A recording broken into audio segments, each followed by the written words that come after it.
This is the elemental test at the Royal Magic Academy, the examination that determines each student's elemental ability and how well they can wield it. The test begins, and the Emperor's daughter herself reveals a light elemental ability of 52%. Next is Seth, one of the Academy's best students. His result shows an elemental control of sand at 71%. But when Cyan's turn comes, everyone freezes in shock. He possesses the rare element of darkness, and at an astonishing 92%. Even the greatest student in the Academy's history only achieved 88% upon graduation. After the test, Cyan quietly returns to his room. But in the hallway, two senior students are waiting. They want to test how strong he really is, and to bully him, of course. What they don't know is that Cyan has been expecting them. Before they realize what's happening, it's already too late. With a single kick, Cyan sends one of them crashing into the wall. And you may wonder, what kind of mage has such physical strength and speed? The answer is simple. He was a deadly assassin in his past life. Despite facing the continent's most talented squad of knights, Cyan Vert refuses to give up. He is the bastard son of a duke, and the most feared assassin on the entire continent. For as long as he can remember, his father tasked him with supporting his legitimate brother from another mother and protecting the honor of their clan. In doing so, he became the hidden catalyst behind Vert's rise to power. He carried out every order without hesitation, taking on all the dirty work, whether it was aiding Ashel in the imperial succession struggle, eliminating rivals during the Demon King army's invasion, or waging war to unify the continent.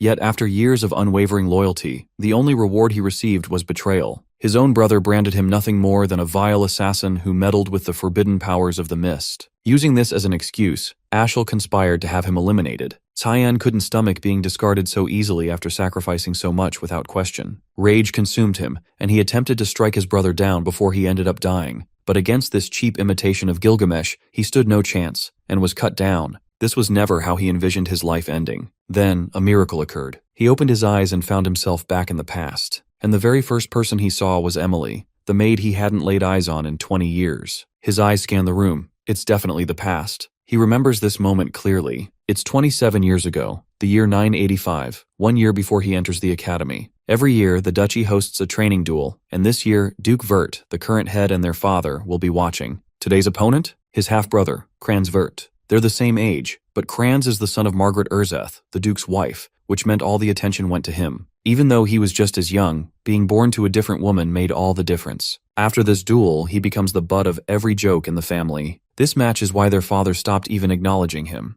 The maid quietly urges him to back out before getting hurt. He ignores her and draws his rapier. The weight of the weapon catches him off guard. His strength really is that of a child. It doesn't feel like a dream. There's no illusion magic at play here. He accepts it. This is real. He's back. Kranz sneers and mocks him, wondering why he hasn't run off yet. The Duke signals for the match to begin. His opponent lunges immediately, but Cyan's eyes catch the movement. It's sluggish, obviously. He dodges without much effort. A quick twist of the wrist knocks the blade aside. He kicks a leg out, sending Kranz crashing to the ground. The Duke watches, mildly entertained, while Margaret stares in horror. A single thrust to his throat would end the match and give him victory, but he hesitates. Winning isn't enough. In his previous life, Kranz made him miserable for fun. Now that he has the upper hand, he might as well crush that smug attitude for good. In this new life, he's done being anyone's servant. He'll carve out his own path on his terms. He drives his boot into Kranz's face over and over until he blacks out, earning the win by knockout. Once the duel ends, he is summoned to meet with the Duke. A high-ranking knight escorts him through the halls toward the chamber. Just before they arrive, he spots Margaret stepping out of the office. A crooked grin tugs at his lips. She's clearly just finished ranting about her precious son. He throws a casual jab, asking if Kranz is holding up all right. Her expression twists with fury, and she snaps, demanding how he dares act concerned after what he did out there. He brushes past her like she's air, muttering that that's how duels work, but she's not about to let that go. Loud enough for anyone nearby to hear, she spits that this is exactly why illegitimate brats like him shouldn't be treated like real heirs. Then she takes it further, insulting his mother and claiming he should be groveling in alleyways for scraps. She hisses that he had no business fighting at all. The words sink in and his jaw tightens. Her venom finally hits a nerve. His anger simmers, sharp and silent. He briefly considers killing her but settles on a more satisfying plan to make her suffer instead. He, of all people, knows exactly how to break her slowly and deliberately. Cyan informs her he'll be enrolling in the academy, with Kranz. She squints, unsure what he's getting at. So he spells it out, his tone sharp and deliberate. She wouldn't want her son graduating without his limbs intact. Her focus should be on him now. She steps forward, but the knight blocks her way and says the meeting with the Duke is urgent. They don't have time to waste. He gives her one last smirk before turning toward the Duke's chambers. He walks into the office and offers a formal greeting. Memories flicker, his father's face, and it's been 15 years since they last met in person. The man, Duke Willius Vert, the mighty feudal lord of Velius, defined by many titles, the continent's shield, the hero who held back the demon onslaught for years with sheer magical might. He carried that burden to his last breath during the demon raid. All he ever wanted was peace across the continent. But Cyan sees him differently. A man who chose to live his entire life as a servant of duty, when he had the freedom not to, is nothing but a fool. The Duke skips past greetings and gets straight to business, telling him that the moment Kranz charged, he locked onto the sword's trajectory and dodged. Then he asks how long he's known how to wield a blade like that. Our protagonist replies that he trained on his own every night. The Duke clearly doubts him and says he's never shown the slightest interest in swordsmanship, so why hide such skill? He answers that he didn't want to attract attention. The man finds it odd that he didn't hold back against Kranz and questions whether that level of aggression was really necessary. Cyan says he needed to prove something, that he's better than Kranz, despite their shared bloodline. The Duke breaks into a wide grin, intrigued and excited by what he just heard. He's gone beyond expectations. He tells him he could grow into a powerful and dependable ally for Ashel one day. Cyan freezes at the sound of that name. The idea of supporting someone like Ashel, now that he knows who he truly is absurd. Just like always, the Duke's obsession with Ashel hasn't changed. He grabs his son's hands and says he can ask for anything he wants as a reward. It'll be granted. He takes this chance as the opening shot to destroy everything Ashel's built and asks to be sent to the battlefront. Back in his room, the maid nearly jumps out of her skin when she hears what he's requested. She calls him insane for wanting to go to a place swarming with wicked creatures and demonic monsters. Velius, the western territory of the Ushif Empire, is the only region that qualifies as the true battlefront, and even Lamia Valley is considered the front line. It's a brutal war zone that's been locked in a fight against demons for centuries. Because of that, his father gives him one condition. He has 1 month to become strong enough to be worthy of entering Lamia Valley. He has no clue how much stronger he needs to be to meet that standard, but he knows he has to raise his physical capabilities as high as possible in the meantime. He's still weaker than most kids his age. What he does have is combat intuition carried over from his past life and a faint trace of magic within himself. If he can build up his body, he might actually put it to use, so the training starts now. Alice storms into the room calling his name with fire in her voice. She's already heard the news about his plan to head to the battlefront. She lays into him, accusing him of letting his win against Kranz get to his head. Then she tells him to meet her on the rooftop. She wants to test him, and if he can hold his own against her for 3 minutes, she won't stop him from going. He tries to talk her down, saying there's no reason for them to fight over this, but she shuts him down cold and asks if he's just chasing after her family's legacy. That's when it clicks. He gets why she's so aggressive. But he doesn't give a damn about her family name. His duel with Kranz wasn't even a full day ago, so his body is still wrecked. But she doesn't hold back. She comes at him hard with her broadsword. He reacts just in time, managing to block her strike. She pulls back, taken aback that he defended himself. A 10-year-old with a rapier just deflected her greatsword. She shrugs it off as pure luck and unleashes a flurry of fast attacks. He barely holds them off and takes some hits, but he sees a weak spot in her guard and turns the tables. He parries, slips inside her defense and counters, his blade aiming for her neck. She doesn't have time to dodge the counter, but Cyan twists his blade at the last second, giving her a window to escape. If he hadn't done that, she would have dropped dead on the spot. The Mist's sword technique wasn't built for mercy. Most of its fog-based forms are made for killing, which makes it hard to hold back, especially when his physical strength is still lacking.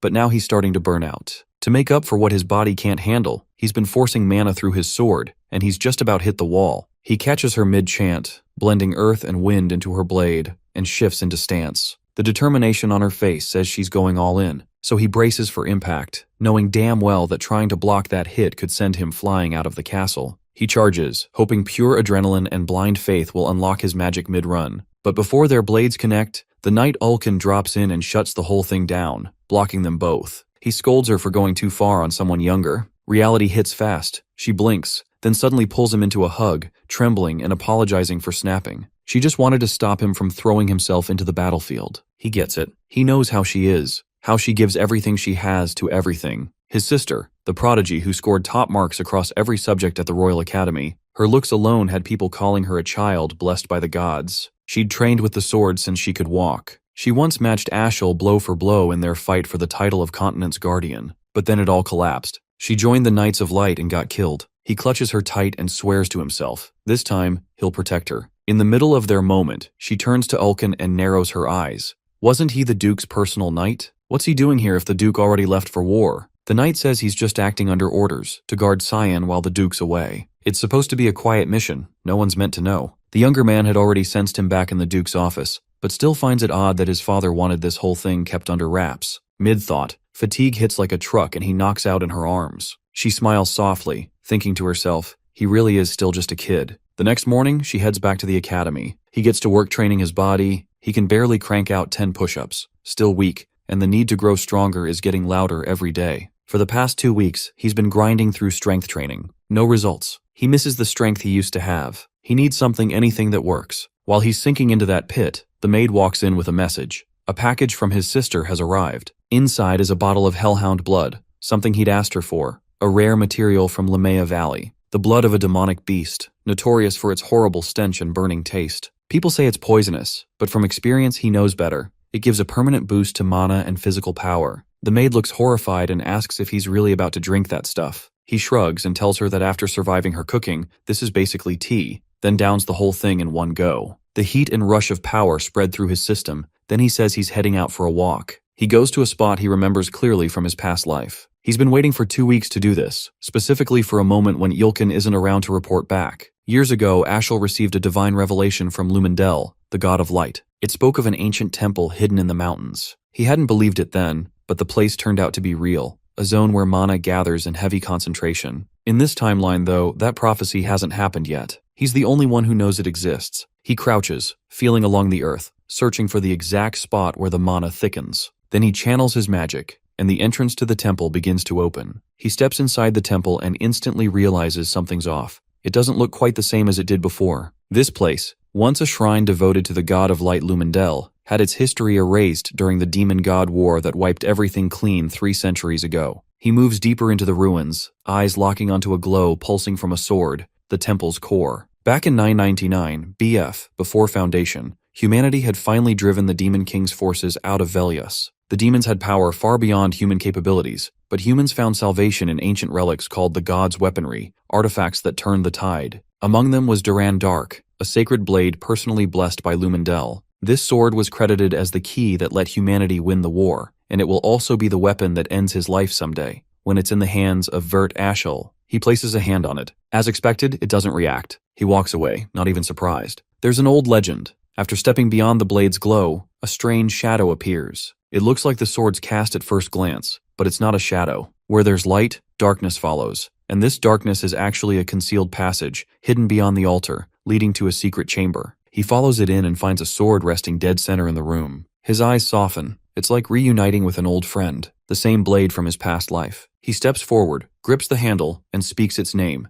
Karam. The sword submits instantly. He gives it a few swings, but the magic that once pulsed through it isn't responding. It must still be deep in hibernation. Even so, the rush of finding it again fills him with something close to joy. Then, out of nowhere, a voice echoes through the chamber, asking if he really feels no fear, whether he understands what it means to awaken the demon sealed in that sword. She says it's too late to back out now and lunges, aiming to take his body. But he grabs her by the throat before she can get close. He says she's acting way too reckless and wasn't like this before. The demon looks shaken. How can a kid touch her? He calmly reminds her that the blade belongs to him. She tries to push back, then freezes. She senses something, asks if he's the successor. Why does he carry Eru's presence? He repeats himself. He owns this sword. He inherited Eru's legacy, and she should kneel to her new master. She doesn't buy it, calls bullshit, and attacks. He sighs, realizing words won't work. The will of a demonic weapon always ends with it trying to claim the user's body. So he cuts the conversation short, flicks a finger, and slams her skull into the temple floor. He warns that if she doesn't submit now, things will get uglier. She growls, enraged, so he doubles down, pressing her even deeper into the ground to make his point. The pressure works. She breaks and finally calls him master. With that done, he figures it's time to head back. He's already been away too long. Karam practically hums with excitement, eager to breathe open air again after so long underground. She asks his name, curious. When he tells her, she raises an eyebrow. Out of everyone, why would Eru pick a kid she's never even heard of? He answers that he was chosen in a past life. He's already died once. As they walk, he passes Duran Dark, staring at it. He says it'll need to sit tight. Its real owner won't show up for another 2 decades. Karam still isn't convinced about the whole reincarnation thing, so he cuts the hilt off the sacred blade. She asks what the hell he's planning with that. He says it'll make the future a hell of a lot more fun. As the cart finally reaches its destination, our MC finally steps off the vehicle. Still can't believe the moment has actually come. The Duke is already there waiting, flanked by his knights. His father approaches and asks him straight if he's truly set on entering the battlefront, that if he wants to turn back now, he won't stop him. He gives a firm nod, saying he's confident in the path he's chosen. The Duke turns to Ilkin and commands him to activate the scroll. The knight tosses it out, magic flares, and a hellhound emerges from the summoned light. It's the trial meant to judge his worth. These creatures are low-tier demonic beasts straight out of Lamia Valley. He immediately shifts into stance, eyes locked on the enemy. From a distance, his father reminds him, his actions come with weight. If he wants this, he has to prove his strength and take responsibility by passing the test. A few days earlier, he had gone to Ulkin with a request for a duel. He needed something real. Training by swinging at air wasn't cutting it anymore. He wanted to know what a proper fight felt like. The knight told him he should be sparring with kids his own age, someone like Kranz, but every time he showed up, Kranz bolted. Still, Ulkin wasn't sold. He had doubts, but eventually agreed, on one condition. He would fight using only the sheath and stick strictly to defense. He agreed to the terms and added one more request. No matter what happened that day, the knight wasn't allowed to tell the Duke. Before he could say a word, our MC charged in with full force. The strike was blocked, but the weight behind it caught Ulkin off guard. He didn't expect a 10-year-old's blade to hit that hard. The kid circled relentlessly, movements fast enough to blur. Ulkin struggled just to track him. Then came a high slash from behind.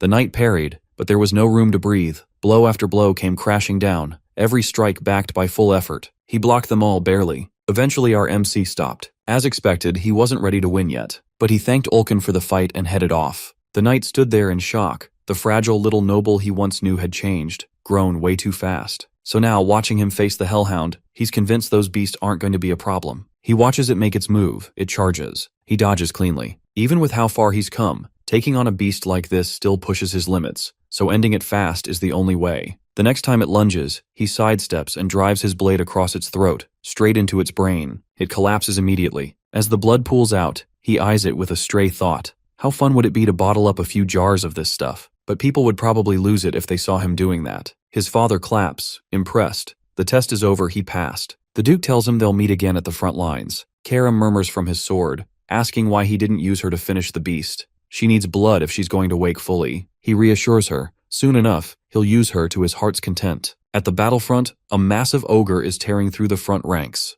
The Duke gives a sharp command for the soldiers to fortify the defense line and eliminate the ogre immediately. A barrage of magical attacks is hurled at the creature. Binding spells tighten around it, locking its movement with arcane chains. While the beast is immobilized, he charges in with the main force to finish it off. From a distance, Cyan and his maid quietly observe. She breaks down in tears and asks why he insists on being in a place like this. He feels no fear. In fact, he admits the place almost feels nostalgic. The Duke approaches and asks how it feels to stand on the front lines for the first time. Cyan replies that he feels a little nervous. In response, his father reminds him that death can strike anywhere and any time, so staying sharp is non-negotiable. He nods, thanking him for the warning, but he's already aware that scenes like this are typical out here. There are usually 3 or 4 full-scale battles each day, and each one comes with a precise protocol designed to help them defeat the demons. With the advanced knights forming the backbone of the force, they handle any monsters trying to breach the line. When the battle concludes, he returns to his assigned tent, far in the back, deep within the safest sector. But the guards in this area follow orders too strictly, which means he won't be able to summon Karam. He has to wait until dinner to sneak off and train outside. He sees her trembling and asks what she's even doing. She repeats the Duke's warning. He tells her to pack her bags and go back to the castle. She yells that she can't leave him alone. He's hopeless without her there. If she disappeared out of nowhere, no one would care for him. She walks out of the tent, saying it's time to eat. He doesn't like how she acts with him, but lets it go. Later that night, once everyone is sleeping, he slides a plush doll under his blanket to cover for his absence. She asks if he's heading out to train. He nods, confirming it. She praises his commitment and says the Duke would be proud seeing him like this. He excuses himself and tells her to handle things and keep his absence quiet. Since it's night, the patrols tend to be tighter. Now is the best window while people are occupied. He cloaks himself in fog magic to slip through unnoticed. He recalls this place should still be crawling with monsters, the ideal ground for Karam. She smells the heavy scent of blood in the air and can barely contain her thrill. She begs him to let her cut down the beasts. He lunges into the hound pack, ripping through with a sweeping fog assault, tearing them apart without slowing down. He harvests the blood from the slaughtered hounds and drinks it, recharging his mana and body and feeding Karam the power to grow stronger. She starts to get impatient, wondering how many more beasts they'll need to kill to reach their goal. He tells her they'll stay and train here all night. The area will keep drawing in more monsters. Elsewhere, across the front lines, a group of knights is escorting a royal convoy through the mountain paths. The maid seated in the cart tells the young girl inside that heading to the battlefield is too dangerous and turning back would be safer. The child, with her gloomy look and smug tone, warns the woman to quit treating her like a kid before she pisses her off. She's supposedly the next heir to an empire. The maid apologizes for overstepping and brings up something she heard. The Duke of Vert has brought his youngest son to the front lines, and apparently, he's around the same age as her. The girl reacts with surprise at the Duke's decision. Why would he send someone that young into war? The maid clarifies that the Duke didn't make him go. He volunteered on his own. She repeats that he's probably her age and suggests they should get along if they ever cross paths. The girl flips into full tsundere mode and insists she's not interested in meeting him. The maid apologizes again, but the girl finally relaxes a bit and asks for his name. She tells her he's called Cyan Vert. The girl whispers it under her breath, clearly intrigued by whoever this bold young kid might be. The following day on the battlefield, Duke Vert leads his knights with precise coordination to subdue the monsters and wipe them out. After clearing the field and eliminating the threats, he approaches his son to ask how he feels after throwing himself into combat. Our MC replies that there's still a long path ahead, but he's eager to walk it. His father, impressed by his courage and resolve despite his age, smiles and says he's proud. He stares at him, surprised. It's the first time he's seen this kind of warmth. Before walking away, the Duke tells him they need a private talk inside his tent the next day. That night, with the camp deep in sleep, he makes his way to the rear zone of the front, like always, to train. But something's off. A death worm appears before him. These creatures usually spawn much deeper in the valley, so finding one here doesn't add up. In his current state, he's struggling to keep up, and Karam urges him to hand control over if he wants to survive. He knows her too well. What she really wants is full access to his body. She keeps pushing, telling him those weak swings won't do anything to a worm that can heal every wound in seconds. He has to one-shot it to end the fight for good. He hears her out. This fight could drag on forever if he keeps going solo. Even though he's consumed an absurd amount of demonic beast blood over the past month, he still feels miles from being truly strong. Letting her take over might be his only option. He steps forward, allowing it. With the 9th form of thick fog, demonic sword manifestation, she unleashes her full speed and strength, slicing the worm into pieces with almost no effort. Meanwhile, the Duke, accompanied by several of his royal trainees, passes through the area and spots the scattered corpses of hounds that were slain earlier. They immediately pick up on the dense mana lingering in the space, and it raises suspicion that a demon might be responsible. He orders the group to search the scene and get it secured quickly. This kind of thing can't be left unchecked, especially if there's demonic activity. As he studies the cuts and marks on the bodies, he notices they resemble his son's fighting style, but shakes the thought off. They sweep the area and end up finding a massive dead deathworm. A new question is raised. Who could have taken down that many beasts solo? He starts forming a theory. Some kind of secret organization might be behind these incidents. Back in his tent, our MC lies on his bed, thinking back on the last time he used the demonic sword manifestation. It's the technique that lets Karam fully take over and unleash her powers with no restraints. But the risk is steep. If he slips, she could remain in control permanently. That's why he can't use it on weaker monsters. The cost is too high. Fatigue sets in. His body's sore and heavy. If he hadn't been drinking all that demon blood during his stay here, he'd have collapsed long ago. As he's trying to rest, she appears, telling him she finally understands something. On the inside, he's clearly mature, but his body's still stuck in a kid's form. His instincts, awareness, and fighting skills don't match his age at all. He moves through Lamia Valley like someone who's trained for decades, and the way he uses a sword only adds to that. It's almost like he's had 30 years of experience. And after hearing what he said before about dying, she's now fully convinced. He must have come back from the future. He gives her a tired look and tells her it should have been obvious from the start. She, being the loud beast she is, yells in frustration. But once she calms down, she begins digging into the details of his past death. It must have taken someone damn strong to kill him. Her theory? He was taken down by the wielder of the Duran Dark, either lost in a duel or was betrayed by someone close. She leans toward the second one. He asks how she's so sure. She explains that earlier, she saw him looking at that sword like it meant something to him, like it carried a past. And if that's the case, he's probably out for payback. Her tone shifts, and she growls that if he ever dies or gets defeated again, she'll devour him whole. He knocks her on the head and reminds her who's actually in control, but inside, he's quietly relieved. She hasn't changed a bit since the day they met in his previous life. Later that day, something feels off. People are acting jumpy for no clear reason. He heads out to figure out what's going on and runs into Emily. She tells him that news just came in. High-ranking monster corpses were discovered in the valley near the rear camp, the same area he's been staying in. He instantly realizes she's talking about the creatures he's been taking out every night. He asks if any other rumors have started spreading, but before she can say more, Yulkin interrupts, saying the Duke wants to speak with him. He knows he's screwed. He handled the corpses just last night. He walks into his father's tent and greets him like always. There's hesitation in his chest. If the topic comes up, he doesn't know what excuse to give. His father would immediately recognize his attack pattern. The Duke gestures for him to sit down, and without any build-up or delay, Father immediately addresses the reason Father summoned him. Father questions where he was last night.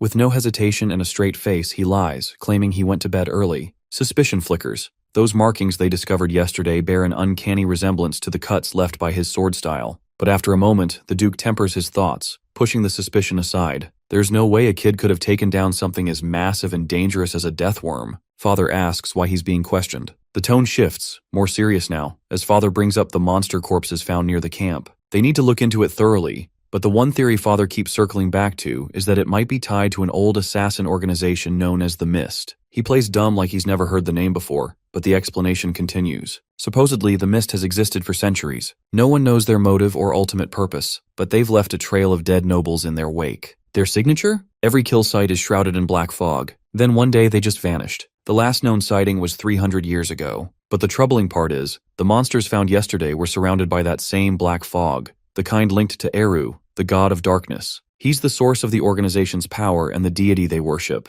Based on that alone, the Duke assumes the Mist is behind the Deathworm's slaying and the other recent monster kills. Hearing this, our MC can't help but admire the sharp intuition. Even with the organization having disappeared for centuries, his father pinned the fog back to them instantly. The Duke admits they don't yet understand why the Mist has suddenly reappeared, but regardless, the Empire's higher-ups must be informed. He feels slightly relieved. His father didn't suspect a thing and believed the lie. From that perspective, it makes zero sense for someone his age to be tied to a legendary underground group. The topic shifts. Does he know about the guests arriving later today? He does. The Emperor is set to visit the front. The older man nods, then says he wants a small favor. Meanwhile, the Emperor reaches the battlefield, welcomed respectfully by the knights. The Duke bows on one knee to greet his sovereign, but the Emperor quickly dismounts and tells him there's no need for ceremony. They've been friends for years. He then spots our MC nearby and introduces him as the youngest member of the Vert family. The Emperor seems genuinely pleased to see someone so young surviving in the brutal environment of the front lines. He finds it astonishing.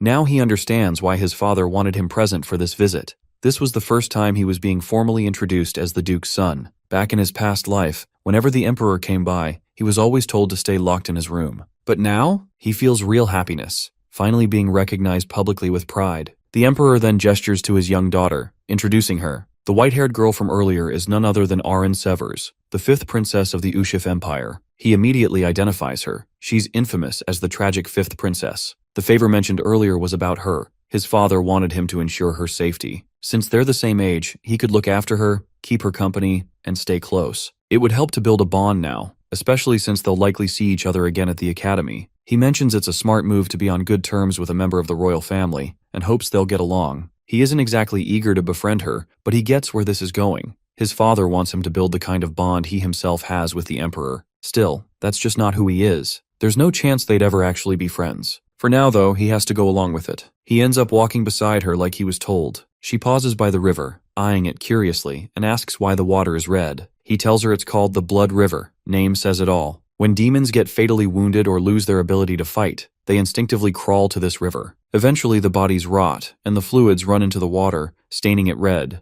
The idea of a river full of corpse runoff makes her sick. She then asks where exactly the river flows. He enjoys the chance to spook her, saying it heads straight to the demon realm, and if she swims far enough, she might bump into the Demon King. Their eyes drift to the sky, where a faint yellow glow appears on the horizon. He explains the light means demonic beasts are closing in. She panics, asking why demons would dare come this close to the camp. Meanwhile, up at the front lines, the Duke starts organizing for battle. He instructs the knights to focus on guarding the Emperor, then tells the rest of the army to shift west with him. The Emperor interrupts, declaring he won't sit back and let others shield him. He hasn't tasted real combat in ages and is itching to dive into the action. The Duke has no choice but to comply. They announce the Emperor is joining the charge, while the rest of the knights handle the incoming demons. The Duke then calls out for his son to join the others. He doesn't hesitate and moves to follow orders, but before he can leave, Arin stops him and asks if he's really capable of fighting demons alone. He gives a nod, but she cuts him off, insisting she wants to come too. If he can go, then so can she. They're the same age. He brushes her off, telling her people die in this. Being the stubborn, loud kid she is, she yells that she still wants to go. He ignores her and calls for Ulkin, assigning him to keep her safe and take her somewhere far from the fight. Furious, she starts yelling insults at them for treating her that way. He walks up to her with that cold stare of his and tells her straight,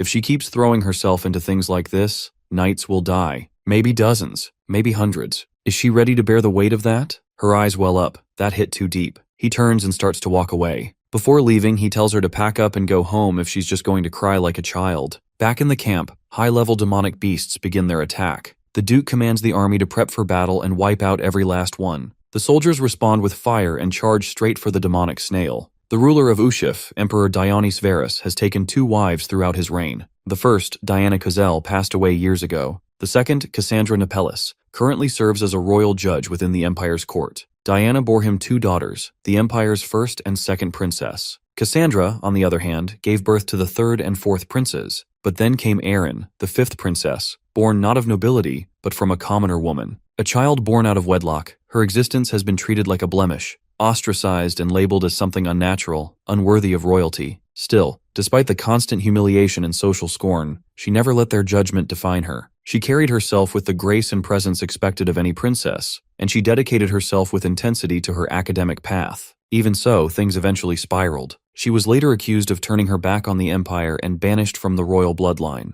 No one knows for sure what became of her, but rumors suggest she caught some incurable illness and died alone on a remote island. That was enough to earn her the nickname, the Tragic Princess. He, for one, believes things could have turned out differently. Always thought she might have stood a chance at a decent life, if only she weren't so caught up in dreams and blind ambition. She drew too much attention. Karam constantly teases him, claiming her story practically mirrors his. Meanwhile, far across the war zone, the Emperor and the Duke have been making significant progress wiping out the monster swarms. Dion channels raw lightning through his body, slicing through the stragglers like they're nothing. He might hold the throne, but he's also earned a reputation as a terrifyingly skilled magic wielder. Creatures like these barely slow him down. Once the area is cleared, the 2 duck inside the command tent to rest. The Emperor pours himself a drink and offers one too, just to reminisce about the old days. The offer is declined. There's no room for Buzz's judgment on the front, so he shrugs and drinks solo. As the quiet stretches between them, he casually brings up a troubling matter. Several nobles have been killed lately, and word is spreading fast, unsettling both citizens and soldiers. The Duke immediately asks whether there's any link between the deaths.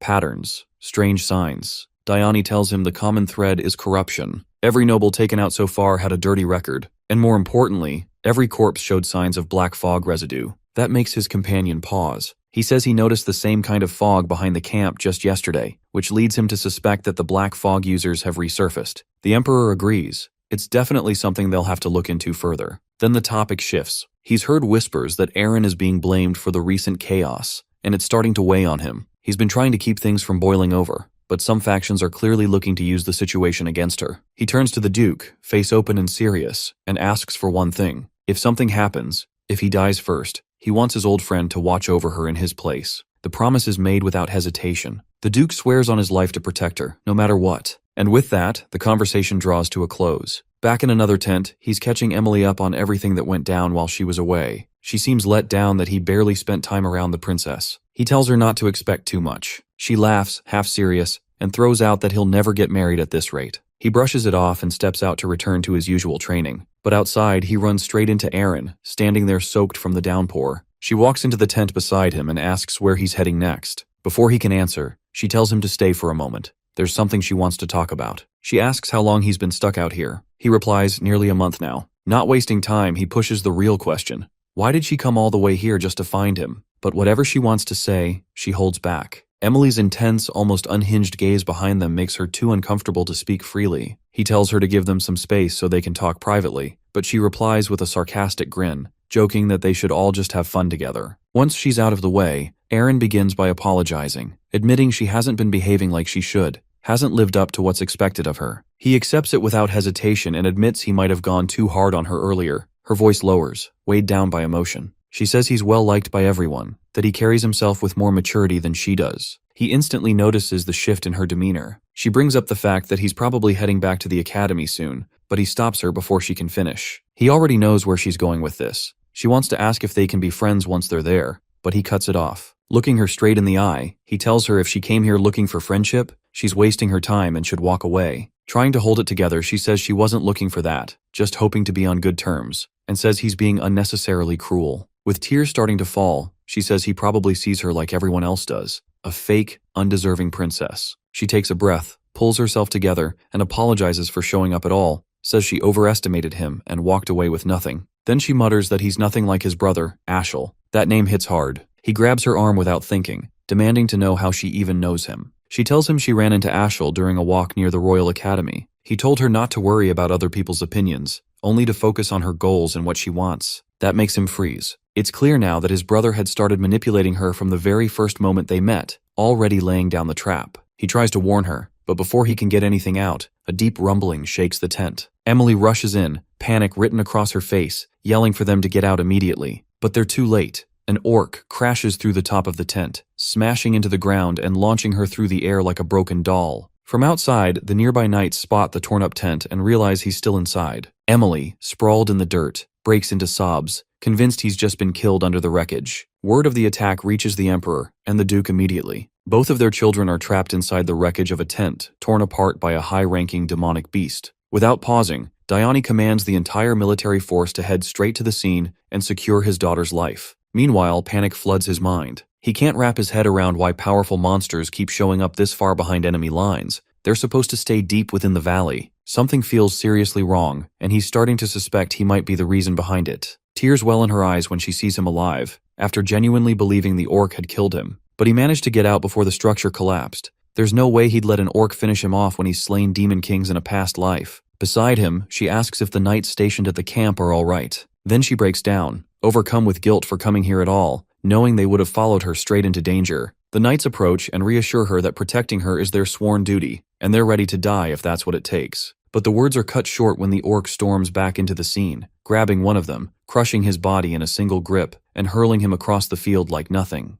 Without hesitation, he steps in front of her, standing between her and any incoming strike. The orc immediately locks eyes on him, confirming the suspicion. These advanced monsters are being drawn specifically to him. He yells for the others to fall back and get her to safety while he holds the beast's attention. Emily grabs the princess and bolts, leaving him to face the threat alone. But his strikes barely scratch the creature. It's like the blows aren't landing at all. Confused and frustrated, he starts wondering what the hell is going on. Why are they so fixated on him? That's when Karam appears, casually explaining that all the demonic blood he's been drinking to get stronger has left him reeking of power, attracting elite monsters like a beacon. Furious, he snaps, demanding to know why she didn't say anything sooner if she knew this from the start. She just grins wickedly and says she's only here for his body anyway. He doesn't hesitate, grabs her and transforms her into his weapon. With her as his blade, he launches into the orc, slicing through limbs like butter and putting it down without breaking a sweat. But then he spots something worse. Dozens more high-level beasts still on the move. She lights up with excitement, thrilled by the prospect of such a massive feast. The mood shifts when they come face-to-face with a devil dragon. He tells her to get ready to tear into it, activating his demonic manifestation to wipe out everything standing in their way. Elsewhere on the battlefield, the Duke has just taken out the final remaining monster in his area. Dione turns asking if there's any word on the kids.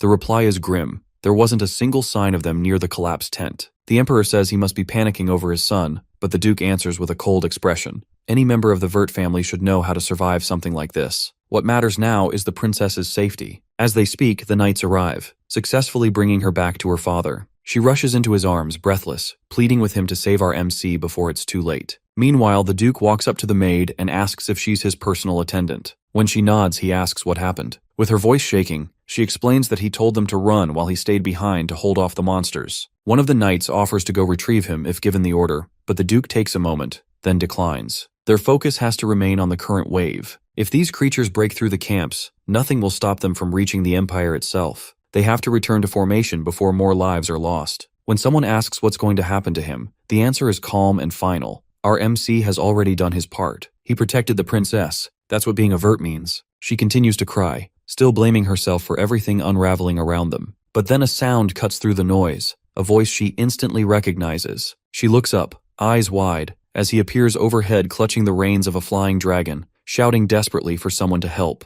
Dragons are majestic beings deeply connected to the Creator, revered for their rarity and dignity. Creatures as weak and limited as humans have no business challenging one. So for him, even laying eyes on a dragon in the flesh feels like a once-in-a-lifetime honor. Unfortunately, the one he's latched onto ends up soaring directly above a crowd of people who know exactly who he is. The worst part, he can't afford to be seen in the middle of a fight. But there he is, plain as day, riding a dragon like some reckless idiot. Eyes lock onto him immediately. The Emperor watches with intrigue and asks the Duke if he's planning to save his own son. The Duke, completely unfazed, just sits there, relaxed and detached, observing how our MC handles the mess he's gotten himself into. Meanwhile, he's barely hanging on, regretting everything. He curses himself for being greedy enough to even think about tasting dragon blood in the first place. Before all this chaos began, back when he was still holding off the army of monsters, he had slashed through them quickly, not even sparing a thought, until all that remained was the dragon. Seeing it up close had him practically vibrating with excitement, staring at the mythical beast with wide, awe-filled eyes. But the moment didn't last. It went aggressive fast, blasting a column of fire his way. He dodged and scrambled for the high ground, launching a flurry of attacks in return, but each strike only pissed it off more. Then came the tail swipe, hard and fast, smacking him through the air like a rag doll. Before it could follow up, he switched to martial arts, pounding it with heavy, rapid blows across its body. Still, it wasn't enough to bring the beast down. As he prepped for his next move, something unexpected happened.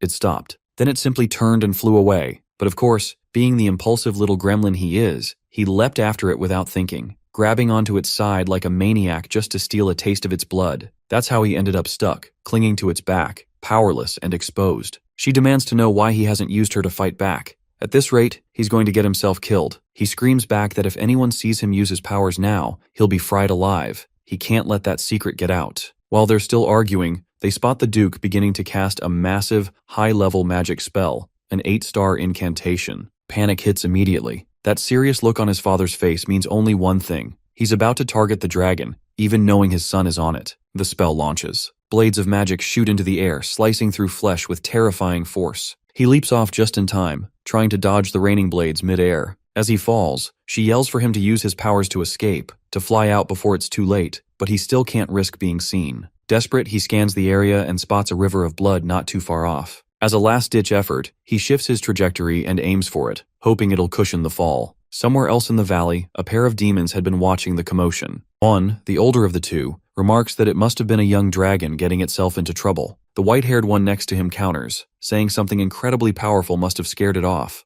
Only a high-level beast could do that. But the elder casually corrects him. That section of the valley is populated solely by humans. Still, if curiosity's got him, he's free to check it out for himself. Just try not to massacre everything in sight. The younger nods, spreading his wings and flying toward the chaos. Back near the river, he somehow survives the fall. Crawling out of the bloody water, breathless and drenched, he drags himself onto the shore to rest. He quickly checks on her, making sure she's alright too, but she's too furious to even speak. He tells her to relax, promises they'll head back soon, but she snaps at him to be careful. Right now, they're standing in the middle of demon territory. He laughs it off, saying there's no way their luck is that bad. Not enough to run into a powerful demon this late in the day. But right on cue, fate slaps him across the face with a voice he knows far too well. A voice burned into his memory for years. The voice of Valkyrian, the Demon King. In the past, everyone who had ever laid eyes on him said it felt like staring directly at the personification of darkness itself. That very presence now looms before Kyan. Instinctively, he shifts into a defensive stance. With a furious tone, Valkyrian demands to know if he is a human. Too tense and hyper-focused to respond, he keeps his silence. In an instant, the Demon King blinks toward him, clearly extending an invitation to fight. Cyan reacts immediately, slashing with Karam, but only manages to shear off a bit of his hair. Valkyrian appears intrigued, impressed even, by the speed of his movement. Karam quickly asks who the hell he's trying to fight, and Cyan answers with a weighty pause.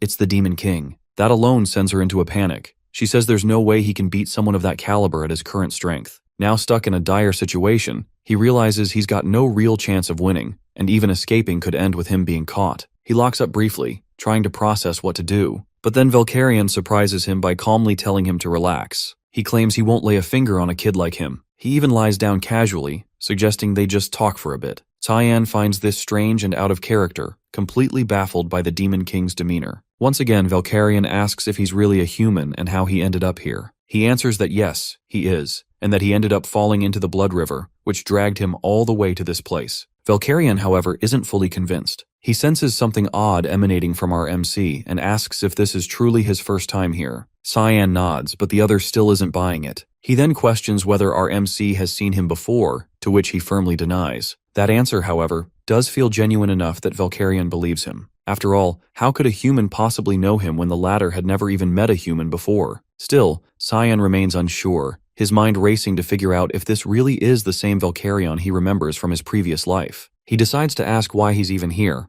The Demon King replies that he sensed an unusual surge of energy from this direction and came to investigate, explaining that as ruler of these lands, it's only natural for him to look after them. Our MC's lack of surprise actually reinforces his suspicions. His unbothered expression makes it seem like he already knows him. Valkyrian continues to talk, clearly thinking aloud, but Cyan isn't really listening. He's too caught up in how wildly different this man is from the version he once knew. If everything unfolds the same way it did in his past life, the demon invasion will begin soon. But looking at him now, he just doesn't seem like the type who would trigger such chaos. If this is his real personality, then something must have gone wrong to alter him. So Cyan takes a risk and asks what he truly wants to achieve as Demon King. Amused by our MC's boldness, he says that all he desires is to ensure safety and prosperity for his people, and if anyone threatens that peace, he won't hesitate to wipe them out. For a split second, Cyan glimpses the real core of Valkyrian, a raw force of evil restrained deep within. Something must have set him off in the past to awaken that beast, and our MC knows he has to prevent it from happening. He warns that soon, either Valkyrian or his empire may face a dire turning point.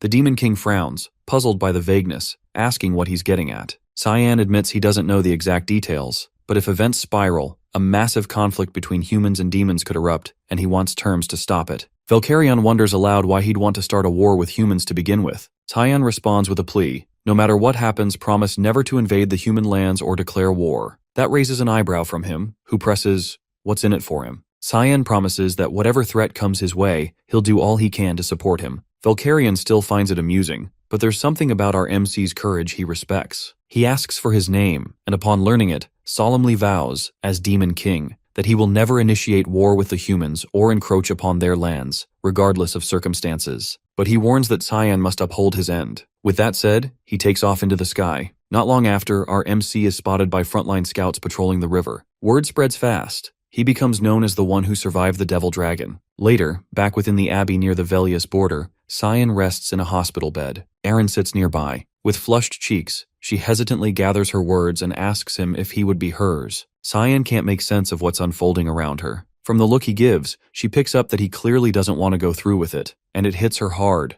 Tears start building as she admits it actually tracks that he'd avoid someone like her, just a useless royal with no power to offer. Her reaction starts to wear on him, her mood, her desperation, the way she's laying it all out. It's beginning to grate. Deep down, he already knows she's got nothing practical to bring to the table, but her emotional mess is tugging at his patience. She quickly brushes her tears away and forces a smile, insisting she just needs to level up, get stronger, become powerful enough that someone like him might finally look her way and accept her presence. She locks in that goal, swearing she'll grow so terrifyingly capable that resisting her won't even be on the table anymore. Just before stepping out, she pauses at the door and throws a quiet thanks his way for not dropping dead on the front lines the other day. Some days later, off in the shadowed edge of the forest's rear border, a man slips through the trees, making sure no one's trailing behind. He pulls a cube from his pack, arcane and faintly glowing. The moment it's exposed, dark chains of cursed magic lash out, locking his limbs in place. A voice cuts in behind him, Cyan's, remarking in disbelief that Reynold Crimson was the rat all along. The smuggler immediately launches into a frantic explanation, rambling about how the cube's no ordinary item. It's packed with enough raw mana to give it near-limitless storage, a design straight out of the Garam Kingdom's mage labs.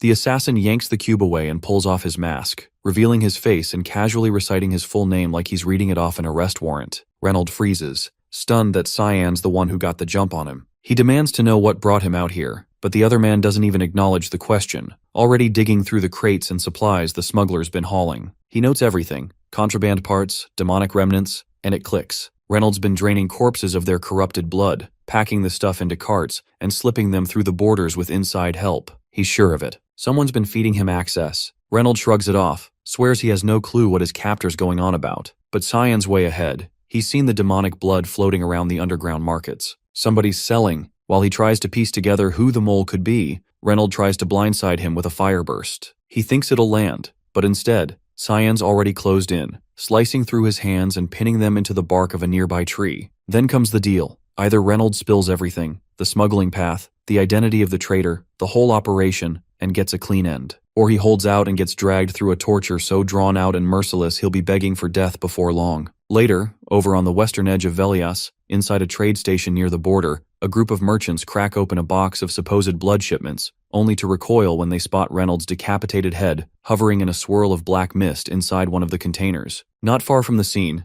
Cyan keeps watch from a concealed vantage point, monitoring quietly as his plan unfolds. Karam, standing beside him, questions why he's letting these traitors walk free. He replies flatly, "They just need something to shake them." A warning. He remembers all of this from his last life. Reynold Crimson, deep in bed with Garam's government, had been trafficking corrupted blood right under everyone's nose. Every shipment led back to Garam's mage society, the same people fanatically obsessed with unraveling magic's source and stretching its limits beyond reason. Right now, they're still focused on creating handy tools like the Dimension Cube. But he knows what comes next. Soon they'll push further, start crafting horrors with that blood, twisting magic into something far worse, and he's dead set on stopping that spiral. Karam throws in a jab, mocking him for suddenly doing the Empire a solid after swearing he was done with all that, said he'd live for himself this time. Back in one of the estates owned by the Ushif, Ashel lounges in a room, having just wrapped up some private time with a woman. His attention perks up when she mentions something. Cyan apparently went off to the front lines, and he took their father with him.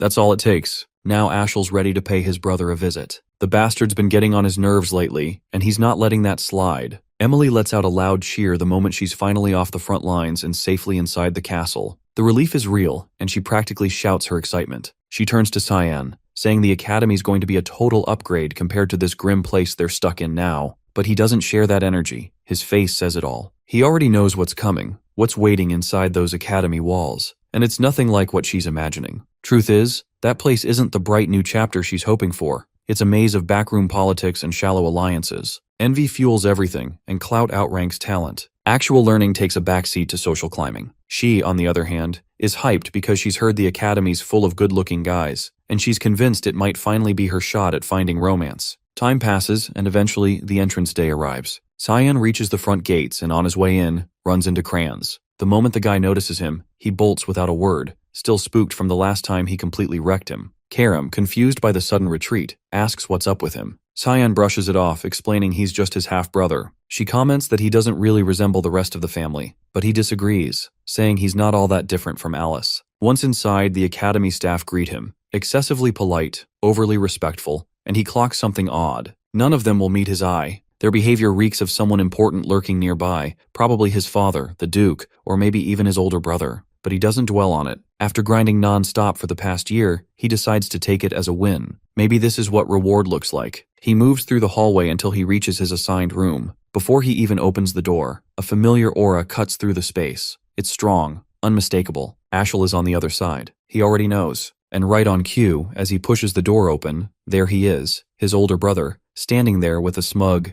been a while greeting. Cyan keeps himself in check, trying not to do anything reckless. Ashel comments that he probably doesn't even remember him. It's been years, not since before he entered the academy. That flicks a switch. Cyan snaps, fury rising, and moves to grab Karam for a counterattack, but she intercepts him just in time, urging him not to lose it, reminding him that one wrong move here could get him killed. He listens, barely. Instead, he greets Ashel through clenched teeth, saying he'd never forget his older brother's face. The elder laughs and ruffles his hair, pleased he still remembers. Then he strolls deeper into the room, casually mentioning that he's heard Cyan's gotten way better at fighting this past year, and that maybe now he might actually be of some use on the battlefield. Cyan bites back the disgust, says he's looking forward to it too, but the hatred in his eyes says something else. Ashel catches that glare and pauses, says he just dropped by to see him, nothing more. But Cyan knows better. He doesn't waste time on people he thinks are beneath him. If he's here, there's a reason. And oddly, that thought calms him down.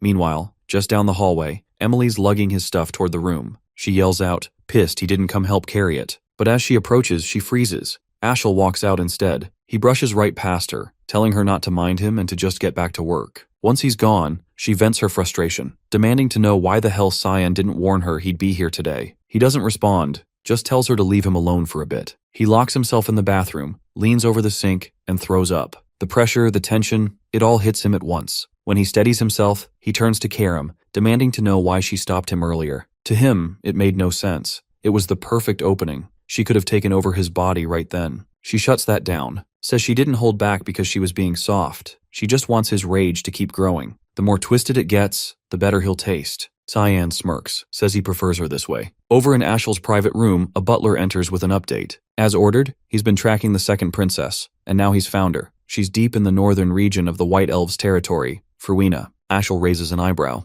Fruina's not exactly welcoming, especially to outsiders. But of course it's her. She's got away with people, Makes sense she'd pull it off. He tells the butler to notify him right away if she ever decides to return. The servant nods, but before exiting, asks if something happened during the meeting. He looks different, happier even. Ashel laughs, shaking his head. Says it's actually the opposite. His mood's crap. All he can think about is that look Cyan gave him earlier, sharp and heavy, like he was staring down a sworn enemy. He orders the man to keep tabs on Cyan from here on out. The butler promises to assign someone for surveillance and leaves. Ashel stays behind alone, still thinking, still trying to figure out what the hell his younger brother might be hiding. Just outside the castle walls, a formation of royal knights waits in full gear, lined up to escort Cyan on his way to the academy. Emily lingers nearby, clearly downcast. She's not allowed to ride along with them, and it stings. He says his goodbyes and tells her to behave, wishing her well before stepping away. Right as he's turning to leave, she calls out to remind him not to get discouraged if people mess with him once he's there, and to take care of himself no matter what. Her words catch him off guard, not because of what she says, but because it proves she hasn't changed at all since his last life. Still the same, still kind, still exactly as she was back then. Like that one time when he was 8, down with a brutal fever, blacking out again and again with no one around to even notice. No one but her. She'd picked him up and carried him on her back, running all the way to the closest doctor. Stayed up through the night beside him, watching over him the entire time. If not for her, he'd probably have died somewhere in a forgotten corner of the castle. Leaning his head out from the cart, he yells back at her, half joking, telling her she better behave, or she'll be punished when he returns. She waves after him, eyes glossy with tears but smiling wide. To him, she's never just been a maid. She's someone he holds close, someone who genuinely matters. Once back inside the cart, something starts to feel off. The escort, 6 nights for one person? It doesn't sit right. He starts to suspect there's more to this than a routine trip. Whatever they're planning, it probably won't wait until he reaches the academy. Hours pass before they pull over. One of the knights tells him they'll be camping here for the night. Curious, he asks where exactly they are. They respond vaguely, claiming it's a location in the center of Saffron, and that they should be arriving at the city by morning. But he knows better. The landscape doesn't match, not even close. No forest like this exists near Saffron. Judging from the surroundings, they've dragged him somewhere isolated, deliberately out of reach. He climbs out of the cart and right away the group closes in, surrounded. Calmly, he asks the only thing that matters. Who's pulling the strings? Who's behind this setup? They don't answer. One of them simply tells him the only thing he needs to know is that he's dying today. A knight steps forward and moves to swing at his neck. He sidesteps effortlessly, then takes the man's head clean off in a single counter. Raising his sword, he levels it at the rest and repeats the question. They rush him all at once, but they don't last long. Within seconds, he cuts through them like dead weight, limbs and armor crashing to the ground. He leaves just one alive. The last knight, staring up in sheer terror, finally understands how he managed to walk away from a demon dragon encounter. The moment they accepted this mission, they were already screwed. He walks over, weapon still drawn, and asks again, "Who ordered this?" No dodging, no delay. Panicking, the knight blurts it out. It was Mrs. Margaret. She's the one who issued the kill order. He doesn't kill him. Instead, they both return to the cart and resume the ride toward the academy. Along the way, the knight offers another piece of the puzzle. Apparently, Kranz had gone to Margaret and asked her for a favor. This hit job? Most likely his request. He grits his teeth. That's enough. He vows to settle things with Kranz later. The knight, looking dejected, asks quietly what's going to happen to him now. He responds flatly. He's useful for the time being. So for now, he can drive. Not long after, the outline of the academy finally comes into view in the distance. They've reached their destination. Back at the estate, Margaret completely loses it when word hits that the mission's gone sideways. News spreads that most of their men were found dead near the road, their corpses discarded like trash. Yet somehow Cyan survived, and worse, made it to the academy. Her nerves spike, disbelief setting in. None of this tracks. The butler calmly suggests they may have misjudged his abilities, but the idea that a kid pulled this off doesn't sit right with either of them. He figures there has to be a hidden hand orchestrating this mess. He floats the idea of sending a cleaner to the academy to finish the job. She cuts him off before he can finish. If they try that, he'll go straight for Kranz. She orders a full blackout. No retaliation, no leaks, no word of today's incident. The servant bows out and leaves, but outside the room, Ashel's butler has been eavesdropping the entire time, undetected. It's been 10 days since Kyan and Brian rode out from Saffron. By now, they've probably figured out he's still breathing. That means the road to the Royal Academy is finally safe. But now he has to figure out what the hell to do with Brian after this. Not long after, as he lounges in the back of the cart, soaking in the quiet, the escort gives him the heads up. They've arrived. He glances out and spots the academy building. Nostalgia hits hard. A flood of memories comes rushing in, some good, most crap. He walks in and hands over his credentials at the front desk. A wave of whispers follows. People stunned to hear the name Cyan Vert. He's instructed to head to his dorm and wait there. In 2 days, he's expected to attend the entrance ceremony and elemental assessment. The staff hands him an ornate key paired with a sealed letter. He gives both a once-over, baffled, then stunned when he learns he's been assigned a royal hall, all to himself. No one in his bloodline has ever gotten that honor, so clearly someone's pulling strings. Brian steps inside with him, still trailing along. Tyan turns to him. Now that the escort gig's over, it's time to settle things. The guy freezes, convinced his time's up. But instead of a blade, he gets a hefty sack of gold, payment for his work, more than enough to start over somewhere. Caught off guard, his eyes well up. He drops to one knee and begs to serve for life. The request throws Tyan completely. Why would anyone want that? So the man explains, his father always told him, if you ever find someone worth your loyalty, don't hesitate. The whole thing annoys Tyan. He thinks it's a stupid way to live. How can Brian be so sure he won't get betrayed down the line? The answer's simple. If it happens, it happens. Tyan shrugs it off and decides to skip the ceremony. He's going straight for the elemental test. Meanwhile, inside the dean's office at the Royal Academy, the man sifts through the latest elemental results. This year's batch brought in plenty of impressive candidates, like Aaron, who scored 2-star mana and shows a 50% alignment with the light element, and more beyond her. He's honestly impressed with what the kids are packing this year, but one name jumps out above the rest. Cyan. 2-star mana, S-rank physique, and most shocking of all, 92% darkness affinity. Not even his sister Alive Ver, the so-called child of God, hit those numbers. She only scored 88 in water when she graduated. He admits it's wild. None of the other prodigies match up to her little brother. Instructor Sarika points out that his element is still darkness. He knows, but she should also know that he was granted a royal hall on direct order from the Emperor. The kid earned it after saving Aaron from a monster attack at the front lines. Now the Emperor's thinking about marrying them off. He asks Sarika what she thinks would happen if the overlooked 5th princess married into the Vert family, known for churning out elite talents. The answer's obvious. Succession drama, empire-wide chaos, maybe even civil war. She cautions that pushing things too far could shatter the realm. But he brushes it off. No need to get ahead of things. He wants to see how this plays out, whether Cyan becomes the empire's savior or its downfall. Elsewhere, Cyan paces the halls, going over his elemental results in his head. He's still stunned by the numbers. He only had 80 in his past life. He figures guzzling all that demonic blood must have given him a boost to 92. Out of nowhere, he runs into Kranz, who looks like he's seen a ghost. The guy clearly thought he was dead. Right next to him is a chubby jerk from back in the day, Popper Panarin, another asshole who used to make his life hell, just like Kranz. Cyan practically lights up at the chance to deal with him early. Popper charges forward trying to start something, but doesn't even get the words out. Cheyenne slams him into the wall with one clean kick before the guy can make a sound. He leaves Popper knocked out cold on the floor, then turns to Kranz, asking for a quick talk. Stepping in close, voice low and smile unsettling, he says flat out, he doesn't give a damn what schemes the guy runs behind the scenes, but if he lays eyes on him again, he's leaving the academy in a wheelchair. Kranz's legs give out. He drops, eyes watering, completely broken. Cyan walks off grinning wide, pride practically spilling out of him. Sarika, still lingering on the dean's words, replays the whole conversation in her head. She's now convinced she needs to keep tabs on him, tight ones. Just as she goes to pull a book from the shelf, she notices it's gone. Behind her, his voice breaks the silence. He's holding it, asking if she was searching for this. She whirls around, caught off guard. She didn't sense him get that close. She reminds him students aren't allowed in here and tells him to hand over the book. The second she gets it back, she strikes. Black fog lashes out. He narrowly sidesteps the hit and calls her out as the hall master of the assassin group, Mist. That throws her. She has no idea how he knows that. In his past life, their first meeting had felt completely normal. She'd casually asked about his day, assumed he wanted to be done with counseling fast, but insisted it was for his own development. Back then, it made zero sense. What growth was she expecting from someone constantly humiliated by his own brother in front of the whole school? She'd admitted she found him intriguing. Not every day someone shows up with an 84% darkness element, but he'd always been told darkness wasn't worth much. She disagreed, said that was just because humanity barely understands it. His potential, she claimed, was limitless,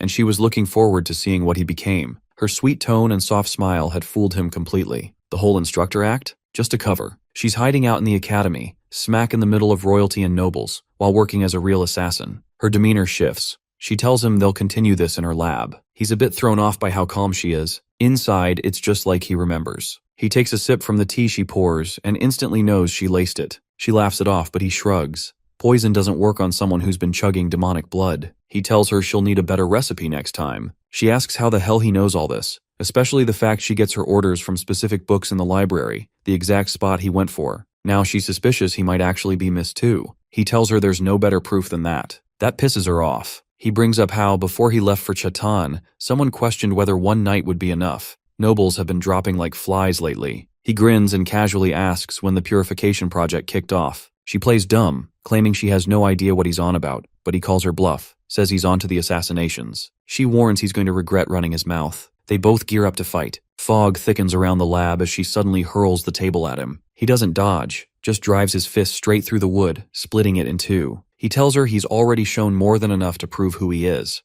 No reason to keep this going. She ignores that and keeps the pressure on. Even if he was part of Mist, she'd know. She's the Hallmaster, and she's never seen his face. No way she's letting him walk. He draws Karam, slicing through every strike she throws with clean, quick counters, saying he'll give her all the proof she needs. That's when her eyes land on the weapon, the demonic blade. Only someone chosen by Eru can wield it. She freezes, rattled. He tells her he knows Mist is still searching for the successor. They can stop. He's standing right in front of her, and he wants her to take him to Eru. In a shadowy valley tucked somewhere deep in Lewin, Sarika pushes open a hidden basement door, revealing a tunnel that dives far beneath the surface. She finds it odd that Cyan doesn't seem remotely surprised that Mist's base turns out to be in such a grim, back-alley place. From this point on, she tells him, he's on his own. He'll have to walk to the altar alone, just like he wanted. He steps through the doorway, letting it shut firmly behind him. What lies ahead isn't ordinary space. It's a constructed realm formed from the god of fog's power, which makes the interior stretch far beyond what the entrance suggests. He already knows what time each group of Mist operatives appears.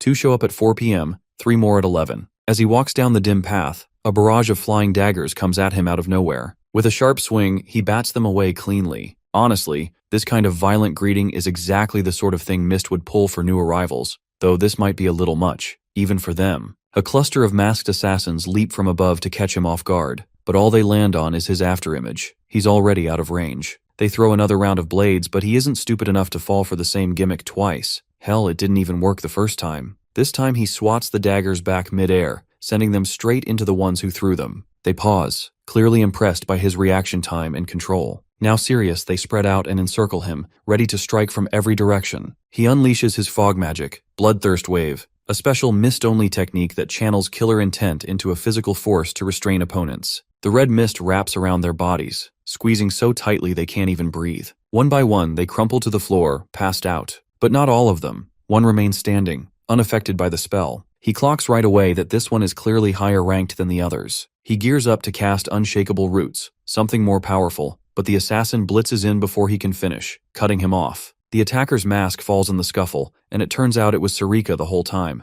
She inserted herself into the fight to personally test what he was really capable of. A total combat freak obsessed with powerful mages, she just happens to see him as the perfect target. He knocks her back using Karam, but she's still too hyped up to quit. While she keeps rambling about how skilled he is and how badly she wants to keep going, he abruptly takes off. He already knows what kind of lunatic she is, someone who fights for the thrill and doesn't stop until either she or her opponent drops. Only people who've faced her firsthand would understand. She's the kind that chases until one of you is dead. She sprints after him, casting a speed-enhancing spell to close the gap and launching an attack that he parries without much effort. Still, he has zero interest in throwing down with her right now. She slows and says he doesn't need to worry about people outside detecting his magic. This whole zone is sealed off, built by Eru himself. The outside world doesn't even know this place exists, which means he can go all out and use whatever he has in his arsenal without restraint. But she also warns that if he does, she might not walk out alive. Before he can respond, his legs give out, and he collapses right in front of her without warning. Then Karam materializes into her physical form, stepping between them. Sarika instantly recognizes her and bows in respect. The spirit demands an answer. Why the hell was she attacking Eru's chosen successor? Sarika casually replies it was all just a little test to see if he really was who he claimed to be. Karam is not amused. She's pissed and threatens to take over the fight herself. Before she makes a move, they both notice him on the floor, bleeding out and unconscious. When Karam enters her true form, it drains the life force of the host, and right now his body isn't built to handle that kind of load. She cradles him in her arms, yelling at him like this is the last thing he needed added to his plate. Sarika, still grinning in that weird, creepy way, interrupts to say she's not going to reject the duel that was offered. He forces himself upright, barely holding steady, and asks why the hell she manifested without warning. Karam tells him to stay out of it and rest. She'll handle this round. Sarika lights up at the idea, thrilled to fight the spirit instead. They square off, and she's clearly loving the threat, acting like a full-blown masochist. Before they can trade blows, Eru's voice cuts through the realm, booming from a portal overhead. ordering them to knock it off and send Cyan to the altar. Finally, things might go as planned. He's about to meet the god of darkness. People from long ago speak of the god of black fog as a heartless force, one who takes lives without pause or reason. They defend it as an act of mercy, twisted in a way only they seem to understand. It was their will, their call, what they claimed to want in the end. They insisted no one else had the right to define right or wrong on their behalf, and if killing was the only option to protect your beliefs, then fine, so be it. Most folks label that mindset insane, totally unhinged, but in truth he has been shielding the vulnerable this whole time, which to Cyan just makes him a deluded fool. He steps through the portal, heading straight for the altar where Eru resides. The moment he arrives, he's asked if he knows who stands before him. He answers without hesitation, Eru, the god of black fog. Even though he's technically the chosen successor, the god has never heard his name before and wants proof, something solid to back the claim. But the fog energy already pulsing inside him says enough on its own. There are only two paths to becoming a successor. Either Eru handpicks you, or the Mist Stone does. Since the god doesn't recognize him, it can only mean the stone chose on its own, especially considering it vanished completely last year, which lines up even more with his identity as the next in line. Eru is honestly impressed that he managed to awaken Karam, let alone control her with such ease. And those eyes, sharp, focused, nothing like a kid's, tell him immediately this boy is from a time and place far removed from his own. Cyan once suspected the god had meddled in his trip through time, but Eru isn't the all-powerful being he used to be. His divine power has been long gone, and Cyan already knows that. Still, he came here hoping for better answers. Eru shrugs it off, saying it's actually worked out well. Less effort for him now that the successor found his own way here. Lazy as ever, just like Cyan remembers. But jokes aside, the god notices something off. His guest didn't come empty-handed. He can feel it, an object giving off a nasty aura. It's the hilt of the holy sword. He questions him. Wasn't the power of the demonic sword enough? Now he wants both? But Cyan has no intention of doing anything with it for now. He just doesn't want the world to remember the blade exists. Let it fade into irrelevance. The way he thinks catches Eru off guard, but he doesn't press further. It's none of his business. Still, tradition is tradition. He has to ask the successor what he intends to do with the power he's about to receive. This isn't the first time Cyan has faced that question. Last time his answer was dumb, live for his brother. That answer got him betrayed, got him killed. What's strange is how no one seemed bothered by it back then. Eru even warned him not to put blind faith in others, almost like he already knew how pathetic that ending would be. But this time things won't play out the same. Cyan isn't chasing some grand mission or noble dream. He'll use that power for one reason, himself. Eru tells him it's on him to figure out what's right or wrong, but he'd better think carefully. Depending on his answer, he might not leave this place alive. Cyan doesn't flinch. No fear, no second thoughts. He decided from the start he's done following orders, done living by someone else's rules. Now curious, Eru asks what he's planning to do with that kind of freedom, but he refuses to answer. It doesn't matter. As long as he fulfills his duty as successor, the god won't pry. He gets the message and doesn't bother asking anything else. He turns to Karam. He's got something to say to her. She's his daughter after all. The scary god routine drops immediately. His whole vibe softens as he cups her face and gently asks how she's been managing under her new owner. On her end, she hasn't changed a bit. Still sharp-tongued and cold like always. He leans in and plants a kiss on her forehead. It isn't just a kiss. That touch snaps her into her true form, and it doesn't drain any of Cyan's mana this time because Eru gives her a portion of his own life force, allowing her to maintain that body without wearing him out. Then he jokes that she'll need a body if she wants to get freaky with her master. She absolutely loses it, yelling and tearing into him for saying something so disgusting. Honestly, they're kind of perfect for each other. Same chaotic energy. The following day, inside the royal hall, Brian asks what the hell is going on, but Cyan is just as lost, watching it all unfold. At the center of the room, Sarika and Karam stand face to face, tension building with every glare. The sword spirit tries to rile her up, saying it's suspicious how close the constructor and Cyan must be if she's sneaking into his room early in the morning. Sarika doesn't react. She just gives a calm smile and lets it slide. Still, the air thickens like two wild animals sizing each other up before a brawl. Midway through the awkward standoff, he dips, saying he's going for a walk, and leaves Brian stuck between them, right before things finally boil over. Outside, though still within academy grounds, Cyan perches high on a rooftop, quietly observing the students down below. No one can see him. It's his go-to escape spot. His peace doesn't last. The metallic tang of blood hits his nose. Down below, a group of older students are ganging up on a younger kid, beating the hell out of him. One of them brings up doing a little experiment, and the others go along without question. The blonde one forms a glowing sphere of mana and yanks the kid's mouth open. They're about to force-feed it to him. Before he can shove it in, a voice cuts through the air, sharp and clear, telling them to back off. Princess Erin steps forward, aura flaring, calling them out. How could nobles stoop so low and attack the helpless? The ringleader straightens up and introduces himself as Barrett Louis Mill, eldest son of a duke from the Garam kingdom, then asks who the hell she is. She hardens her expression and gives her name with full authority,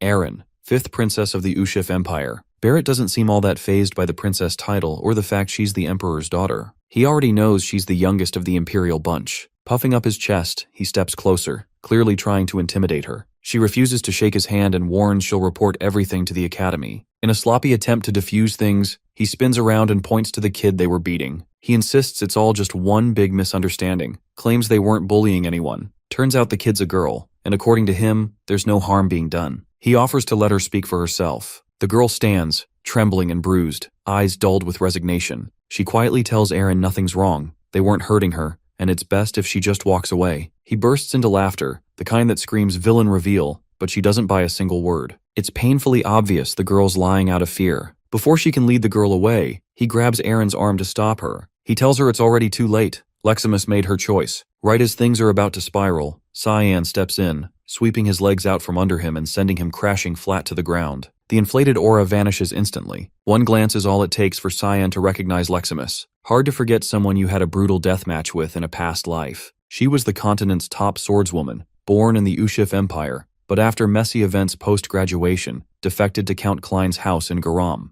That duel had been long and savage. He was ordered to assassinate her. Instead, he challenged her formally. He didn't gain a damn thing from doing it that way, but she'd earned it. She never used mana and still held the title of best sword user alive, so he faced her head on. No tricks, no sneak attacks. Back on his feet, Barrett dusts himself off and locks eyes with Cyan. He knows who he's dealing with. Word spread about a battlefield survivor who even stood toe-to-toe with a dragon. Rather than start a fight, he offers a spot in their game. It's called Mana Marbles, a twisted pastime where you jam mana orbs down someone's throat until their internal mana tears itself apart. They're no threat to Cyan, but he's not in the mood for a fight either, so he cooks up a scare tactic, forming a mana marble in his hand and building it until it balloons to the size of a damn cow, then calmly threatening to force-feed it right back. They take Leximus to the dorms to get checked out. She looks okay on the surface, but she'll need to rest a few days to let her internal injuries mend. Aaron stands beside the bed, proud and unshaken, telling her to take it easy. She assures her this was something they had to do and she doesn't owe them a thing,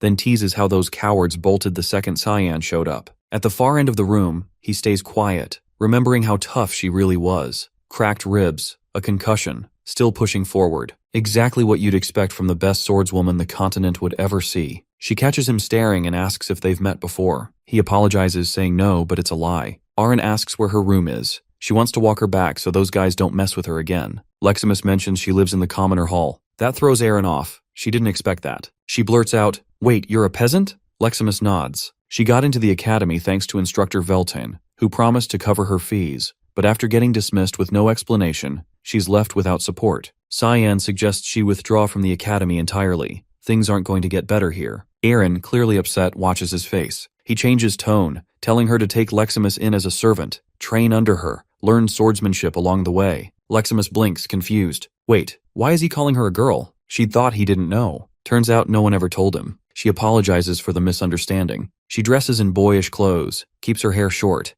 It's easy to see why people assumed wrong. Aaron is embarrassed but shakes it off. She actually likes the idea. Having Leximus under her wing means no one will dare mess with her again. She can stay in school, study, live comfortably, and train in peace. Leximus thanks her and swears to grow into someone worthy of that protection. She turns to thank Cyan too, but he's already gone, slipped out without a word. He's done enough. Aaron can handle what comes next. And now he finally understands why Leximus abandoned the Empire and defected to its enemy. It was because of Barrett. He was the reason she lost her mana, but now she hasn't lost it. So the question is, how powerful could she become with both sword skill and mana? Maybe strong enough to give even him a hard time. Still, that's a concern for another day. He's just been given his first mission as a member of the Mist. Earlier that morning, Hallmaster Sarika handed him the target. A new assassination awaits. She'd already given him a hell of a first mission to start with. He's already stressing out, wondering how much worse it'll get from here. As he moves through the corridor, a sudden crash rips through the silence and part of the wall explodes outward. A massive figure steps out from the debris, towering and broad-shouldered. His first thought is that some kind of demon creature has broken into the academy. The guy calls out, asking if he's Cyan Vert, the famous one with an S-rank body type,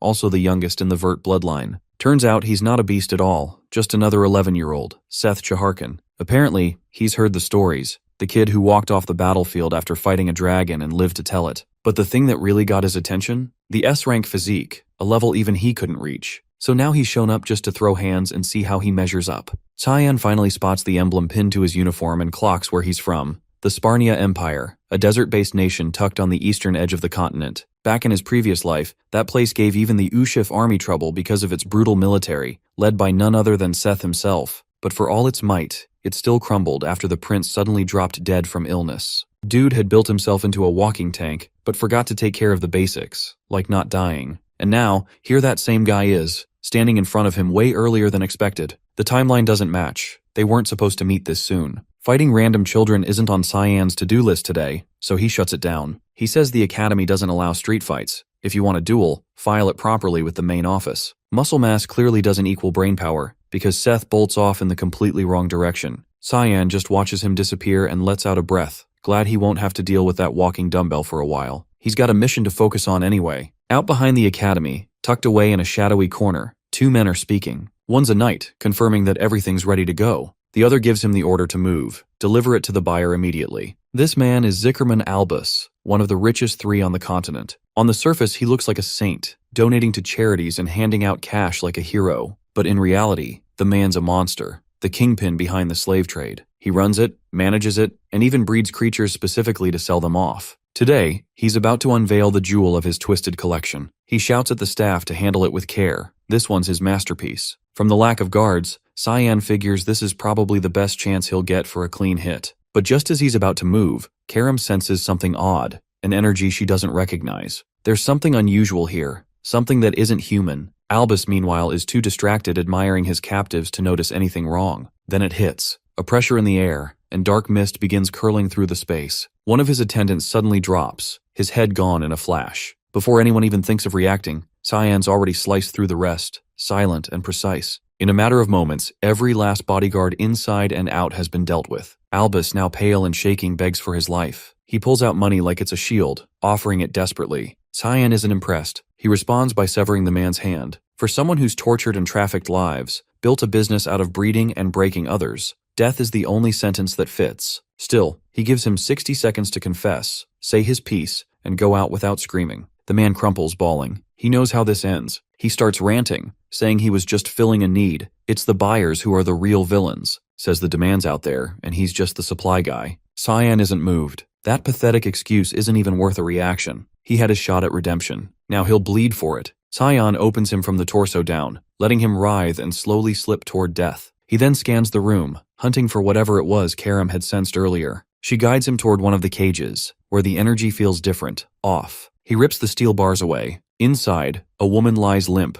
looking dead at first glance, but she's holding something tightly. Turns out she was clutching a dragon egg. He takes it with him. Back at their place, Brian sees it and immediately flips. How the hell did he end up with a dragon egg from the street? Cyan brushes it off. He's not spilling anything. Besides, it's not like it matters. Dragons are basically mana-given form, and unless someone can pump that egg full of magic, it's never going to hatch. As far as they're concerned, the thing might as well be a paperweight. But of course, right on cue, the moment he finishes that sentence, the shell starts cracking. To make things even stranger, what emerges from the egg isn't a dragon, but something in between a dragon and a human. This is already spiraling into something far more tangled than he ever expected. The little creature locks eyes with him and blurts out, "Papa!" Without hesitation, she leaps onto him, clinging to his torso like she's found her long-lost father. He immediately turns to Karam, throwing blame her way for letting things end up like this, while she's doubled over in laughter. Back when the mission had ended, she was the one who urged him to keep the egg, just to prevent it from falling into the wrong hands and being used. He argued it would never hatch anyway, not without its mother, and at this point it was no more than a volatile rock. Turns out he'd been completely wrong,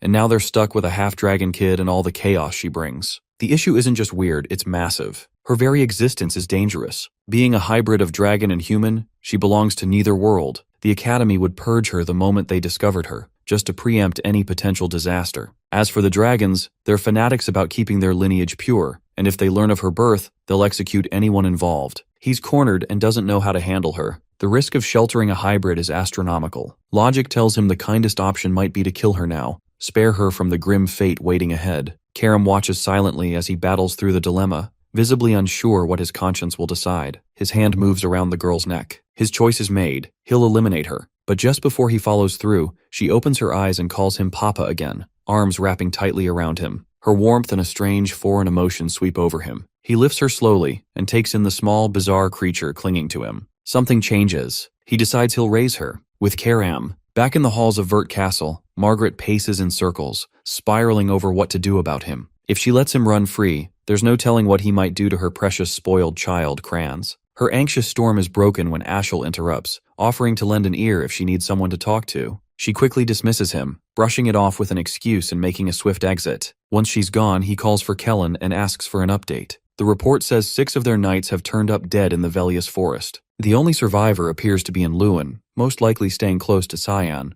The person who orchestrated the assassination? His mother? The most recent update says he has been taken into a royal hall, but after that, all communication was cut. None of this surprises Ashel, and he's clearly let down that after all this time, they still haven't uncovered anything new. Kellen asks for permission to head to the academy personally. He promises to dig up something concrete. Ashel gives the go-ahead. Find out what Cyan is keeping hidden. Back inside his royal quarters, he's midway through feeding the dragon kid when Sarika barges in. She spots the child and starts questioning him, but he cuts her off and asks why she's even here at this hour. The reason is urgent. Disturbingly so. Seth has filed for an official duel. She's livid that things have escalated to this point. His actions are now drawing far too much attention. He hadn't actually thought Seth would pull it off, but the request went through. And worse, the duel is set to happen in just 2 hours. 2 hours later, they're both in the arena. Seth looks amped for the fight, though he's a little annoyed by the rules. They only allow swordplay and magic. No freestyle chaos like he prefers. He proposes they ditch magic altogether and fight with nothing but pure skill. The challenge is accepted. Seth launches into the first strike without hesitation. His speed is no joke, and Cyan makes a mental note of it as he blocks the blow with ease, undeterred by the force behind it. He knows strength alone won't win this.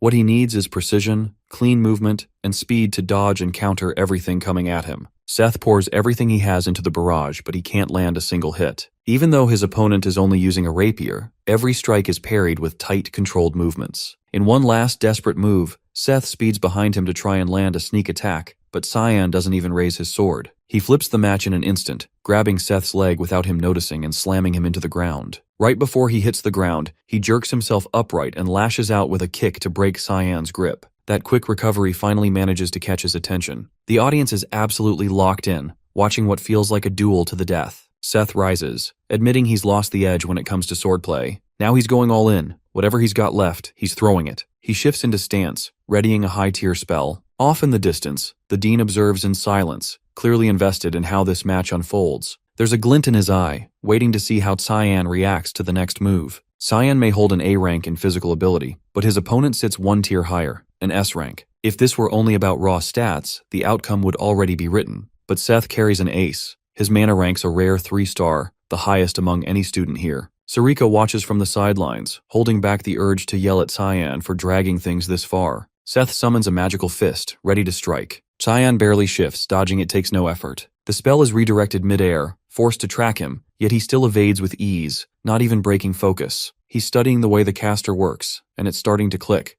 This guy might actually be channeling above his level, possibly a 4-star spell. Pissed, Seth accuses him of cowardice for refusing to meet the blow head-on. He decides to up the ante, this time no dodging. A 4-star sandstorm tears toward him. Cyan, ever the aura cultivator, plants his feet and takes it full on. Elsewhere, Brian is busy keeping the dragon girl occupied. He's had plenty of practice raising his younger siblings, and that experience is suddenly paying off. But before he can process it, she shoots up in size, now able to stand on her own 2 feet. Back at the duel, the advanced spell hits dead center on Cyan. The barrier around the arena strains under the pressure, nearly coming apart. Spectators shout for the dean to step in. It's clearly gone too far. He waves them off, insisting they wait. Cyan activates a technique, siphoning the attack into a single point, the Void Sphere. Within seconds, the entire storm is gone, absorbed completely. Gasps echo. No one expected that, not even the dean. Sarika watches with rising anxiety, worried that move might have blown his cover wide open. A stunned silence falls over the crowd.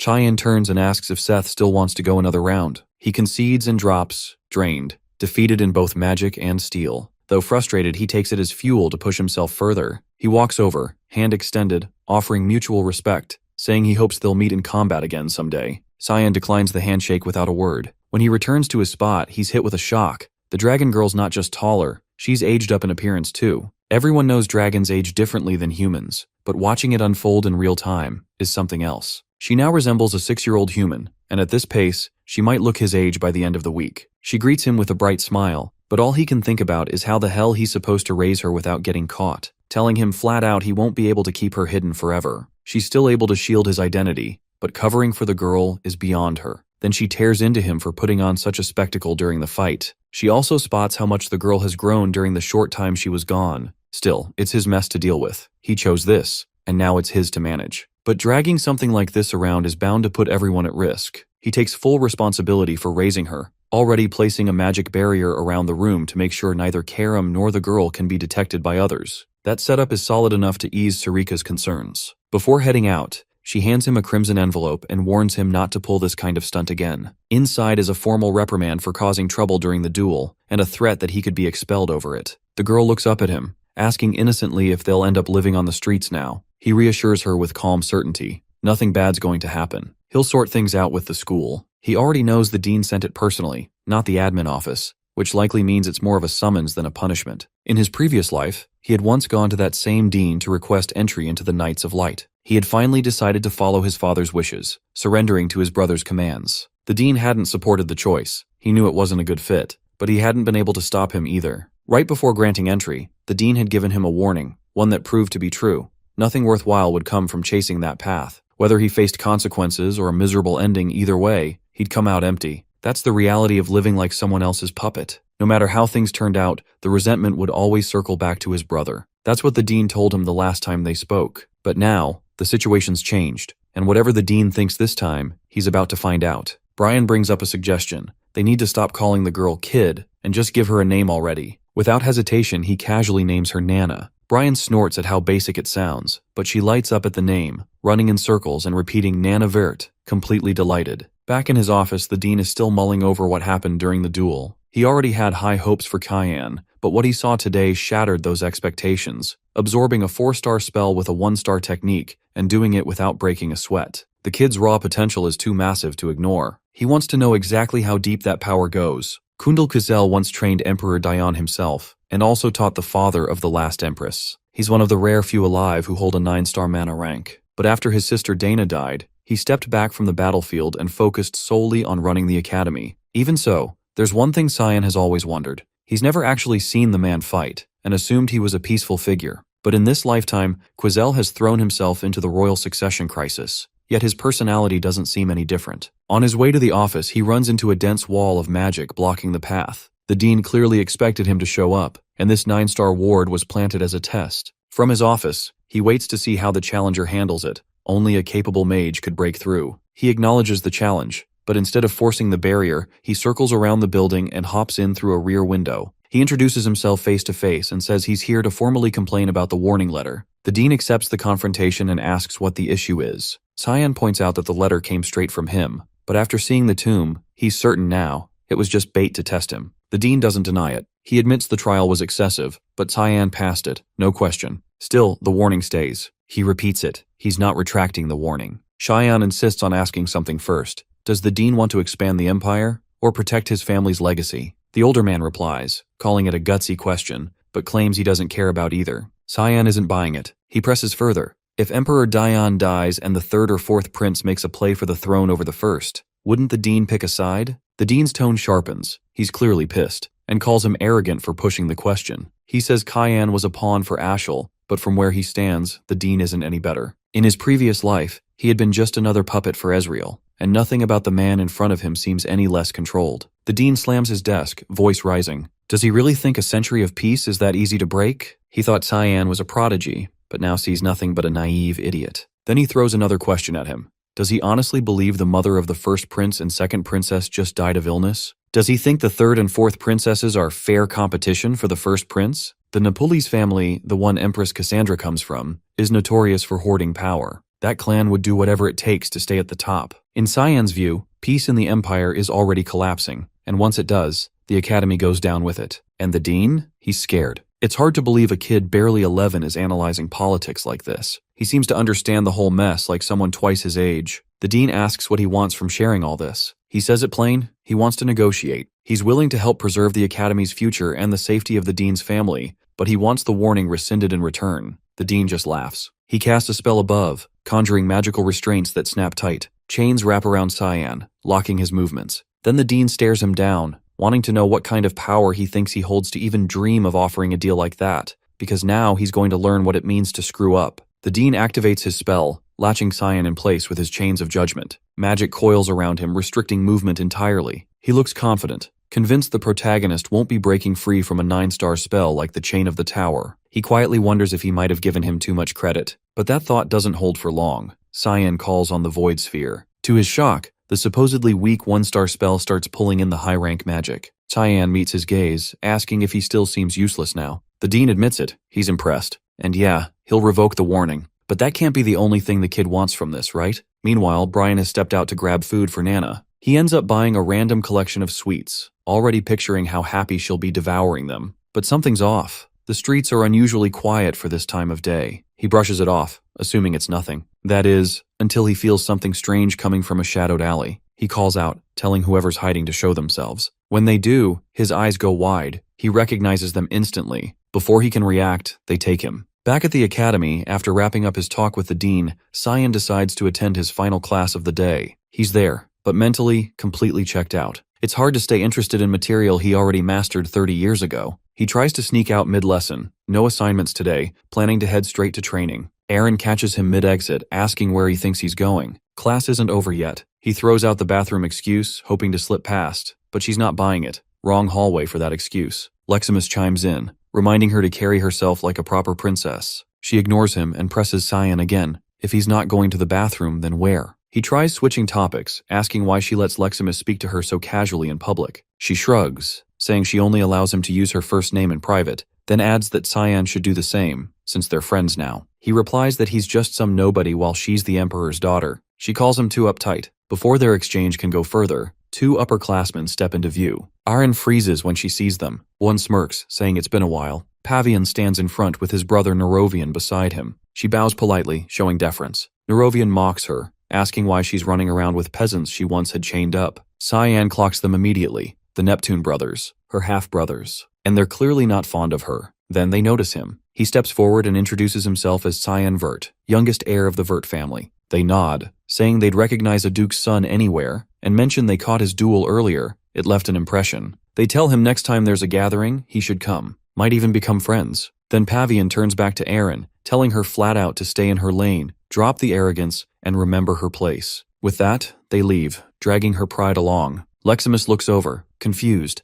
asking if those two were really her brothers, and what the hell's wrong with them. She keeps her voice calm, saying they're still family. She can't just abandon blood ties. Cyan disagrees. To them, he says, she's beneath dirt, less than a stranger. Blood or water, it means nothing without power. That's why they treat her like that, because deep down, they're afraid of her. This is just their way of keeping her in check. So she has no reason to hang her head. The words hit harder than she expected. She goes bright red, clearly moved, unable to believe he'd say something that kind to her. He returns to the royal hall and immediately notices something's off. No one's around except Nana. He calls out for Karam and Brian. Only Karam responds. He notices she's in fireball form, hovering. When he asks why, she says it helps conceal her energy whenever she needs to stay hidden, then asks what's so urgent. He says he needs her to track Brian. She pauses, focuses, then says she can smell blood. And it's coming from the direction he went. Elsewhere, Brian is getting slammed around by a group of thugs clearly working under Barrett. The man crouches nearby, sneering that Brian should have listened when they were still playing nice.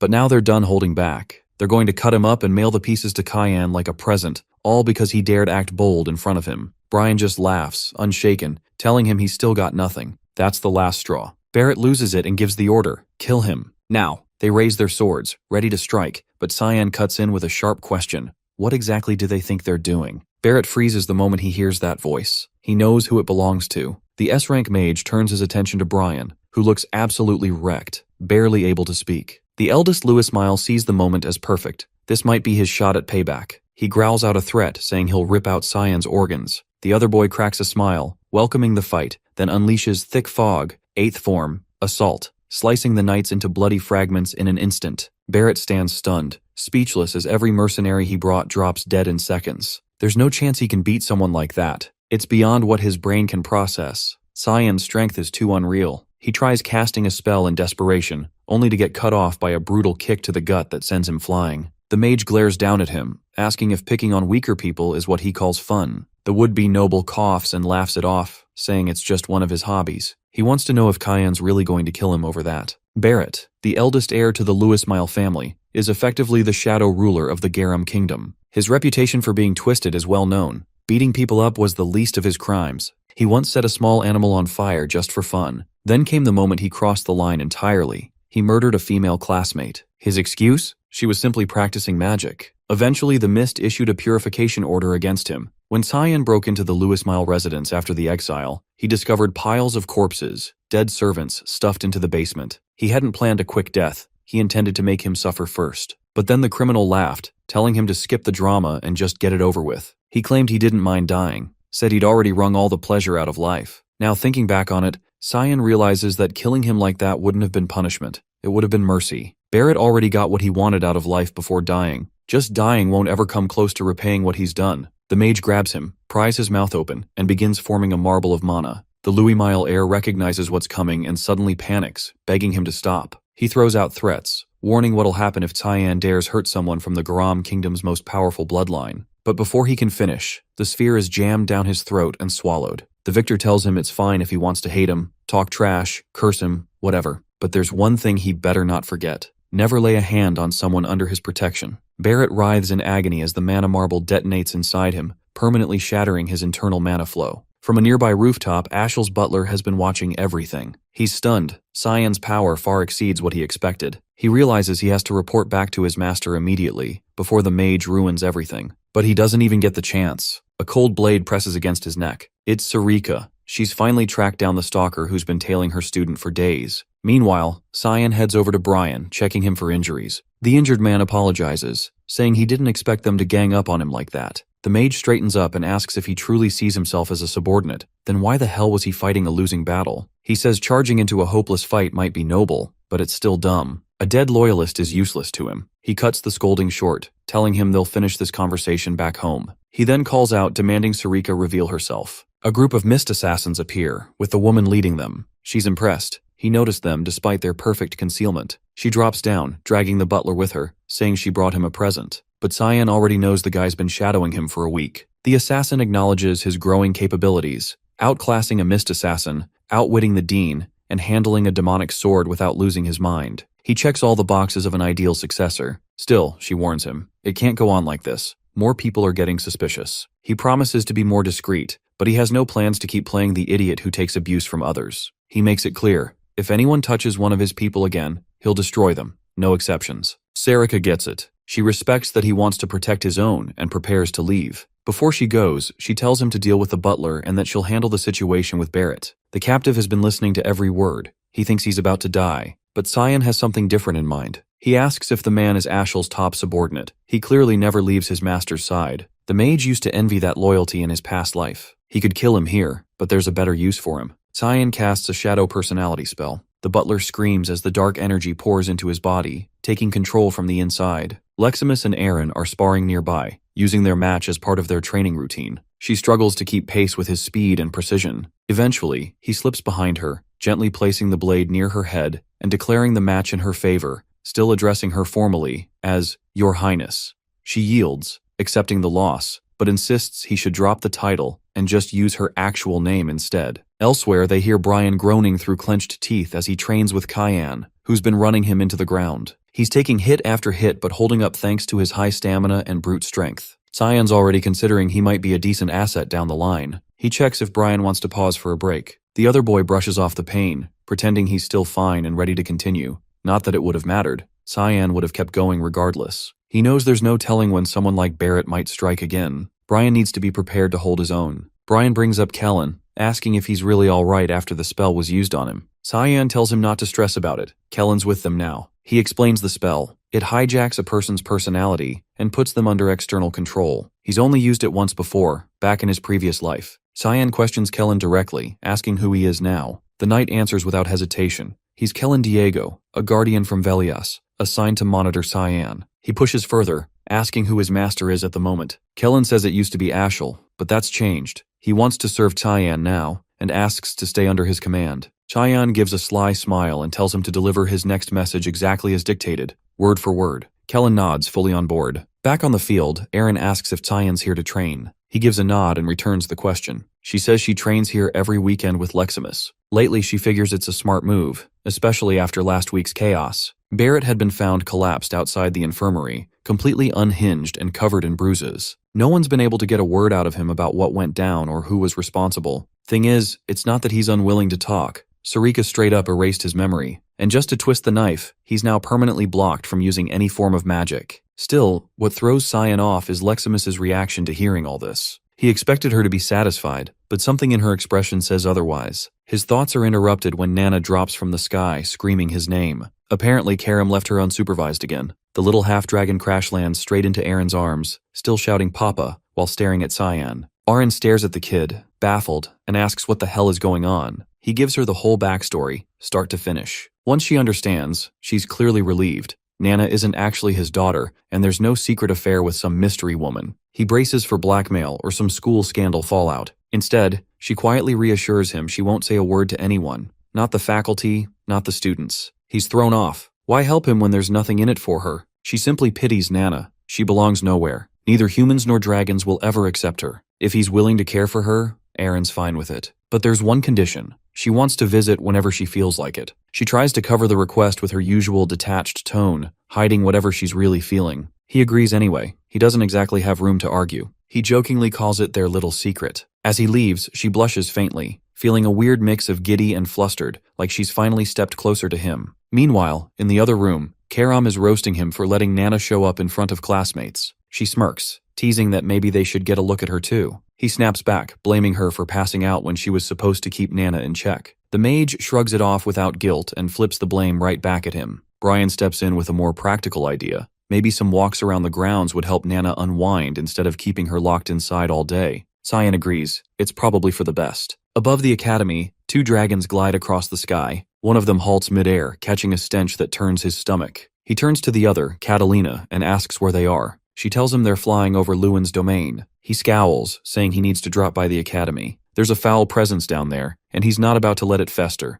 Brian and Cyan head out together late at night, bringing Nana along for a walk in hopes of shifting the atmosphere a little. During the outing, she figures out how to use her wings and speak clearly, now zipping around wildly through the air without any control. She seems completely drawn to wide open spaces, darting from one spot to another without slowing down. He watches her with a quiet grin, clearly enjoying the sight of her having so much fun. He's brought her to a secluded area far away from the academy grounds so she can move freely without drawing attention. Karam notices the unusually big smile stretched across his face and throws in a sarcastic comment, telling him he might as well go get Aaron as her mom since he already looks the part of a dad. Their moment of peace doesn't last very long though. An intense, powerful presence suddenly cuts through the air toward them. Brian quickly reacts, bolting forward to intercept Nana and yanks her away from a fast-approaching attack, barely managing to save her. All three duck behind Cyan as two hostile figures make their appearance known. Two dragons, clearly of high rank, step into view, Lucian and Catalina. Lucian's eyes land on Nana, filled with pure revulsion, as both stare at her like she's an abomination. They demand to know if Cyan is her father, having recognized the demonic blade he's carrying. Karam doesn't appreciate the implication and immediately snaps back, only for them to fire off more insults, looking down on the group as if they're dirt. The tension spikes, and they're seconds away from fighting until Lucian signals Catalina to hold back. He says he's not interested in wasting energy on creatures beneath him, and there's no need to fight if they just hand the child over. Cyan doesn't flinch and fires back by calling him a lizard-faced piece of trash, which instantly pisses the dragon off. He blasts a beam of raw mana toward the swordsman, but it's sidestepped in an instant before he activates his demonic transformation. They both instantly recognize the aura. This is the power of the exile. Even so, they don't take him seriously. But he moves faster than expected, and closes the distance without Lucian even noticing. The dragon just manages to block the incoming blow and create space between them for a moment. He fires off a shockwave spell, catching his opponent off guard, but the impact doesn't seem to do anything. Cyan breaks out of it almost instantly. Before the dragon can react, the swordsman sweeps around and attacks from behind, only to be blocked by Catalina's shield. Lucian tells her to back off, warning she's no match for him, but she holds her ground, trusting that her shield, reputed as the strongest among the dragons, will be enough. It isn't. He makes one clean movement, cutting straight through her magical barrier like it's nothing, and slashing her apart using one of his fog-based techniques. Lucian is left stunned. He can't wrap his head around how a human is wielding this level of strength. Even the god of fog has already lost his dominion, so it shouldn't be possible for anyone else to channel that kind of power. He demands to know who the man really is, but the swordsman keeps quiet, refusing to say anything at all. Desperate to turn the fight around, Lucian activates his polymorph, transforming into his full dragon form in one last effort to win. The opponent stays composed, not shaken in the slightest, and charges directly toward him. He knows this is when the dragon is most exposed. Lucian doesn't see it as a problem. He doubts a human would know anything about a dragon's weaknesses, but the swordsman leaps and lands a hit right at the center of his forehead, the core vulnerability. The dragon tries to escape into the air, but fog chains latch onto him and drag him down, sealing his fate. Once the dust settles, Brian runs over to check on things, only to stop in shock as he sees his friend standing there over the defeated dragons, already eating them. Kellen steps into Ashel's quarters and informs him that an unknown force seems to be backing his brother. He also suspects the scouts they sent have likely been eliminated by the same group. Ashel narrows his eyes and asks if that's all he's discovered. Kellen apologizes, admitting he doesn't have anything else to report. But something feels different. Ashel senses a shift in his demeanor. The desperation he showed before leaving for the academy isn't there anymore. He seems like a completely altered man, and that immediately sets off alarm bells. To be sure, Ashel decides to test him with a question. Kellen catches on right away that he's being evaluated, so he bows deeply and begins reciting holy blessings to Lumendel in a show of unwavering devotion. Ashel chuckles and tells him not to be so dramatic. It's just part of standard procedure, nothing personal. He waves a hand, dismissing him from the room. Kellen exits, quietly noting to himself that he'll need to tread more carefully next time. If suspicion grows even slightly, he won't be walking away so easily again. Just as he opens the door, he almost bumps into a young girl. He instantly recognizes her. She's Cyan's personal maid. Curious, he asks what business brings her here. Before she can respond, Ashel appears behind him and places a hand on his shoulder, saying that he's the one who summoned her. He flashes a polite smile and gently requests her help with something. She looks puzzled at first, but agrees,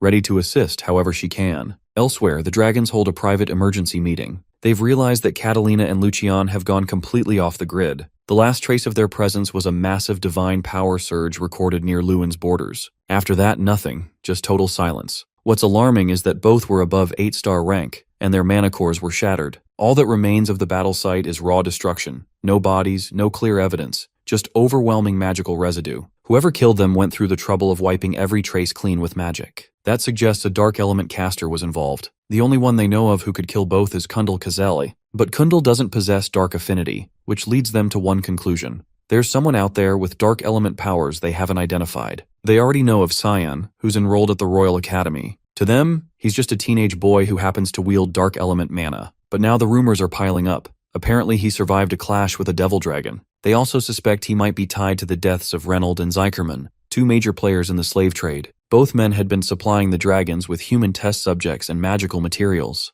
The leader of the meeting decides they need more information about Cyan. He turns to his granddaughter and tells her to start getting close to him. Back inside the royal dorms, Aaron arrives carrying a pile of sweets for Nana. Cyan stays seated off to the side, watching quietly as the two interact. Despite the peaceful scene, he can't help but stay on edge, worried other dragons might sense Nana again if they aren't careful. He's determined not to let anyone mess with those he considers under his protection. He's already made up his mind to live for himself this time around, and to wreck whatever schemes Ashel has planned. Aaron notices the soft, unguarded smile that crosses his face as he watches them laugh together. She pauses but writes it off as him simply enjoying the moment. Meanwhile, over at the Vert residence garden, Lenal Severus, the first prince, sits with Ashen for a private conversation. It's been some time since they last saw each other. Lenal leans back and asks how long he plans to stay cooped up, wasting away out here in the middle of nowhere. He's also heard rumors that Alice left on some kind of journey. Ashen confesses that he's genuinely worried about her, but admits he has no idea where she's gone or what she's up to.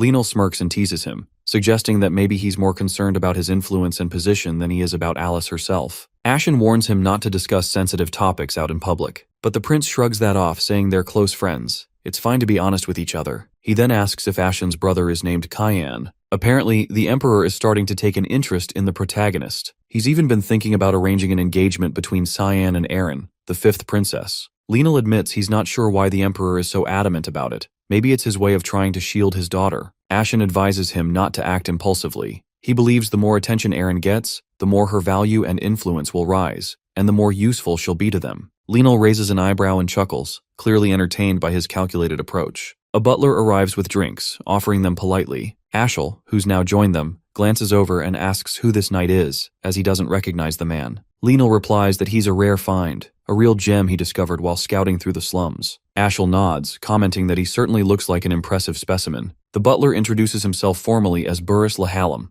the same figure who appeared back in the story's opening chapter. 2 years go by, and Alice makes her return to the academy. She keeps a low profile, trying to ease herself back into the routine without drawing much attention. But despite her efforts, people notice her everywhere she goes. Eventually, she steps into the dean's office. He greets her warmly, welcoming her back and asking if she enjoyed her time away. She explains that she visited Phryne. His expression shifts. He's visibly surprised. That's not a place where humans are usually welcomed. He recalls telling her it might take more than a year to adjust, but that the journey would help her reflect on where she belongs. Now it seems she's made up her mind. Alice tells him that she's decided to join the Knights of Light. He asks whether this means she intends to carry on her family's legacy. She responds that someone has to take responsibility and continue the path. She also mentions being worried, specifically about him. The dean lets out a mischievous laugh, knowing exactly who she's referring to. He reassures her that Cyan can handle himself just fine. And right then, Cyan shows up behind her. She turns and stares, caught completely off guard by the sudden reunion after all these years. She notices he's gotten taller, broader too. He now stands nearly level with her, maybe even poised to surpass her any day now. He teases her, saying maybe she's just shrinking instead. The date is July 2nd, year 988. He remembers this exact day from his previous life too.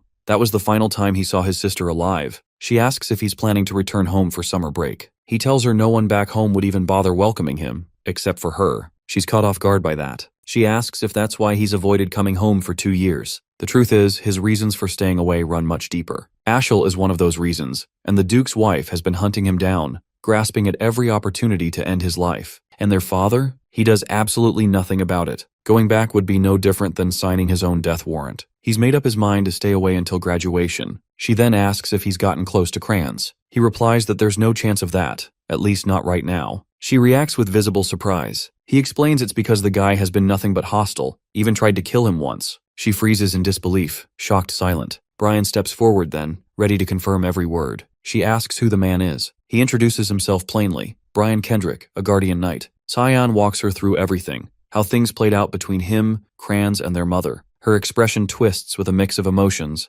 mostly rage, completely blindsided by the truth. But he is quick to tell her it's not her fault. Even so, her anger only keeps rising. She asks if he's told anyone else about this. He answers that there's really no point. It's all in the past now. But Crans shows no signs of guilt or even second thoughts. Alice suddenly throws her arms around him in a tight embrace. She says he doesn't have to bottle it all up, that she'll be his shield from now on. She makes him a promise that she'll watch over him going forward. She says she'd love to stay longer, but she's got somewhere she needs to be. She tells him to stay safe while she's gone. She even hugs the Guardian, as a thank you for looking after him. He throws the knight a deadly glare, simmering with jealousy over his sister. They say their goodbyes and she heads out, but he can't shake the image of how pissed she looked. He hasn't seen her that furious in a long time. In his past life, during sword training with Crans, he was getting ragdolled. The older boy told him to stand up and keep fighting, but he had given up and told him to stop. Crans didn't care what anyone thought. He kept landing punches right to his face until Alice stepped in, ordering him to quit it. She'd made him apologize, wearing that exact same furious face she had just now. It was the only time he'd seen her that mad. Things at the Duke's estate are about to explode,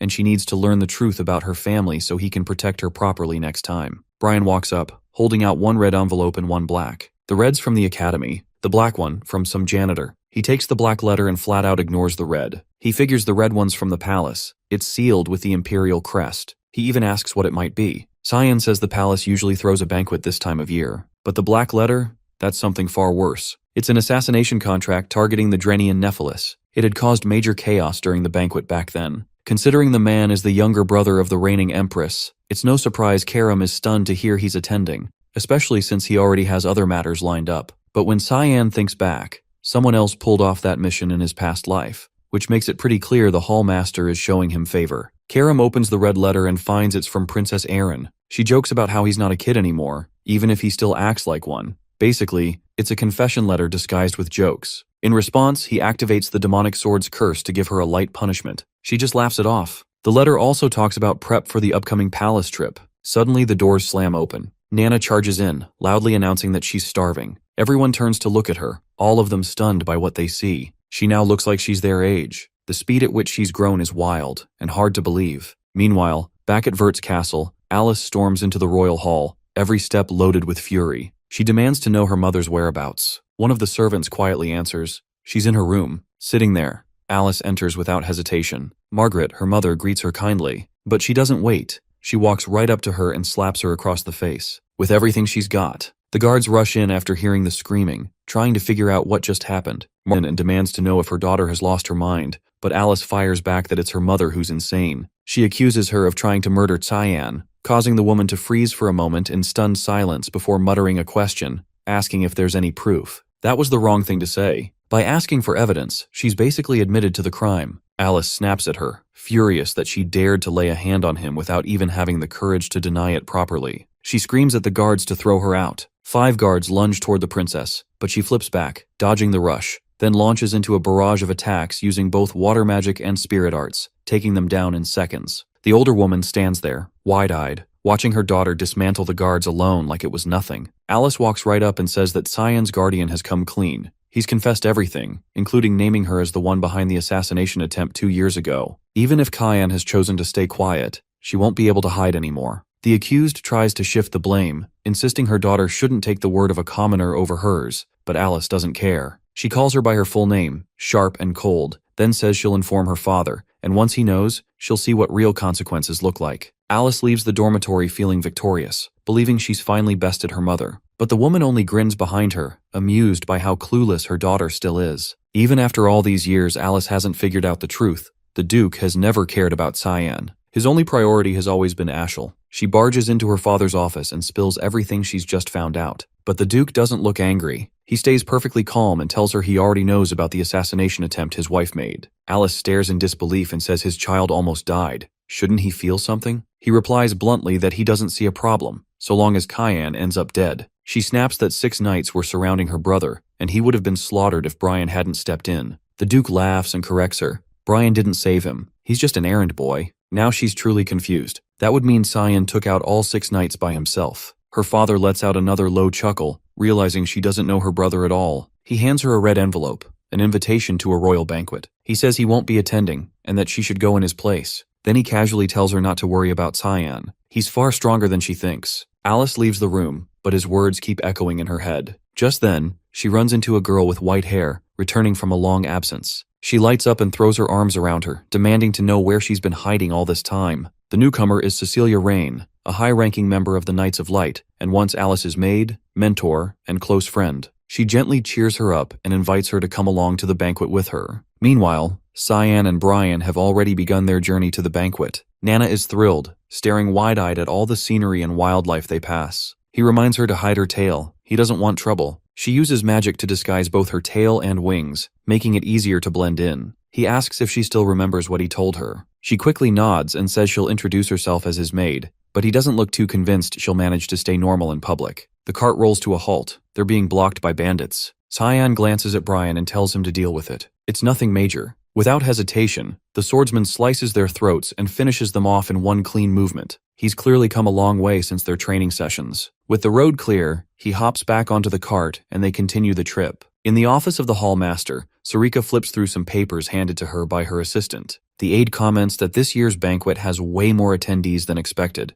Maybe they should delay the plan. Sarika refuses. The assassination of the Drenian Nephilis needs to happen now. The assistant hesitates and asks why she's so insistent. Sarika flatly states the truth. He's a predator who uses his magic to violate married women. Someone like him shouldn't live another day. And worse, he's also her fiancé. As she sorts through the papers, something catches her attention. A child she recognizes is on the guest list. She's a rare prodigy with perfect elemental affinity, 20% in every category, but her weak body keeps her from attending most classes. She's the granddaughter of the Garam Mage Association's head, Lunav Reaver. She's never made a public appearance before, so why show up now? The assistant says she heard the association leader personally ordered her to attend. That sets Sarika on edge. She's sure something's up. This banquet won't be simple. Back in the city, Cyan, Brian, and Nana are walking through the streets of a town they've just arrived in. Nana carelessly bumps into a stranger, but her innocent smile makes him forgive her instantly. Cyan makes a mental note. She needs to stop thinking the world is always nice. Suddenly, Brian notices something's off. Her eyes have shifted. She looks like a predator, dragon pupils back, radiating a strange hunger. She says she's starving, and they need to act fast before someone notices her aura. Cyan tells Brian to take her to the nearest restaurant. A few hours and countless dishes later, she's back to her sweet self. Good thing he brought enough money to handle her appetite. Just as he's relaxing, he senses an unfamiliar mana approaching from behind. A voice calls out, asking if he's really Cyan Vert. Cyan reels for a second. She knows his name. That alone puts him on edge. He keeps his tone guarded and asks her location. She doesn't answer. Instead, she casually takes a seat right beside him. He repeats the question slower this time. Eventually, she responds and introduces herself as Lunav, explaining that she attends the same school and is currently in her second year. The name rings a bell. He swears he's heard it before. Still, something about her doesn't sit right. Why the hell is she being this friendly? He coldly replies that he doesn't waste time on underclassmen. She shrugs and says that's fine. Compared to him, she's practically invisible anyway. Brian and Nana both pick up on the interaction. The maid leans in and asks if that girl is one of his friends. The knight, squinting, admits he has no idea who she is, but she sure doesn't seem like one. The girl comments on how close the knight and maid appear to him. With a playful edge, she notes that he feels warmer than the rumors make him out to be. He tries to brush it off,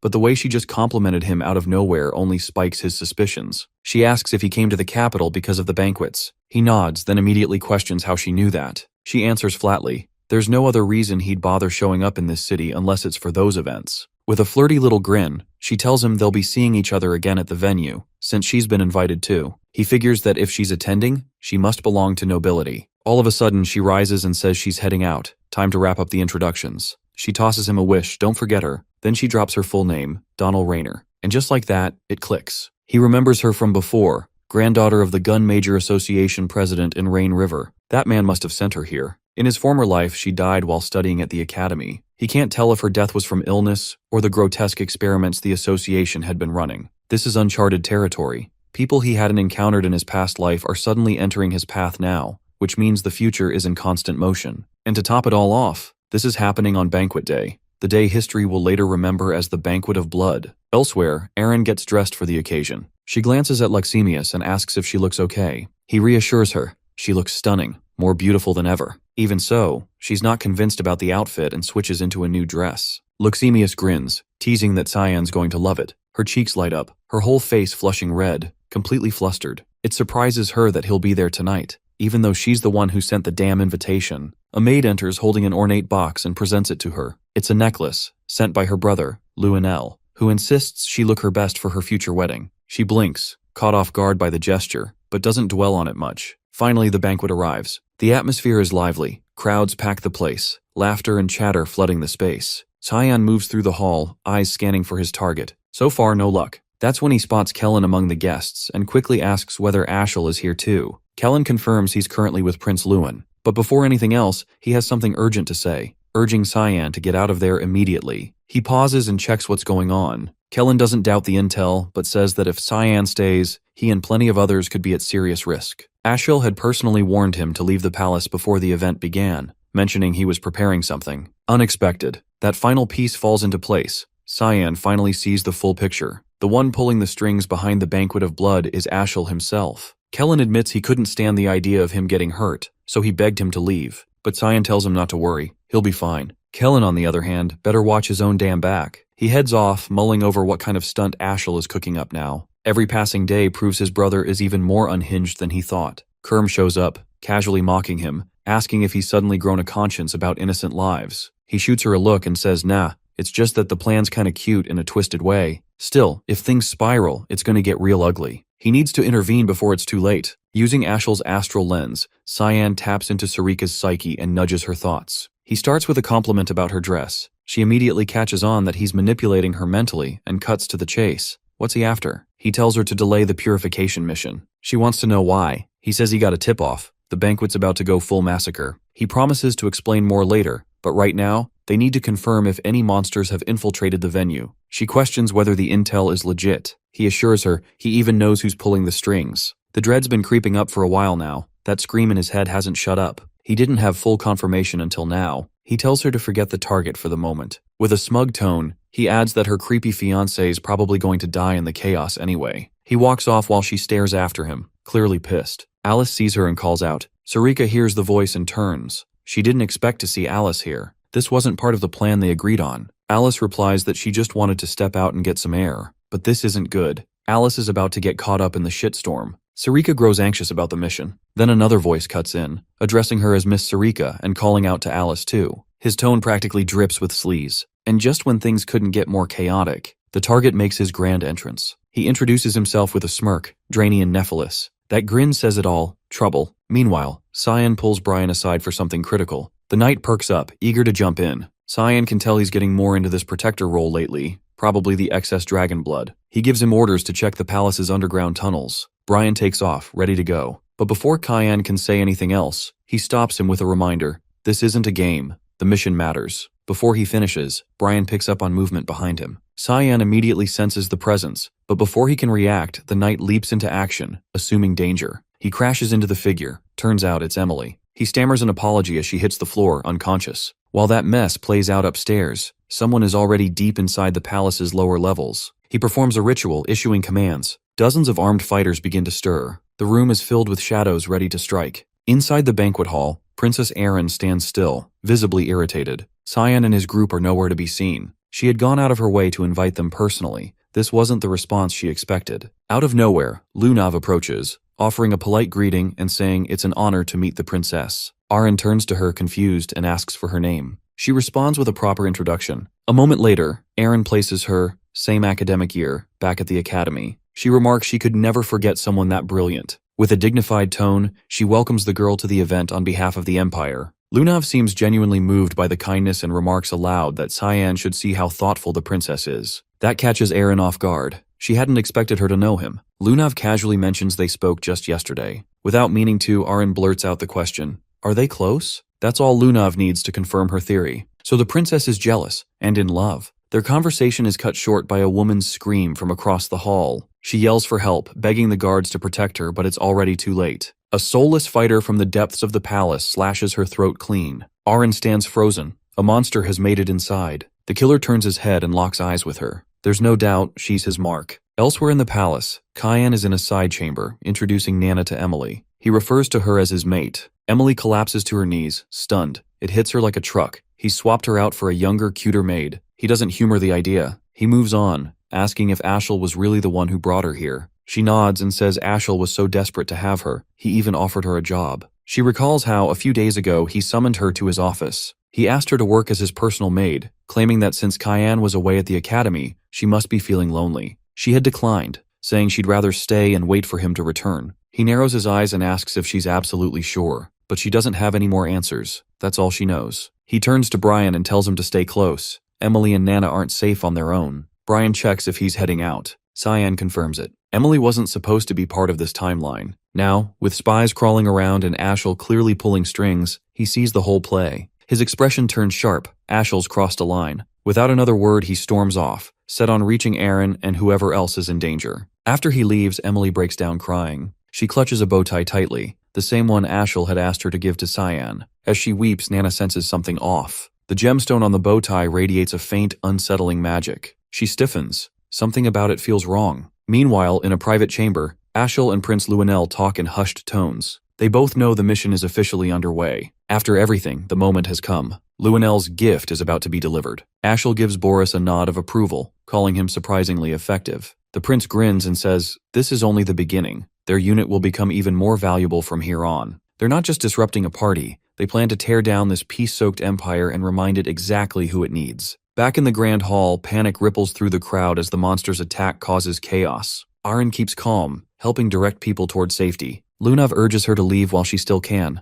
but she shakes her head. She won't leave until she's made sure everyone else is safe. She insists on staying to help. The creature overwhelms the frontline guards with ease. Then it splits. Identical copies spawn into the room. One clone grabs a guard and rips him apart before he can even scream. While everyone focuses on the copies, a demonic beast breaks through from behind. It tears through half the defense force in seconds. Despair sets in, but a new figure steps in, Sarika. She cuts down one of the beasts with expert precision, immediately commanding the remaining guards to focus on evacuating civilians. Then Alice appears, seamlessly entering the fight. Together, the two begin clearing out the enemies. The head guard tries to pull everyone into a coordinated retreat. Meanwhile, they hold their ground, preparing for the next strike. But to their shock, the creature doesn't even glance at them. Its focus is locked solely on Aaron. Just before its tentacle can reach her, a guard throws himself forward and slices it off. He dies instantly. A cluster of tentacles tears through the guard's body, killing him instantly. Aaron rushes to catch him, trying to keep him upright, but he's already gone. Tears run down her cheeks as guilt sinks in. She blames herself. Meanwhile, Lunav pushes back the advancing monsters, launching bursts of aqua blast mixed with gusts of wind. She turns over her shoulder and shouts for Aaron to get to safety. They'll handle things from here, and she's not letting that captain's death mean nothing. While they beg her to go, the princess stares one last time at the fallen guard. She whispers a promise that his sacrifice will count.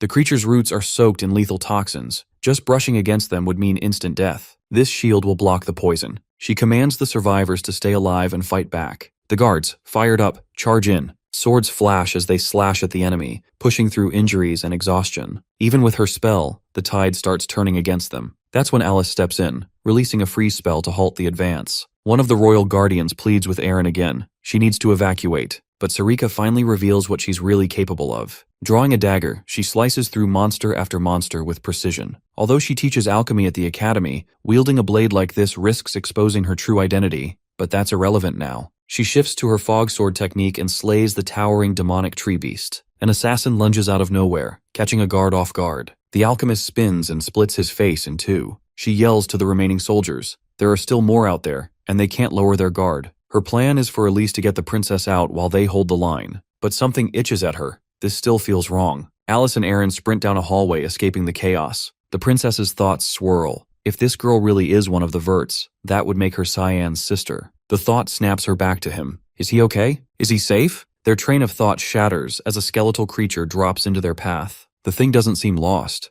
It knew exactly where to find them. Alice eyes the monster. Her gut tells her she can't handle it alone. It's a nightcrawler, a high-tier one. They team up, binding it in place with chains and coordination. Hope sparks as reinforcements leap in. Maybe they still have a shot. The nightcrawler swings with a brutal left hook. Lunav leaps in, throwing up a barrier that absorbs the hit. Alice seizes the moment, already on its back. With a smirk, she launches her attack, declaring her name and promising he'll regret ever showing up. The strike lands hard enough to finish him on the spot. Back in the banquet hall, Sarika brings down the last creature with a strike of fog-forged magic. Something nags at her. She walks over to one of the assassins and pulls off its mask. A chill runs through her. They're not living beings. They're corpses, puppets reanimated through dark magic. It's a twisted resurrection technique requiring ridiculous amounts of mana and setup. With this many, it couldn't have been a solo caster. Someone big is behind this. But the why is still a mystery. Elsewhere in the palace, a squad of marionette soldiers descends on the Emperor. He wipes them out easily, but his body gives out. Collapsing, drained, and gasping, he looks up to find Ashel and Luenel already in the room. The Emperor thanks them for their support, unaware they're the ones orchestrating the chaos. Ashel hurries to his side, swearing loyalty. It's all part of the setup to win his trust. Meanwhile, Elise cuts down one more creature and runs into the next chamber, but it's no better in there. More puppet assassins flood in, relentless. They just keep coming. Emily informs Brian that Ashel has given Cyan a bow tie, but he had already left before she could hand it over. Brian finds it odd that Ashel would give him a gift and admits he has a bad feeling about it. She asks if something is wrong. He isn't certain but notes that Ashel has never sent Cyan any presents before. From what he's observed, Cyan harbors a deep-seated grudge against his older brother Astral, far beyond typical sibling rivalry. From across the room, Nana warns Brian that they need to get out immediately. He asks why, but she only replies that something dangerous is approaching. Before they can respond or ask further, a monster bursts through the wall behind them. Brian orders them to flee while he handles the threat,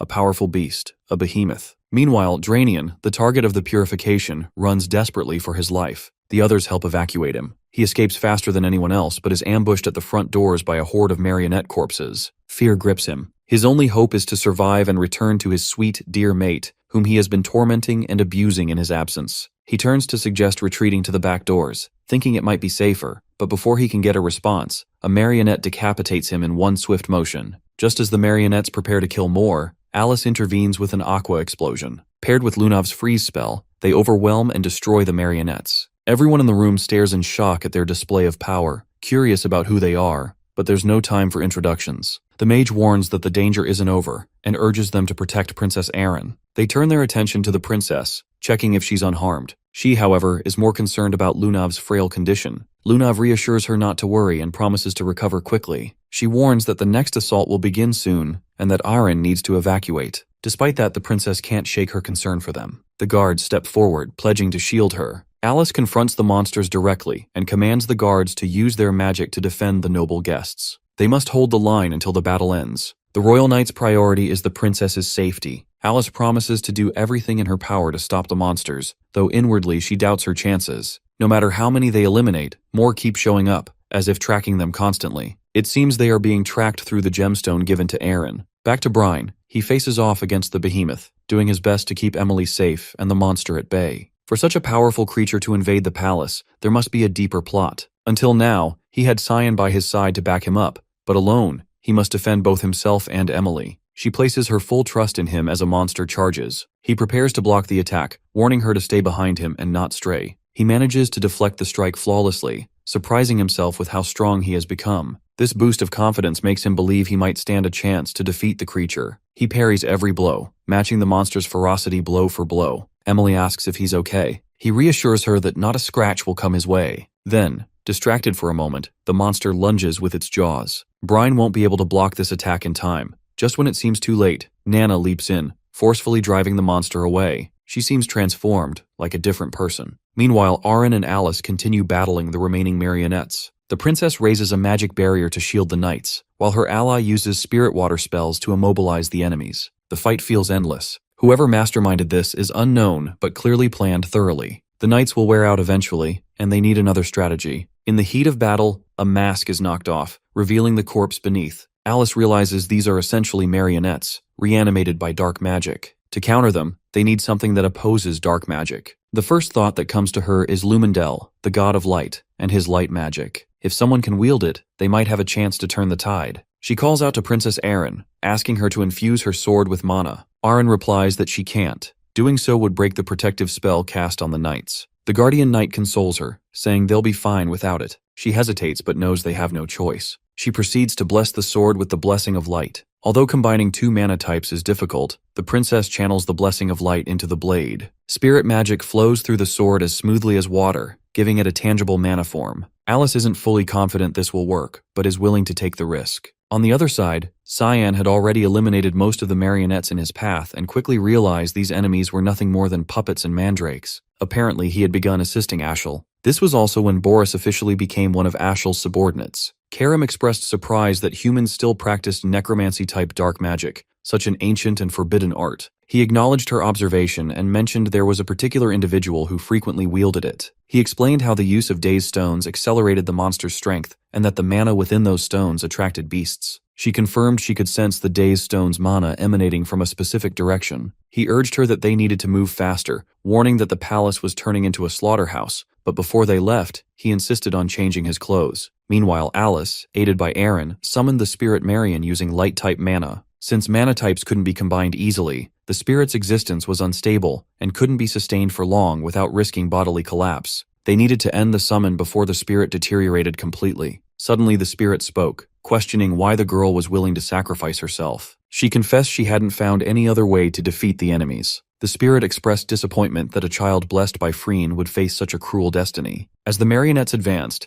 the spirit's wishless force pushed them back with a single surge of mana. Still, the enemies kept rising repeatedly. Aaron pleaded with her to stop before she died from overexertion, but the mage understood that stopping now would only worsen their plight. She needed to end it immediately. She attempted to invoke the Spirit King's authority, Rongomian's. Just as she prepared to summon him, someone grasped her hand and froze her in place. Unable to move an inch, she looked at her captor, initially thinking him another marionette. However, his aura differed, and he wielded black fog magic, manifesting the fog into a consuming force. Once it enveloped the spirit's entire body, the entity began to fade away, whispering its farewells. Weakened by the fog, Alice collapsed to her knees, drained of all strength. Moments before vanishing completely, Marianne whispered that Farina would always welcome her. Everyone present was baffled by what had just transpired. So Shlona explained that the man had blocked the spirit's mana, nullifying its manifestation, and added uncertainty over whether he was even human. The marionette pressed forward to attack again, but Cyan cut through them effortlessly. Although he attacked, if he took even a small step back, all the enemies gravitated toward the princess's group,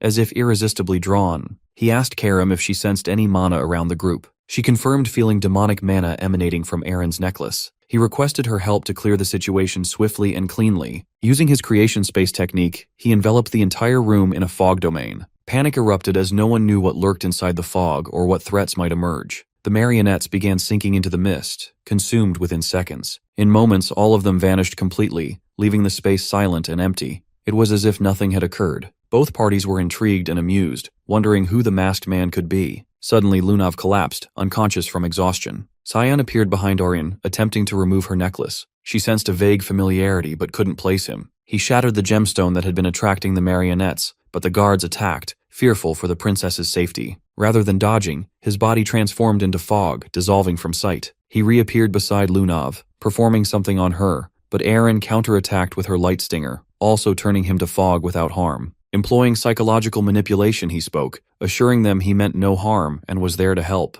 He had destroyed the druids, so the monsters should no longer be drawn to them. He urged them to exit through the front gates, assuring the path was cleared. The fog domain dissipated, revealing the original room. The guardians checked on the princess, but she told them not to worry about her and to assist Alice and Lunav. The mage confirmed she was fine and insisted they recover and leave through the front gate as Cyan advised. She silently resolved that ensuring the children's safety was her top priority, leaving the mystery of the masked man's identity for later. Lunav had sensed his mana and had concealed his presence. In a separate room where Emily and Brian fought the monster, Nana had already slain it and was now devouring its corpse piece by piece. Emily was horrified, questioning if the girl was really a maid. Brian shared her confusion, having never seen her act like this before. She had transformed into a small dragon, radiating a powerful aura. Rumors swirled around Cyan's past life about the banquet flood incident that claimed many lives. Whispers blamed the fifth princess of the empire, Erin Severs, alleging she'd been blinded by her craving for power. The storm that day was likely the real cause,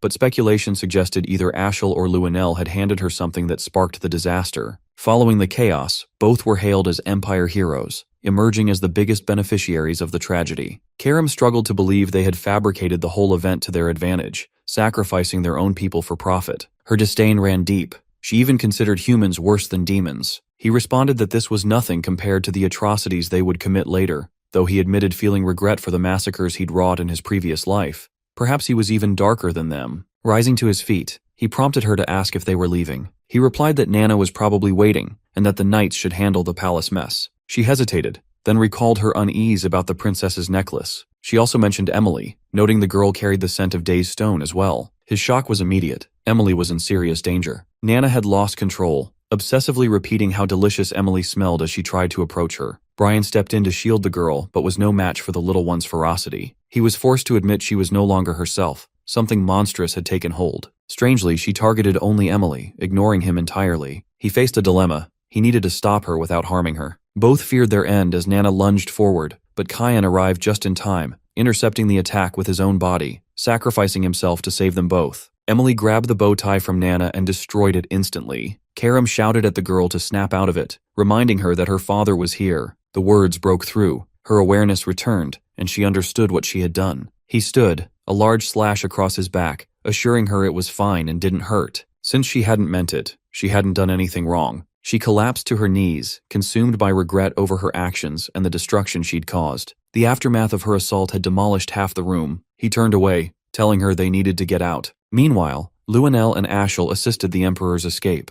They were surprised the rest of the palace appeared untouched, as if nothing had transpired. Both expressed relief that the crisis was resolved but sensed something was off. The Emperor heard Aaron's voice calling out. She sprinted to him, clutching him tightly and thanking the gods he was safe. During this heartfelt moment, the princess noticed Luenell standing behind him, casting her a frosty glare. In a cold voice, the mage said she was glad Aaron was alive. Aaron's contempt for her deepened. She had countless questions, but prioritized tending to the others first. Alice, Lunav, and the guards finally arrived and knelt before the Emperor. He expressed gratitude for saving his youngest daughter and promised generous rewards. Eric noticed Ashel whispering to Luenell. Suddenly, he shouted, pointing his sword at her and accusing her of orchestrating the incident. He declared knowledge of her identity as the granddaughter of the Garum Mage Association president and demanded her arrest. The Emperor rebuked him, ordering his sword lowered, while Aaron defended Luenell, noting she'd saved many lives and was an ally. Eric insisted it was a trick, and claimed the Garam kingdom had long awaited a chance to destabilize the Yushif Empire through assassination and chaos.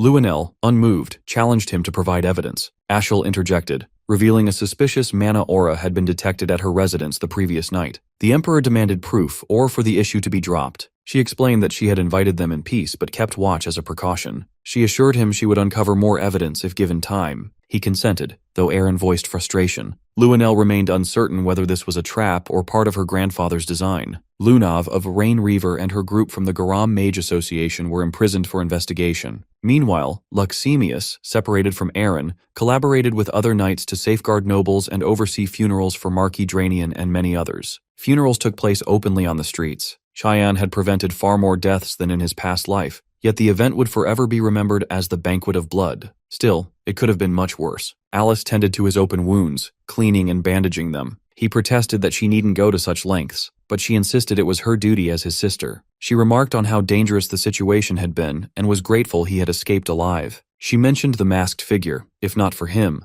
she would have perished. His identity remained unknown, but his height was close to Cyan's. Realizing how much fitter he'd become and noting the fresh scars from training, she reached out teasingly, but he shrugged her off and walked away. Then Ashel entered, his fake cheerfulness casting a darker shadow. Cyan's wariness grew. Alice noticed and suspected he knew of Ashel's cruel and vile nature. He inquired about the progress of the investigation. Ashel said he'd come to discuss it. He revealed that a bracelet containing a day's stone had been found in Lunav's room. She claimed it had been given to her. Cheyenne suggested whoever gave her the bracelet should be a suspect. Ashel nodded and asked if he recalled receiving anything during the banquet. Recognizing a trap, he denied knowing. He then asked if Ashel knew who had given Lunav the bracelet. The man replied that someone had died in the palace today, prompting the investigation. He repeated the question. Cheyenne understood this wasn't about the investigation. Ashel was setting him up as a scapegoat. This realization meant Emily was in grave danger. Cheyenne clocks it, it's a setup. Someone wants him dead. He slumps back, feigning dizziness, one hand brushing his forehead like the pain's real. Alice steps in without missing a beat, backing him up. She reminds Ashel how much he's already been through and adds that the doctor's advice was clear. He needs rest, not stress. Pressuring him like this isn't helping anyone.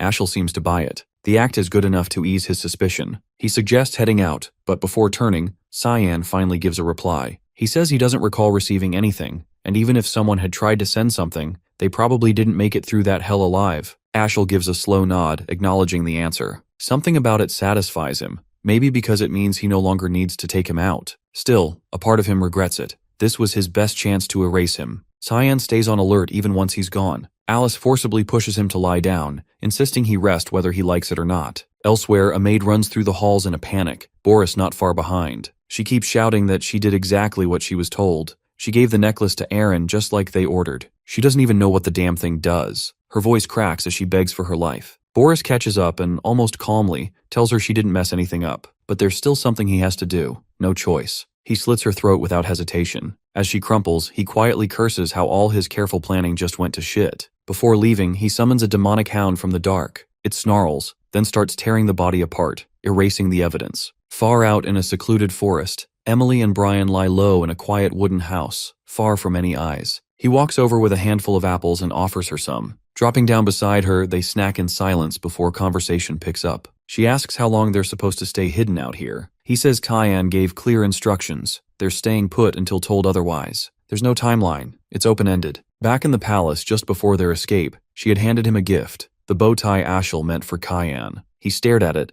then torched it to ash without hesitation. He told her plainly the palace and the Vert estate weren't safe for her anymore. She had to disappear, at least for now. He turned toward Brian and made it clear he had business to handle, so protecting Emily was now his job. Then Cyan crouched in front of Nana, gave her a small pat on the head. With a rare smile, he reassured her he wouldn't be gone for long. Even Brian blinked, caught off guard by the warmth in that smile. Now back on the forest bench, Emily glances over, asking if Nana's all right. He answers she's had a rough stretch, but she's looking better lately. Emily still can't wrap her head around it. She always thought that girl was just a maid. Turns out she's something else entirely. A dragonic hybrid. Emily knows she has to step up, do more. Their eyes meet, and something unspoken passes between them. Together, they quietly make a pact. They'll give Cyan everything they've got. Inside the castle, Luanel storms into the throne room, shouting. He rages at Emperor Dion for letting the suspects off so easily. Dion fires back, telling him to lower his damn voice. His decision is final. The prince snaps, dripping contempt. How's he supposed to rule the whole continent with that kind of weakness? What the hell is it about the Garam Empire that scares him so much? A flash of blinding light cuts the air just past his head, shutting him up.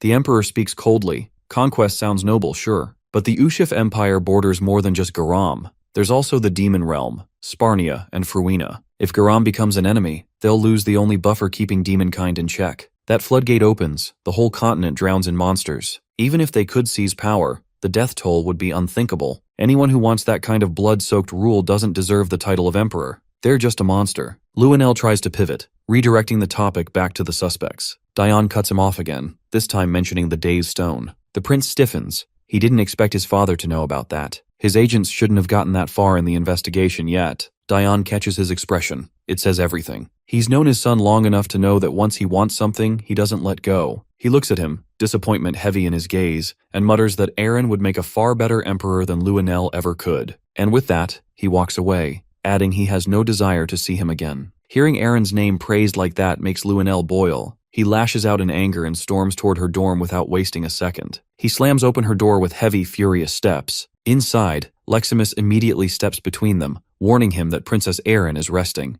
Luenell couldn't care less. He punches the guard straight in the face to shove him aside. Then he turns to his sister. She looks at him and asks, calm but wary, what reason he could possibly have for barging into her room. He gives a crooked, malicious smile. Says he just wants to have a little chat with his dear, sweet sister. Leximus steps forward, firmly reminding Luenell that if he keeps pulling this aggressive crap, the princess will have no choice but to act, even if he is royalty. He doesn't flinch. That same twisted grin spreads wider as he turns to her and casually threatens to wipe out her entire bloodline over a few reckless words. But before it escalates, Aaron interrupts, voice steady. She tells him to cut the nonsense and asks why he's really here. Tilting her head slightly, expression unreadable, she asks if there's something specific he's expecting to hear from her. He falters, picking up on the shift. She's not the shaky, submissive girl he used to push around. The silence drags and she answers before he can recover. She hasn't received anything from him. That shakes him more than he'd like to admit. It's as if she already knows. A few hours earlier, she had met with the Emperor. He asked whether Luenell had given her anything recently. She told him no, nothing. Dione revealed that the necklace she'd been seen wearing once contained a Daze stone,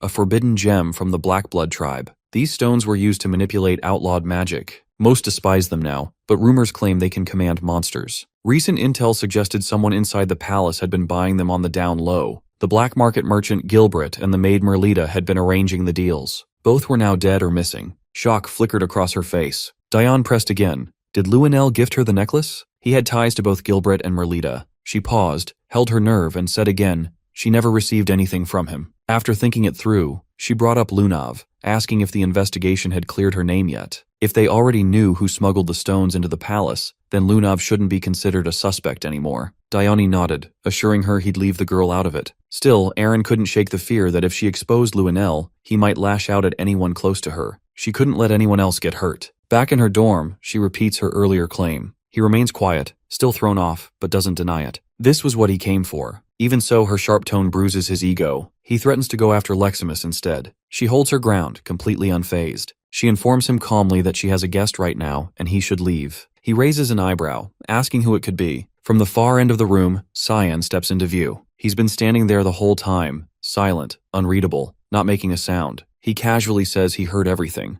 Luenell stares at him, dumbfounded, not sure what's worse, Cyan's stealth or the fact that he didn't notice a damn thing. He scowls, annoyed that the knight's treating the whole thing like it's a joke, but Cyan doesn't react, not even slightly. He moves to stand beside Aaron and, unfazed, asks if Luenell plans to come at him next. The prince hesitates. There's been talk that Cyan and Aaron might be engaged, and pissing him off would be stupid. He's the son of one of their father's closest allies. What Ashel had said earlier still gnawed at him. A few days ago, he had asked why Ashel was so dead set on eliminating Cyan when their father clearly trusted him. Ashel told him straight. Cyan irritated the hell out of him. He was hiding something big, and the not knowing was driving him insane. Now Luenell gets it. That presence Cyan carries, it's unsettling. He suddenly tones it down, backing off and claiming he was just messing around. Now that the misunderstanding is cleared up, he says he'll be on his way. Cyan finds the whole thing weird. Luenell Severus, the one history once called the Insane Emperor, actually seems reasonable, at least compared to the one from his previous life. Before leaving, the prince glances toward Leximus and gives an apology for the earlier hit. The knight, still stiff from the punch,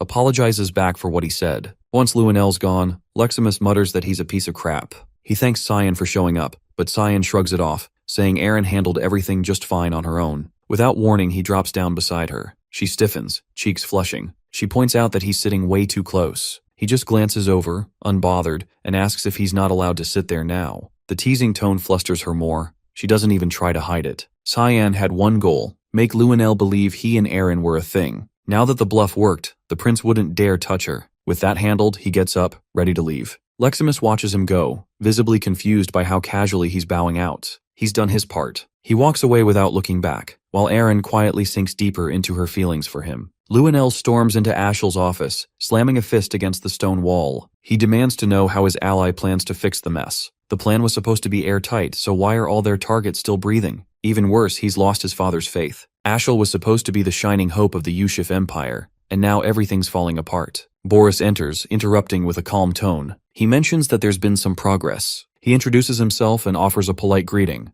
The prince glares, asking where the hell he's been this whole time. Boris explains that Ashel had sent him out on an errand. He also brings news. Emily has vanished. Ashel asks what kind of success he's talking about. Boris pulls a small, glowing pyramid from his coat and holds it up. He says they've underestimated the people closest to Princess Aaron. Luenel asks if they're supposed to reflect on that. Boris shakes his head. It's not about reflection. It's about facing the evidence. Inside the crystal, faint traces of mana swirl. Most of it is ordinary, but there's something else. Black fog creeping along the edges. That specific aura belongs to the demonic sword, which means someone in Aaron's inner circle is wielding forbidden power. Back in the royal dorms, Emily sets down a steaming platter. Dinner tonight, a monstrous, demonic-looking scorpion. Brian stares at it like it might lunge at him. Meanwhile, Nana and Cyan eat like it's no big deal. Brian pushes his plate away. Cheyenne's already finished, brushing his hands clean as he stands. Emily asks if he can stay longer, maybe eat a bit more. He declines. If he sticks around, Ashel might find him, and that would put all of them in danger. He says he only came to check on them. Emily still can't go back yet, but Brian can handle errands if needed. Cyan quietly assures them that he's stationed people nearby. Right now, this place is safer than anywhere else. He tells them he'll be back later, then heads out. Just as he steps outside, Sarika, the hallmaster, blocks his path. Her voice is laced with sarcasm as she comments on his adorable little family. Then her tone darkens. She wants answers. How did he know about the banquet of blood? Or the death of her fiancé? Everything about him screams foreknowledge. She gives him one warning. His answer will decide what comes next. Depending on what he says, she'll either mark him as an ally or label him a threat. Her voice drops, serious now, as she asks him directly,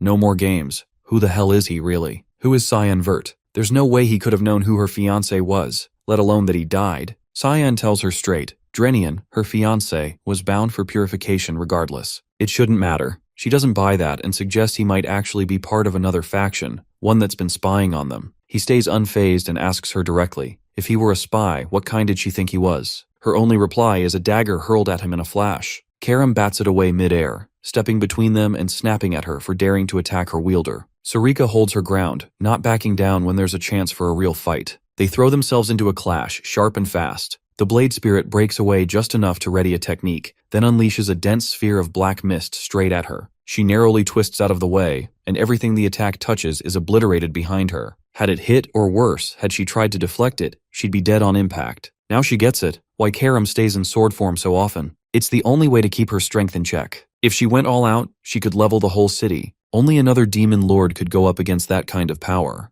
Their standoff resets, eyes locked, both poised to strike again, but Cyan cuts in first. He activates demonic control over Karam and shuts the whole thing down. He warns them both that this much noise is going to get them noticed. They've blown their cover, and now Emily and Brian need to relocate. He steps inside the small house, ready to tell them the plan, only to freeze at the sight of Lunav, sitting casually at the table with the others. She's bypassed the barrier completely, not even a ripple of detection. She's way more dangerous than he'd guessed. He questions how she found this place. She shrugs it off, says it's just one of her little talents, and assures him no one else knows. She came alone, only to thank him. He brushes that off. He doesn't think he's done anything worth thanks, but she insists. From the moment his energy entered her, she recognized it. Everyone turns to him, confused, none of them realizing she's talking about the day in the palace when his mana surged into her body. She explains she can manipulate all types of elemental magic, blend them, and shift them. She can even trace a person's unique mana signature, a gift passed down from her grandfather. He disagrees, calling it a curse.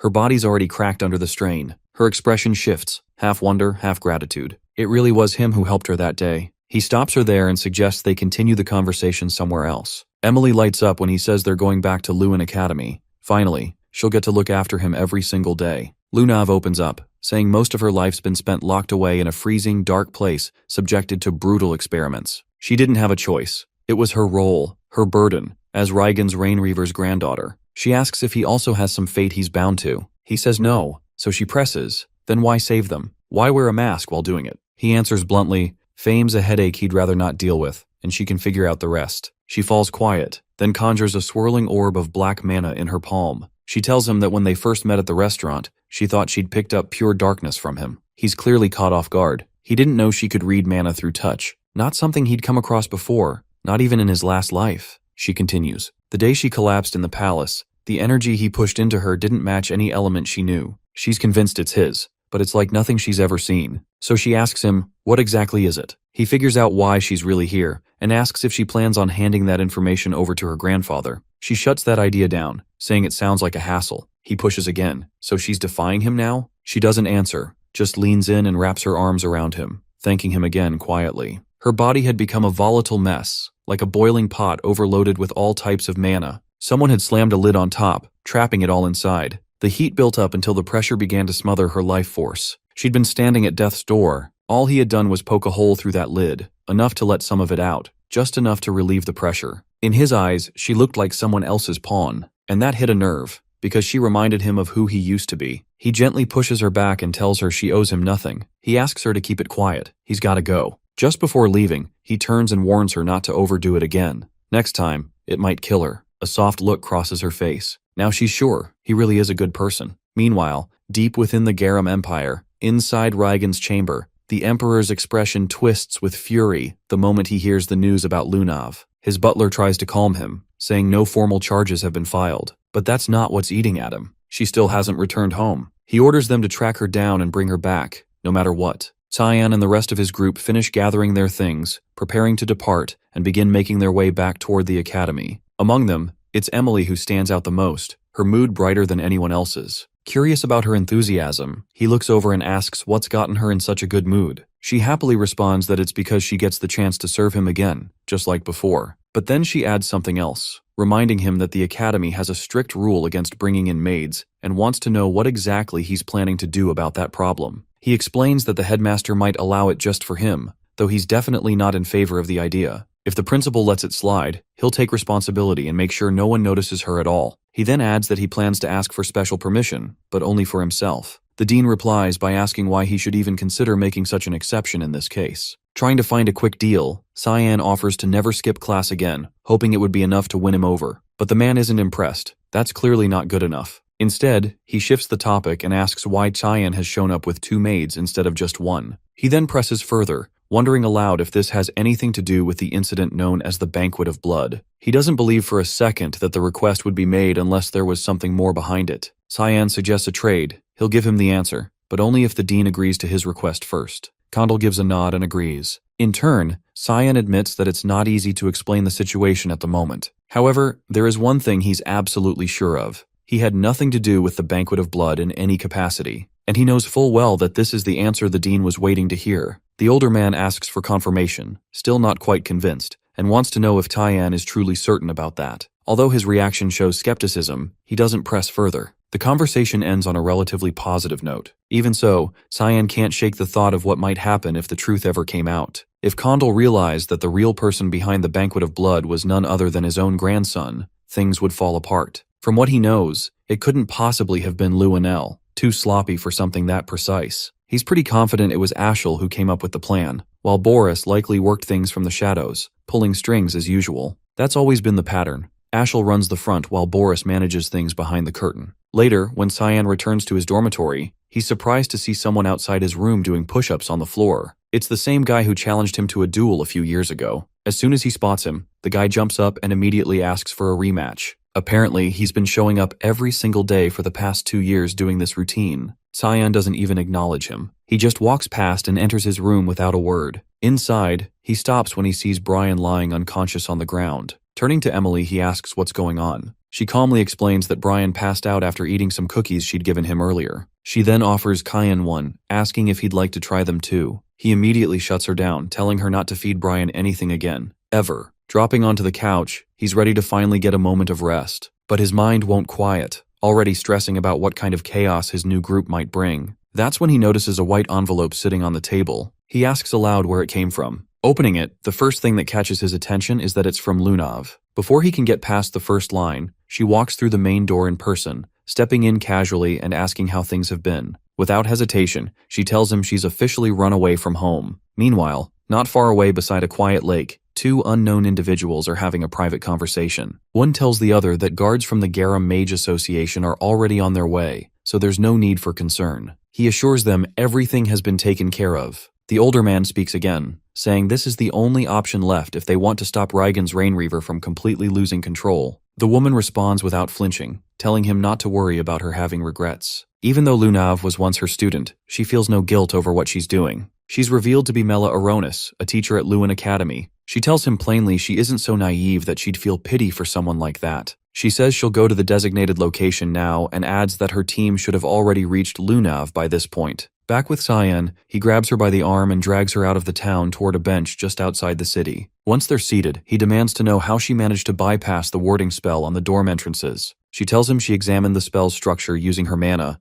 then used her own spell to cancel it out. He stares, stunned. What she just described goes way beyond basic analysis. She can dissect and reproduce magic instantly. It's not just about scanning. She can flat out replicate. She then asks if he had time to read her letter. He hasn't. She showed up before he could even finish the first sentence. She admits she came early because she didn't want to wait for his response. He presses next, wanting to know if her grandfather sent her here. She freezes, saying nothing. So he pushes again. Did Reigens tell her to approach him specifically? She takes a breath and says that yes, it started that way, but not anymore. Whether he believes her is up to him. Then she shifts the subject and mentions something strange happening at the association. Two dragons affiliated with them suddenly went missing near the Lewin region. On top of that, some smugglers transporting illegal goods from other countries were recently found dead. Now that she's pieced things together, she realizes he's tied to every single one of those incidents. Up until now, it had just been a guess, but now she knows for sure. Cyan hadn't realized the dragons were tied to the association in the first place. He chuckles and asks what she plans to do with that knowledge. She responds quietly, saying she won't be alive much longer. Even though he helped her before, she's convinced her body's already beyond fixing. If she's lucky, the best-case scenario is 3 years left to live, all thanks to his help.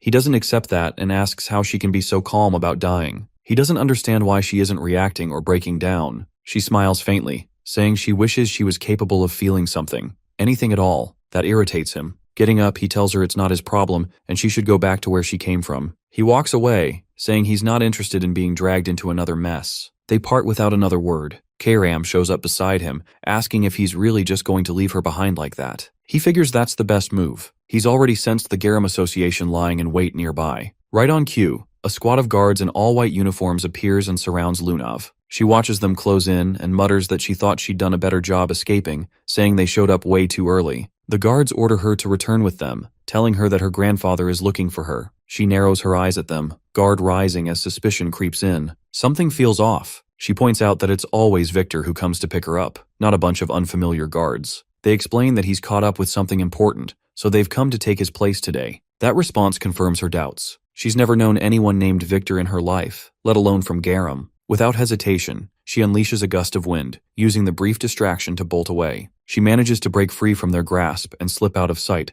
but a hand touches her shoulder, and just like that, she collapses unconscious. Her escape fails. The abduction has worked. One of them gives the order to carry her to the carriage and move out. Meanwhile, Karam glances at Cyan and quietly mentions she's picking up signs of fighting nearby, clearly referring to those fake guards. He tenses slightly, now genuinely concerned they might not be affiliated with the Garam Association after all. The group brings the unconscious girl to an abandoned chapel hidden in the outskirts. Once they arrive, one of them notifies their teacher that the mission was a success. She assures them with eerie calm that the girl will serve a greater purpose. While the kidnappers hang around just outside the church, lazily keeping watch, something unnatural starts to creep in. Thick black fog rolls over the area, and before they can react, blades slice through the mist. Screams erupt from the guards as they're cut down in seconds. The wails reach inside the chapel, and the teacher calls out, ordering Ralph to go out and eliminate whoever's responsible. Outside, Cyan stands alone, surrounded by corpses, barely winded from the massacre. He knows that wasn't the main threat.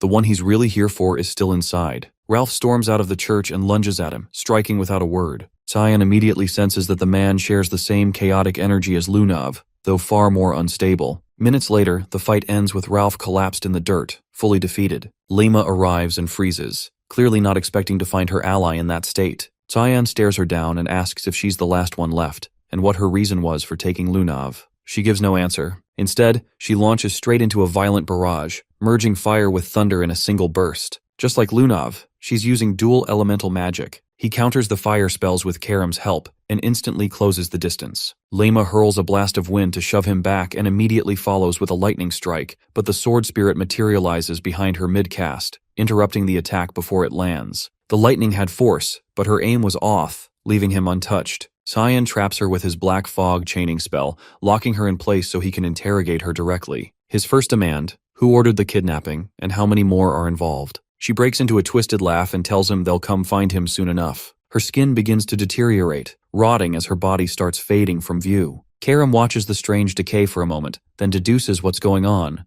It must be the effect of a heart curb. That's a special artifact that traps mana in the heart, preventing it from circulating. It would also explain Lunav's condition. She's likely under the same effect. Lema raises her brows, startled by how much they seem to know, and demands to know how they figured it out. Cyan, voice low and cruel, tells her she'll get her answer in hell. He drives his hand into her abdomen and tears out a stone pulsing with magic. In his past life, he once discovered an ancient tome locked away inside a Garam research lab. That book detailed everything about the heart curb, how to activate it, control it, and how to destroy it. Karam quietly asks what he plans to do with the artifact now. He tells her to bring Lunav to him. She carefully lays the girl on the ground, preparing for what comes next. Cyan takes the stone in his hand, crushes it, and lets the released mana pour into her chest. If she's been bound by the same artifact as the teacher, this should be enough to shatter it from within. Inside the main building of the Garam Mage Association, Lunav opens her eyes with an odd sensation running through her. Her body feels strangely light, like some invisible burden has been lifted off her shoulders. There's something different. She can channel more energy to Cyan than she ever could before. Across the rooftops, Cyan and Karam stand in silence. She turns toward him and questions what exactly he's planning. He responds plainly that he figured she might still be useful later on. Killing her would have been a waste. She scoffs at that, throwing it back at him. So what now? He's doing charity work? Then she hits him with a pointed question.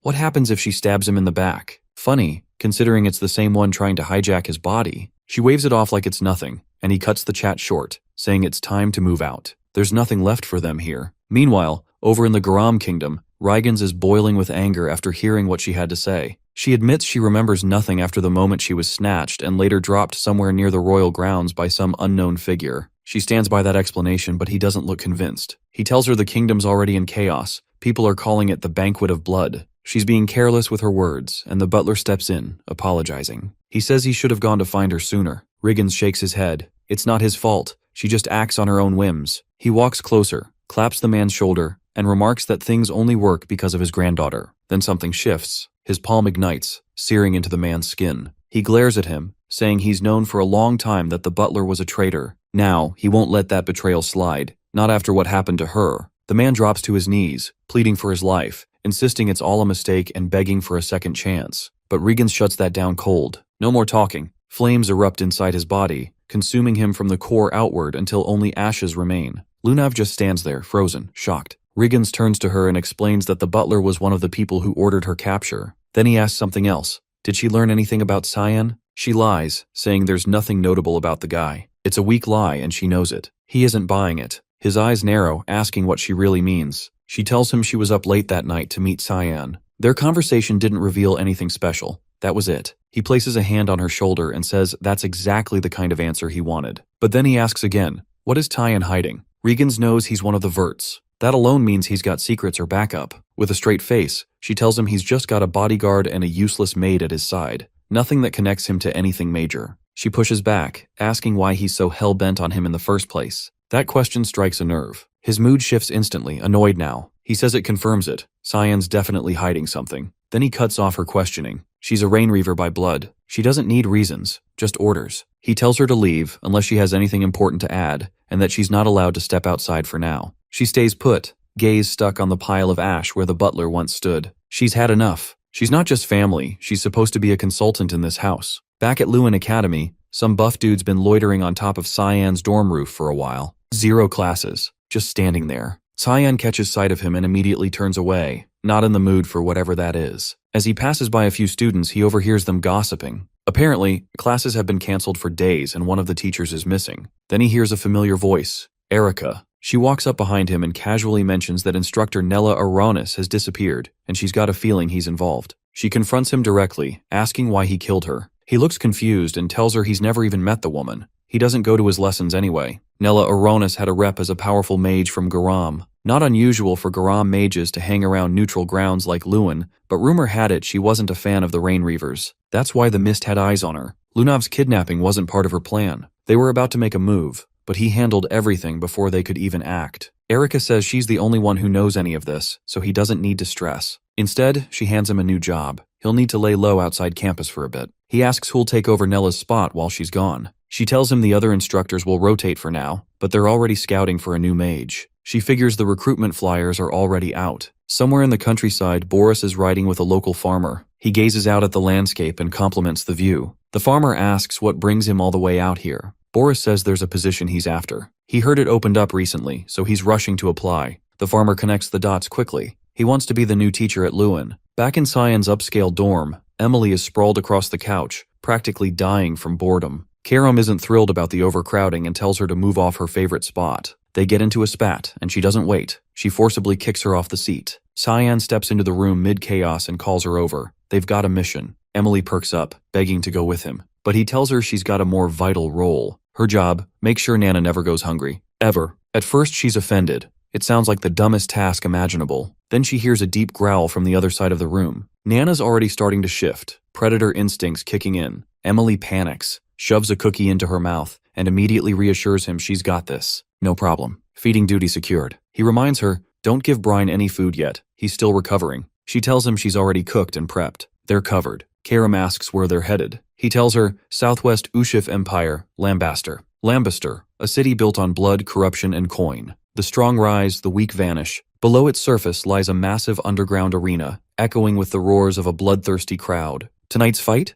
A no-rules deathmatch between two warriors, Zalbard and Zyber. Their size difference is almost absurd, yet both are locked in, focused, and ready to kill. Zalbard makes the first move. One punch from him craters the floor beneath their feet. Zyber dances around it, movements quick and precise, but not quick enough. Zalbard grabs him mid-air, fingers closing around his body, and crushes him with one hand. The crowd goes absolutely feral, screaming his name as the victor. Karam and Cyan make their way through the grimy streets of Lambaster. The place reeks of chaos, with drunks passed out in every corner and the air heavy with rot and lawlessness. Even the demon cringes at how gross and unregulated it all is. He explains that unlike Lewin, which maintains neutrality because of formal treaties, Lambaster is a different beast entirely. It's not neutral by diplomacy, it's just completely ungovernable. While they keep walking, a pack of sleazy men steps into their path, eyeing her and trying to flirt like it's going to go somewhere. It's clear now the city's flooded with lowlifes and criminals. They barely get a sentence out before he tells them to back off. Cut to moments later. Those same guys are face down in the dirt, groaning, already dealt with. They head into a bar attached to a hotel. He tosses a fat coin pouch onto the counter with a thud and asks for the best room they've got. The waitress raises a brow, shocked by how young he looks, and casually asks his age. He repeats the order, but this time his voice drops.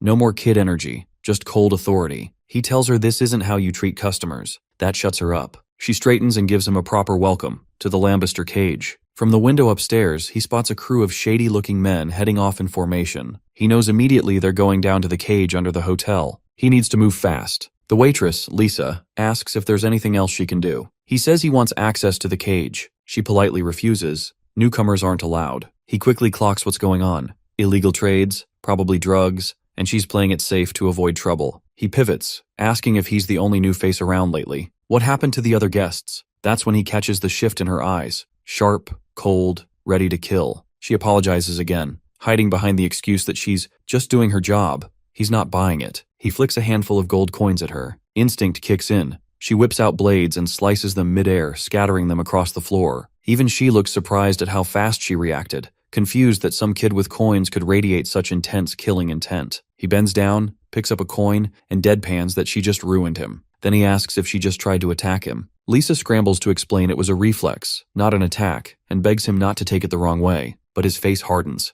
Annoyed now, disgusted, he tells her she has to take responsibility. Backed into a corner, she finally agrees to let him into the cage. She opens a door to the basement and says the staircase will lead him directly to it. She also gives him a VIP token, something reserved for guests in special rooms. If he wears it, it should protect him while he's down there. She still doesn't get why he's so eager to dive into that mess, but warns him to stay out unless he's got more than one life to spare. He ignores her and starts down the stairs. The demon watches him go and asks why he doesn't just order Lisa to drag out the cage's owner, the one who runs the whole underground scene. That's the actual mission. He replies that they don't even know what she looks like. No leads. But they'll have their answers soon. She glances at him suspiciously. He's acting like he knows this place already. He confirms it. He's been here before, in a previous life, back before this whole city went up in flames during the Civil War. She asks just how bad it's going to get. He tells her she'll find out soon enough. The real story behind the Lambester cage. They finally reach the giant door leading to the underground arena and walk straight toward the ring. Elsewhere, the same thugs he flattened earlier are kneeling in front of their boss, reporting in.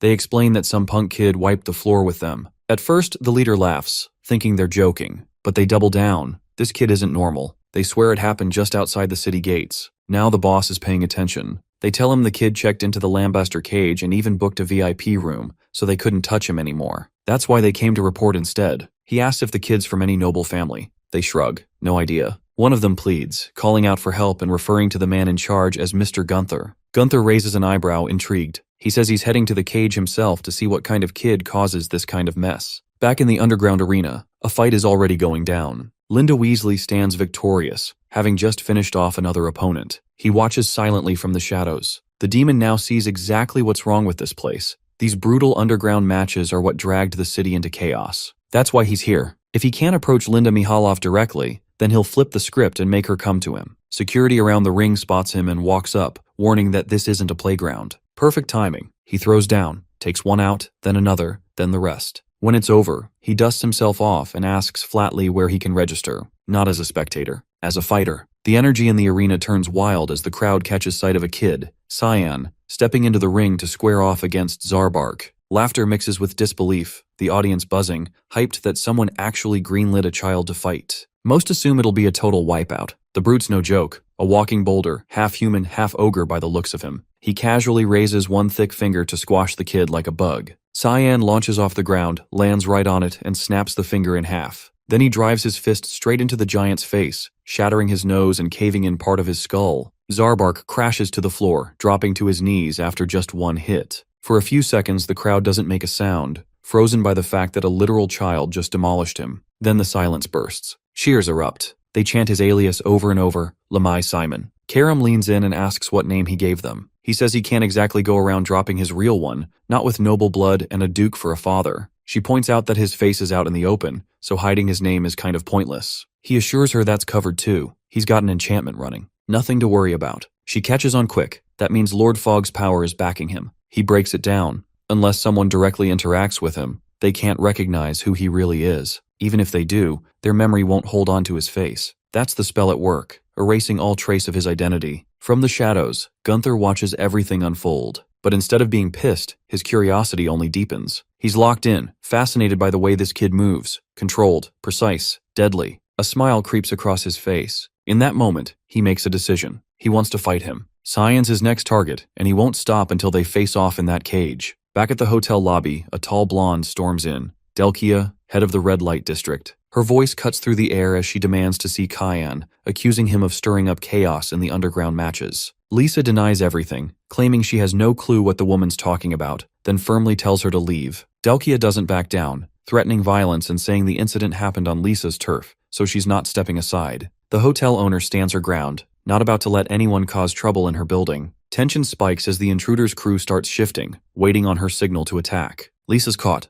torn between protecting Cyan or staying neutral. Then, out of nowhere, he strolls in like nothing's happening. Cool as ever, he casually asks if someone's been looking for him. The room goes still. No one even noticed he was there. He walks straight to Delkia, calmly suggesting they talk directly instead of bothering hotel staff. She turns to face him, and instantly her expression changes. It hits her like a drug. For a second, the world drops away. All she sees is him. She steps closer, takes his hand like it's the most natural thing in the world, and softly asks his name. He answers with the fake one, Lamaya Simon. She swoons, completely under, saying it's a bold name for a face like his. Lisa watches from the side, clearly disturbed, muttering a warning to him not to go anywhere near Delkia. He shrugs it off, telling her he's got it handled. The blonde slips him a business card, voice dipping to a flirt-heavy tone. She says she'd like a deeper conversation next time, somewhere private. The card's for her personal lounge in the Room of Pleasures, and she hints at a free service. The offer is as clear as it is shameless. With that, she struts out of the hotel, still under his spell. Once she's gone, Lisa immediately scolds him. She's already heard he stepped into the ring and won. Word travels fast around here. He tries to make an exit, but she blocks him, warning him not to even think about going to the room of pleasures. He reassures her, those kinds of places aren't his thing. After he leaves, another woman appears out of nowhere across the lobby. Her presence sucks the air out of the room. It's Linz Mahaloff, the owner of the Lambuster Cage. Lisa's eyes widen. She didn't notice her arrive. Linz asks if Delkia backed off on her own. Lisa fumbles for an answer, saying she treats Cyan like any other high-tier guest. The cage owner narrows her eyes, saying she heard Lisa even gave him advice. The hotel owner jumps to defend herself, insisting it wasn't personal. He's just a kid. Then Gunther steps in, laughing under his breath. He mocks Lisa for calling him a kid. Clearly, she has no idea who she's dealing with. Linsa swings her gaze to the fighter, eyes sharp and deadly, and demands to know why he showed up solo in her domain. He brushes it off, strolling in further and claiming the place feels ancient, saying it could use a serious update. She fires back, accusing him of being summoned. He confirms it, saying she's the one who called him to arrange a match, for him. Lisa cuts in, reminding them both that he got kicked out years ago. Linsa looks at him and asks who he plans to fight. He steps forward without hesitation. He wants Lamai Simon. Gunther's dead serious. He's ready to take on the kid, and he pitches the fight as a huge payday. Meanwhile, back in her velvet-cloaked hideout, Delkia's in meltdown mode. She's pacing, yelling, something's wrong. Her attendants are growing nervous. One whispers that she meant to seduce Cyan, but now she's the one completely undone. The script's been flipped badly. Everyone in the room can tell she's obsessed now. She'll stop at nothing to get him back. Inside, she's been sitting at her desk for hours, trying to sketch his face over and over. But every time she gets close, her mind fogs. She just can't remember what he looked like. She knows she saw him. His features were right there, but they vanish the second she tries to picture them. Frustration turns to desperation. She whispers his name, his fake name, again and again like a prayer. Lamaya Simon. To her, he's already hers, whether he knows it or not. Booze, women, and high-stakes games. The red light districts of Lombasa are notorious for indulging every vice imaginable. Cyan never willingly sets foot in a place like that. He expects trouble, but Delkia proves even more unpredictable than he anticipates. Her reputation for questionable appetites has always circulated in whispers, but he doesn't have time to dig into that now. He needs to investigate other regions for any trace of Linsa. As he cuts through a crowded alleyway, he bumps into a young girl and accidentally knocks her off her feet. She drops what she's carrying and immediately bows her head, apologizing in a panic. He blinks, confused, thinking she is saying sorry when he's the one who ran into her. Crouching down, he helps her gather her things, a bundle of cigarette packs scattered across the dirt, and asks if she is hurt. She shakes her head, still bent in a respectful bow, saying she's fine and thanks him for his mercy. He hands her the scattered packs, eyes narrowing, and wonders if she's selling them. She nods and says they're specialty smokes from the Gru Merchants Union, even offering to sell him one. He declines since he doesn't smoke, and he doesn't recall ever hearing of any Gru merchants. Before she leaves, he asks where she plans to sell the rest. She answers honestly that she'll be in the alleyways just west of the red light sector, and if she's lucky, she'll sell out before sunrise and be able to go home. Realizing she can't go back until the entire batch is sold, he pulls out a gold coin and flips it to her, saying he'll take the whole lot, then adds a second coin just for her. A huge grin breaks across her face as she clutches the coins tightly and runs off, calling out her thanks and promising never to forget his kindness. From behind, Karam shows up and smirks, asking if he's sure he isn't a charity foundation disguised as an assassin. He doesn't respond, instead watching where the girl went and noting that she's heading toward the dump zone, saying they need to follow her. They slip through the alley just in time to spot her cornered by 3 thugs, the same ones he'd already beaten up near the city gate. They yell at her, calling her a liar and threatening to teach her a lesson. She's on the ground, begging for her life, insisting she didn't steal from them. Before any of them can move, he appears behind them like a shadow, his voice cutting in cold as he points out that she's asking them to believe her, so they should just stop. The men freeze, recognizing the voice of the kid who flattened them earlier. He steps closer, mocking them for stealing from kids. One tries to play it tough, but the fear in his eyes gives him away. In seconds, he sweeps his legs out, stomps one into the dirt, and disables the other 2 with brutal efficiency. On the ground and whimpering, one asks why he's doing this, and he grabs him by the leg, saying he likes short bursts of torture, especially for creeps like them, before snapping the man's leg. The scream echoes down the alley. He turns back to the girl and gently hands her the coins the thugs dropped, telling her they won't bother her again and to be more careful next time. Before she can thank him, a slow clap breaks through the silence as Gunther steps out from the shadows, grinning and calling it a performance. He turns, tense, wondering if the guy knows him, thinking he shouldn't be recognizable under the spell cloaking his identity. Gunther laughs, saying there's only one guy who fights like that, calling him Lamai Simon and introducing himself as Gunther Lictus, the one who controls this corner of the city. Seeing perfect timing for questions, he figures Gunther may have answers. The man glances at his broken henchmen, scoffs, and mutters that they're trash before casually killing one on the spot without hesitation or regret. The girl recoils in terror, and Tyan flinches, saying it wasn't necessary. Gunther shrugs, wiping blood from his fingers, saying he got carried away and just came back from chatting with Linsa Nihilov to set up a match. The name catches his attention, and without warning he throws a punch. Gunther blocks it, smiling wider. Tyan tightens his stance, feeling the resistance in the block, realizing this guy isn't just showboating. Gunther's fist comes flying back. He dodges by inches, and the ground behind him explodes from the force. Gunther leaps forward again, pumped full of adrenaline, saying his opponent is even better than he thought. He isn't fighting for dominance. He's fighting for fun, completely unhinged. Tyan tries to counter but gets caught, the heavy punch slamming into him and launching him into the dirt. Far away, in the pocket realm of the god of black fog, Sarika meditates in silence with thick clouds swirling around her. Uru's voice echoes nearby, noting the task she gave Tyan, but pointing out the name on the mission doesn't show up on the altar. His tone is curious, not angry, saying he isn't here to scold her but that she's pulled Tyan into something personal. She opens her eyes slowly and smiles, admitting Linsa Nihilov is a threat they'll eventually have to erase and calling the mission a test. Uru questions her, and she confirms it's to see if Tyan is worthy of inheriting what they've built, or if he'll fall down the same path as Linsa. Uru seems intrigued. Back in the alley, Tyan peels himself off the ground after taking Gunther's full force and surviving.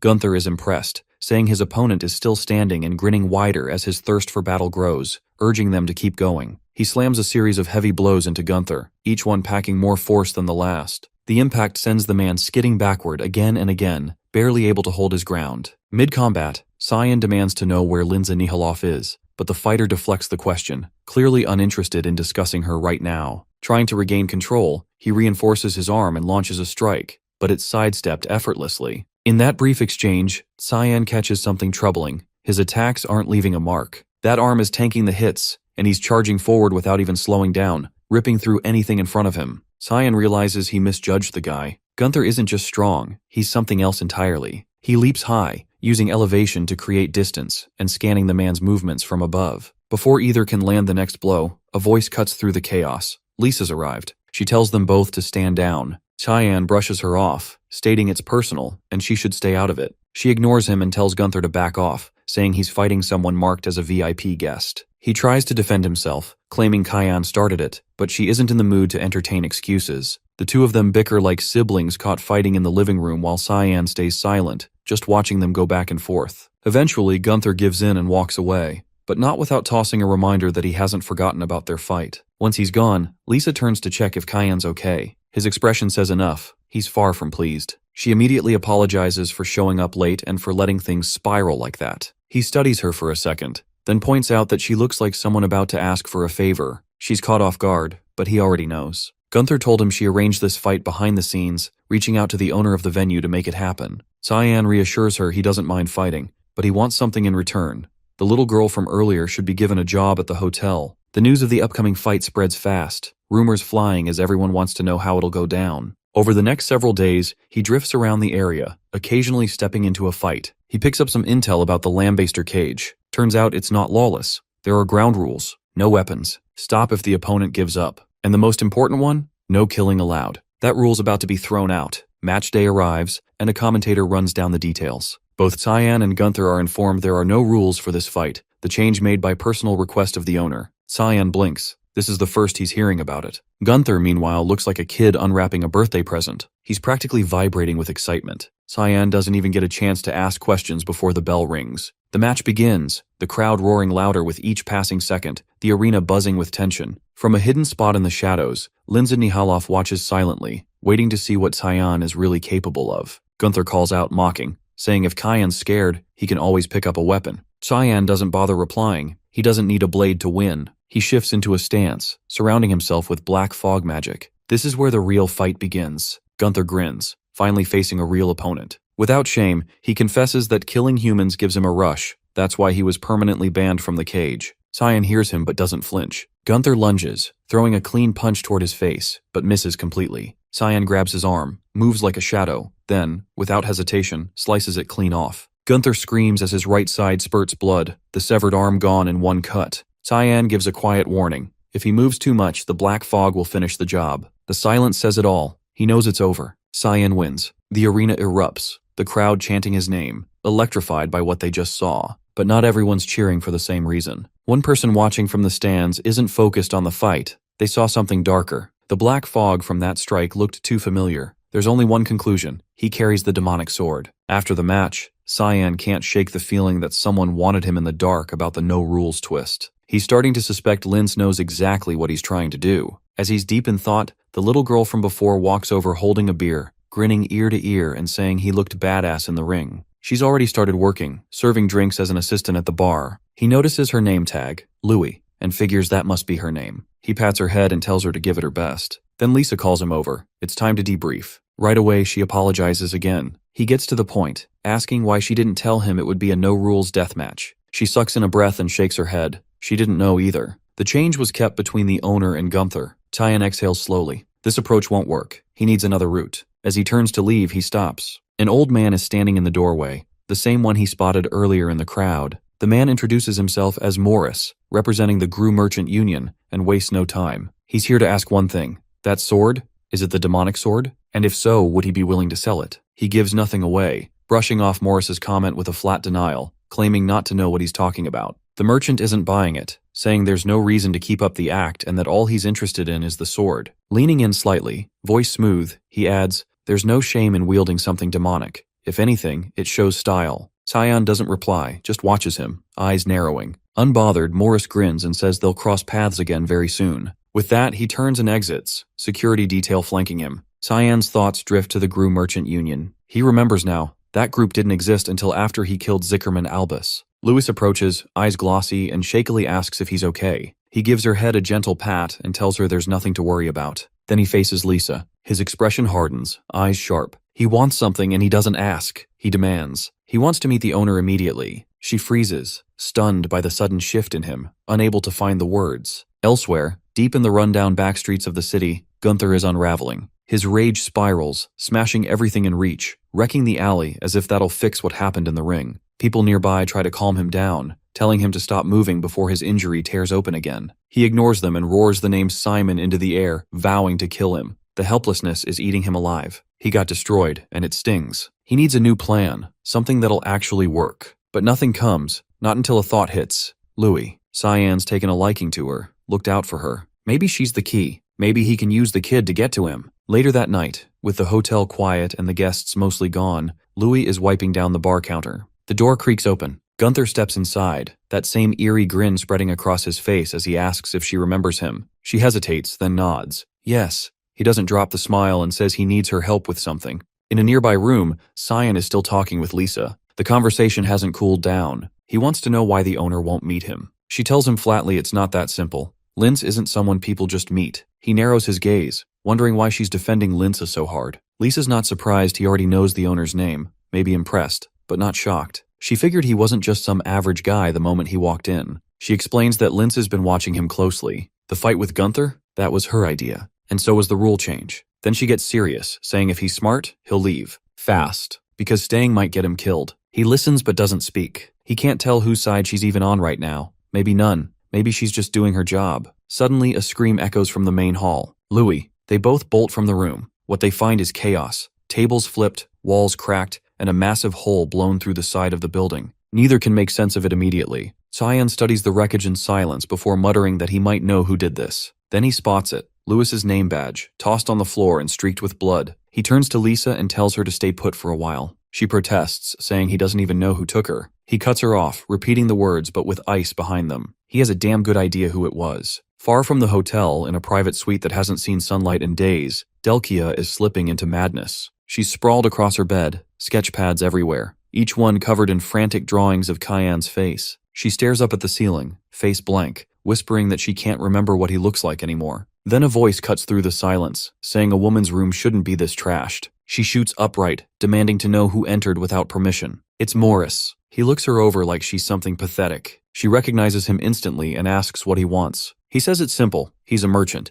and he only shows up when he's got a deal to offer. Glancing at the drawings scattered across the room, he catches on quick that she's completely obsessed. Without wasting time, he pulls out a small glass bottle filled with murky liquid from the Garam kingdom, the strongest paralysis potion they make. With this, he says she can have Cyan completely helpless. She takes the vial, expression unreadable, and asks what it'll cost. He doesn't flinch. All he wants is whatever Cyan carries. She can do what she wants with the rest of him. The offer sounds like a setup, but Morris insists. That's it, nothing else. He turns to leave, adding that he doesn't care who gets it done. He just needs Cyan out of the picture. And ideally, Gunther handles it first. That's the plan. Back in the slums, Gunther's been waiting. Cyan doesn't take long to show. The brute smirks and tosses something at him. An ear, saying it's a keepsake. The rest of the body? Inside the crate he's sitting on. Cyan stares at the severed ear, barely breathing. His expression goes dark, and his restraint snaps. He warns Gunther that he's going to kill him. The rematch has officially started. Gunther couldn't be happier. Elsewhere, Linsa sits across from Lisa, her voice calm as she asks if she believes Cyan will actually kill Gunther. She nods once, certain, no hesitation in her eyes. Yeah, he's going to finish him. Linz tilts her head, curious, and wonders aloud if she's worried about him. Lisa's tone stays even, saying whatever connection she had to the fighter died out a long time ago. Then she pauses, something lingering on her mind, and finally asks why the obsession with Cyan. Linz chuckles under her breath and says, if she's that curious, she'll ease her mind. Then she asks something strange. Can Lisa remember his face? The question lands hard. She blinks, then blinks again. Slowly, she realizes she can't. She can picture the man, his movements, his voice, but no matter how hard she tries, his face won't come into focus. Linsa smiles and tells her it's a side effect of one of Eru's divine powers, one of the authorities of the god of fog. Lisa's eyes widen at the name, Eru. Linz laughs again, entertained, saying it seems fate's digging up old roots. She says it's funny how her past is circling back like this. Lisa's voice drops, quietly asking if she's in danger. The other woman waves it off, saying no, not danger. They're just about to receive a guest worth keeping, and she plans to treat him right. Back in the junk district, the fight is reaching its peak. Gunther stands amid the ruin, a manic glint in his eye. His arm, once torn off, is now reforged with raw mana, reinforced by scraps around him. He hurls it, sweeping destruction through the air, the swing crashing into Cyan.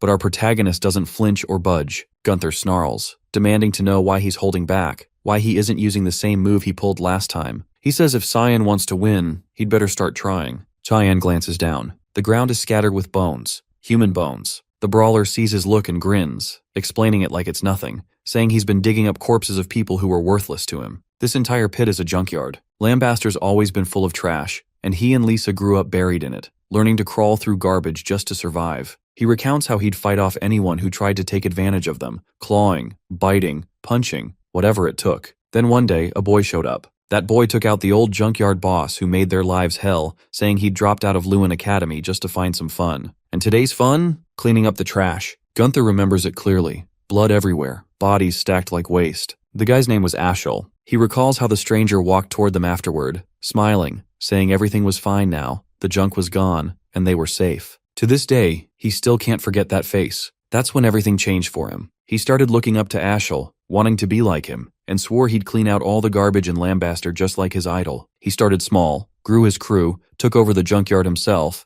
got into the Lambaster cage fights to make money, and ended up killing someone. He got expelled and didn't care. The guy was trash anyway, meant to be thrown out. That was the last straw for Lisa, who cut ties. Didn't bother him though. He'd already become one with the trash heap. He repeats the promise he made to himself, to scrape out every last piece of filth in this city. Cyan interrupts, telling him enough to shut up and fight. He points out that the last attack didn't leave a scratch, and if Gunther wants a shot at breaking through, he'd better push harder. The other man doesn't hesitate. This is what he's been waiting for. With a wild grin, he pulls mana from deep within, fusing metal, bone, and debris into a monstrous arm. In one hand something glows. Cyan spots it instantly. An artifact. Old. Dangerous. Gunther smirks and names it. A gravity chamber. He activates the relic, and a field slams down around Cyan, air tightening like a noose as the gravity multiplies 20-fold. He drops slightly, boots sinking into the dirt like the planet itself is trying to crush him, then launches forward while his opponent's stuck. Karam's voice cuts in, offering backup, but Cyan refuses. No need. In the blink of an eye, he tears through the field and reappears right in front of the other man. Gunther barely sees it before the punch lands, sending him airborne and spinning. Cyan jumps after him, promising to shatter every piece of him, everything except the ear. He kicks him mid-air, then finishes with a crushing blow that spikes him into the earth. The impact rattles the entire zone, scrap metal bursting from the ground as dozens of shards pierce his body. He's not getting back up. Breathing ragged, he looks at Cyan and says he always knew this is how it'd end. but he's got no regrets. He mutters that Louis will probably end up like them. Like him, like Lisa, trash. That's just how things work in this city. Rules set by the one in charge. Blood fills his mouth, but he asks for one last thing, for Tyan to stop that from happening. Our boy doesn't answer, just stares, stunned, then runs to the box Gunther had been guarding. Inside, Louis lies unconscious. Time passes. Lisa arrives with a group of guards, eyes sweeping the wreckage. She sees the corpse but doesn't react much, instead ordering her team to check on Cyan. They spot him right away cradling Louis in his arms. He tells them she's not hurt, probably just asleep. Lisa approaches and asks if he's okay. He keeps his eyes on the girl, saying there's nothing she needs to worry about, just take care of her. She asks where he's headed. He rises, setting Louis down gently, and says he's got something to clean up. Lisa asks where. His voice drops, cold and final. Lambaster. He's already walking. Lambaster is carved into 4 main sectors, with the infamous Lambaster cage planted squarely at its heart. To the west sprawls the junkyard, the commercial hubs stretch eastward, and the entertainment strips occupy the southern slice. The city has no official law enforcement, but there's a loosely kept order managed by the heads of each district, who handle just enough to keep things from falling apart. In the past, Cyan glances at Ashel, questioning how he plans to gain control over a place this chaotic. If this were just a regular state, they could storm in with force, but that option's off the table. Instead, he suggests going solo and taking down the district heads directly. Ashel grins, brushing off the idea, saying there's no need. The city's already on the brink of collapse. Even if they sit back and do nothing, Lambaster will still tear itself apart. They just need to show up at the right moment to claim it. Cyan eyes him, skeptical, wondering how he can be so sure. The reply is simple. He's seen it, and the rot runs deep. That confidence still nags at Cyan to this day. He'd inspected the place back then, and Ashel hadn't been wrong. The decay was real. But this time he isn't here to observe it rot. He's here to rip it out from the roots. He steps into Delkia's den of indulgence and is greeted with a cup of tea. The scent hits him. Sweet mint layered over what's supposed to be black tea. It's not subtle. She's barely hiding the fact that it's laced. Pulling him into a hug, she watches closely, clearly waiting for him to drink. The aroma reminds him of a standard paralysis blend sold in Garam. She thanks him for accepting her invite, promising tonight will be worth his time. In that moment, he confirms she knows he's aware the tea's spiked. He locks eyes with her, finishes the entire cup in one go, then slumps over, pretending to pass out. A crooked smile stretches across her face. Finally, she's got him. Now he belongs to her. Meanwhile, in the commercial district at Gru Merchant Union, Morris receives word that the trap worked. A potter informs him a message just came in from the entertainment quarter. He lights up with satisfaction, though irritation lingers. Wasting the gravity chamber on Nanterre left a bitter aftertaste. He went through hell to get that from the Garam Association, but with Cyan captured, the demonic sword is as good as his. One of his guards warns things are going a little too smoothly, suggesting they check the place early. Morris approves but warns them to keep their hands to themselves. Even though they're just doing their job,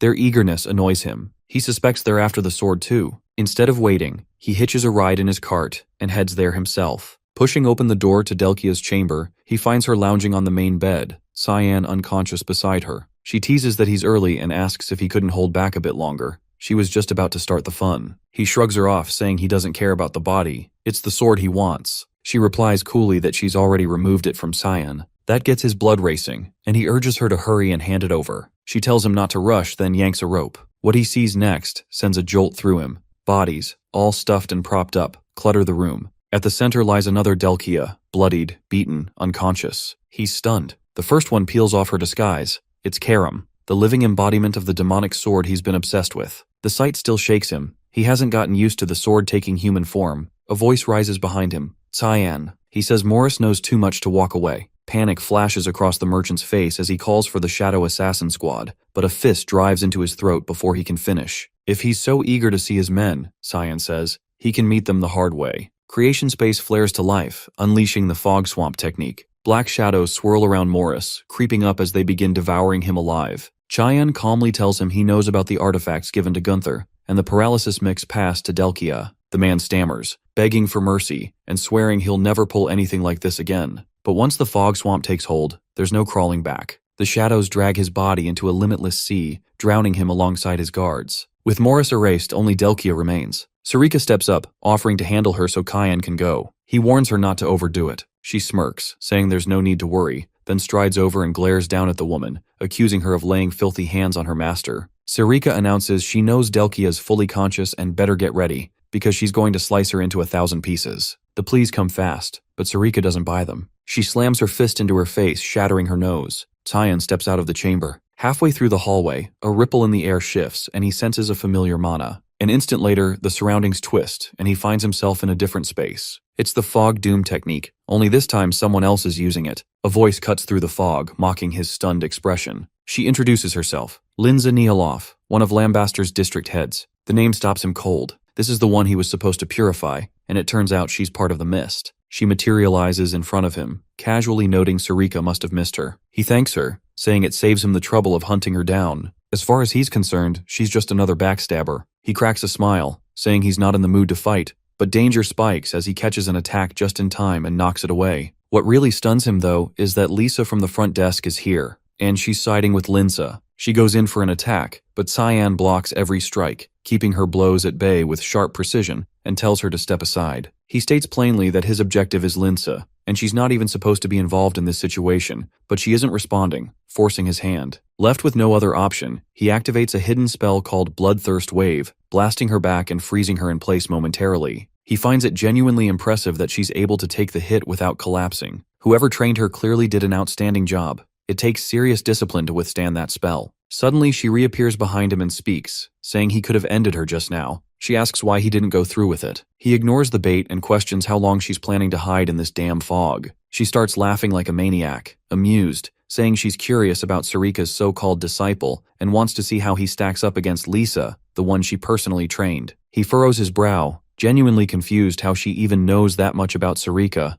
and wonders aloud what kind of relationship they had. She gives him a playful nudge and tells him he should be worrying about something else. The mage is now preparing a heavy-hitting spell, one strong enough to require a full wash afterward. Dozens of blades materialize and shoot toward him, but he dodges all of them, moving like wind through thread. Lisa follows up with a leaping strike from above, and in a cold, cutting voice, tells him she's cut off all ties with Gunther, but he still needs to pay for ripping away the final piece of her bloodline. He locks onto her eyes and immediately spots it. Her mind's been tampered with. Looks like someone implanted a shadow-based persona using a memory shard and layered it with rage. Closing in on him like this, though, that was her first and last mistake. He seizes her by the neck, completely freezing her movement, and then with a swift, deliberate motion, knocks her out clean with a hit to the head. The moment she drops, it's just him and Linza, standing alone in this artificial fog dimension. He calls out to her, asking her to quit hiding. She steps forward, laughing, and says he should have figured it out by now. This fog isn't just around them, it's a domain formed from her own will. He says it's surprising enough to find out she's part of the mist, but what really makes it worse is that she's both a traitor and a damn thief. She tilts her head and casually asks what exactly he's accusing her of stealing. He points straight at her hand and calls her out.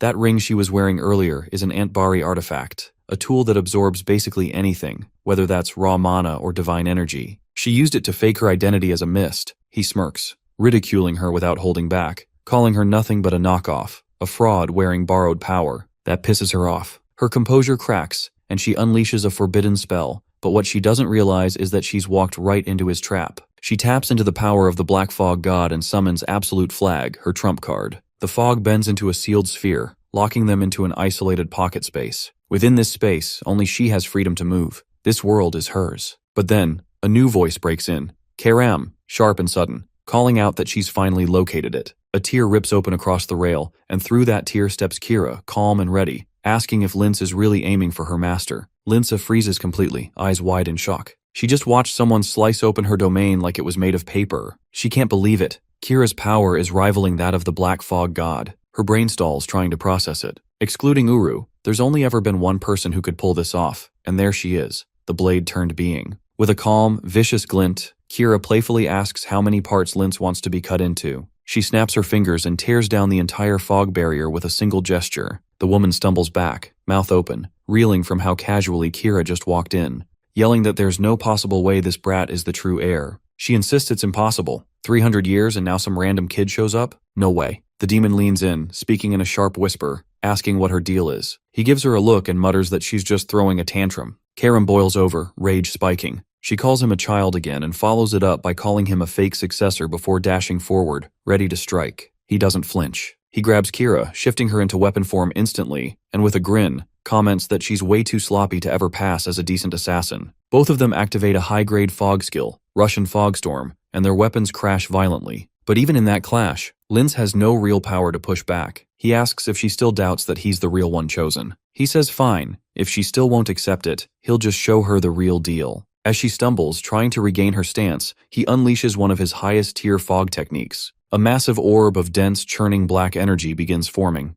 The spell is called Adamant, the mana charges spiraling violently. Before she can even get a breath, the sphere launches toward her. Flashback, years earlier, at the Temple of Black Fog, Sarika looks at her and asks if she's really going to walk away now. The woman replies that she's sick of waiting for a successor who may never appear. She turns her back and asks if Sarika plans to kill her. The priestess calmly denies it, saying there are far worse people in the world, and no reason to kill her yet. Still, the second she senses the fog has corrupted her soul, she'll eliminate her without hesitation, and when that time comes, she'll also reclaim every piece of stolen gear she took. The woman shrugs, almost smug, saying no one even knows she stole anything, so there's no need to be nervous. She offers a farewell and says to stay decent, as if they were still friends. That was the last moment they shared. She left behind an empire's shadow and built a faction in secret, her goal being to create a system where strength got noticed. She didn't want to rot in silence waiting for someone else's legacy. She truly believed she could have been the chosen one herself. And now, this is where it ends. Half her body is burned away, completely gone from the blast. She didn't have a prayer of dodging it. She drops to her knees, breath shallow, life slipping. She asks him to pass a message to Sarika,